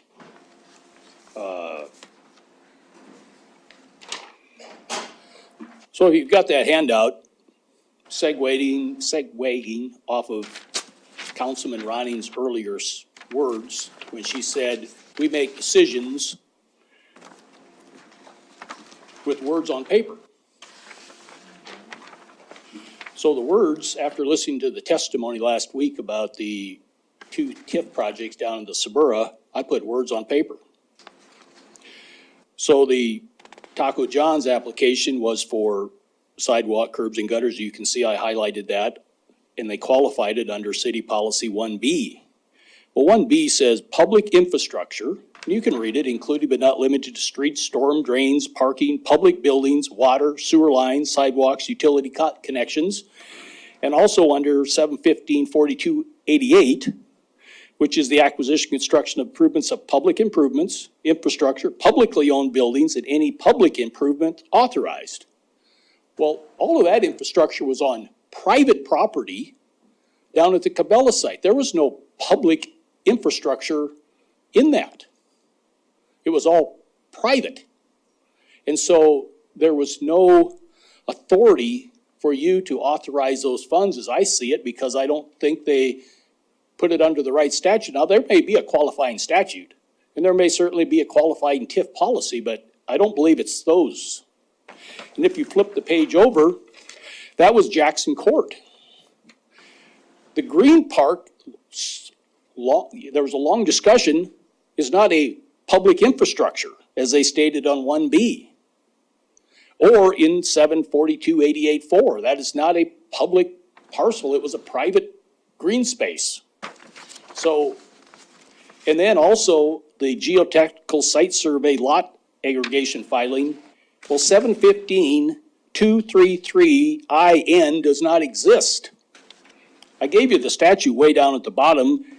2 through 40 is reserved, so it doesn't even exist. So I don't know what statute they used to give away $17,540. And so my comment is timely from the fact that this is a work session.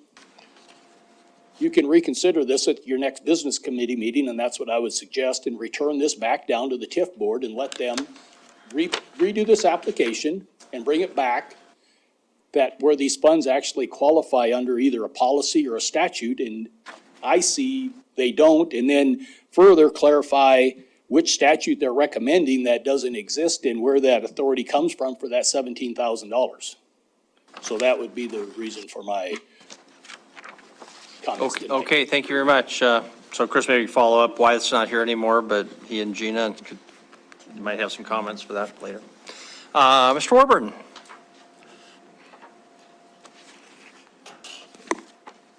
Good evening, Mayor and Council.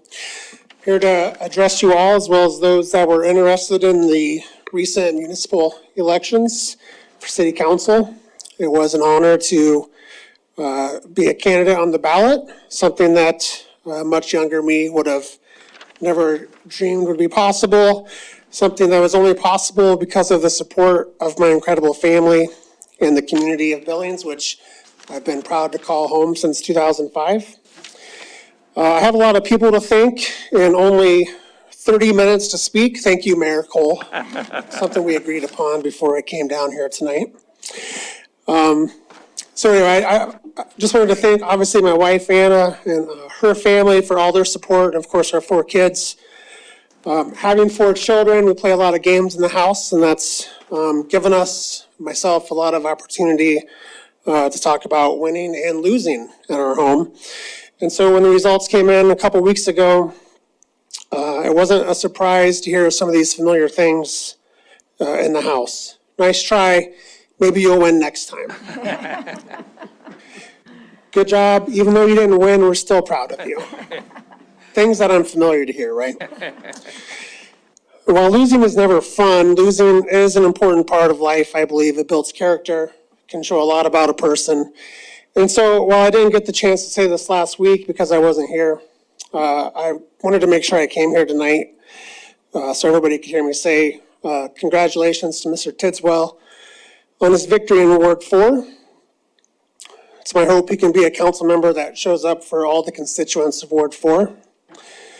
I will be the first to offer my support when and where I can, and the first to offer my critiques when I think he has room to learn.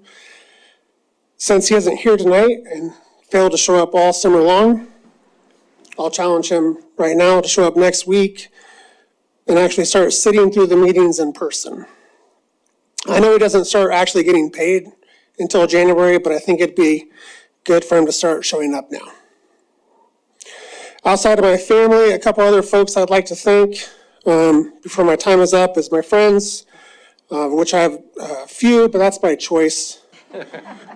I like to say I gained a few through the process, but I'm not really much for making friends, but I did meet a lot of really cool people.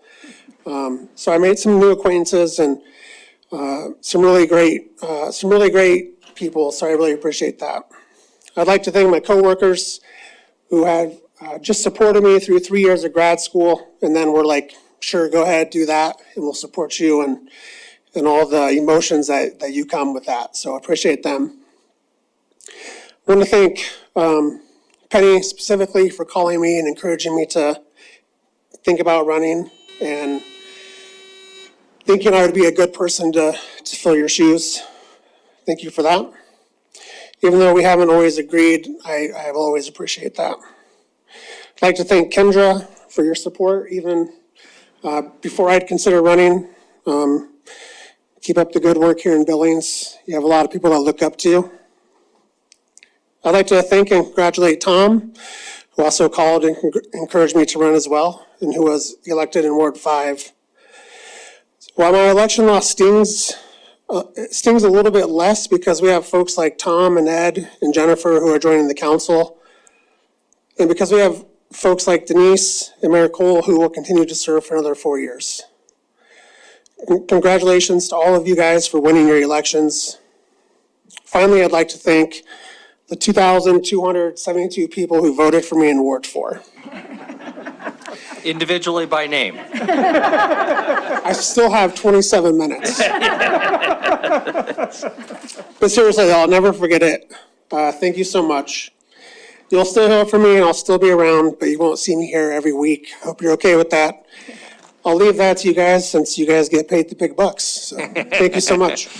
Thank you, and thank you for putting yourself out there, Tim. There's no group who understands how much that means than the people sitting up here. So thank you very much. And I remember you standing out on Rimrock with the signs. You worked hard, and that's worth a lot. So thank you very much. Okay, Council, I think that concludes our public comment on non-agenda items and our evening tonight. We are adjourned.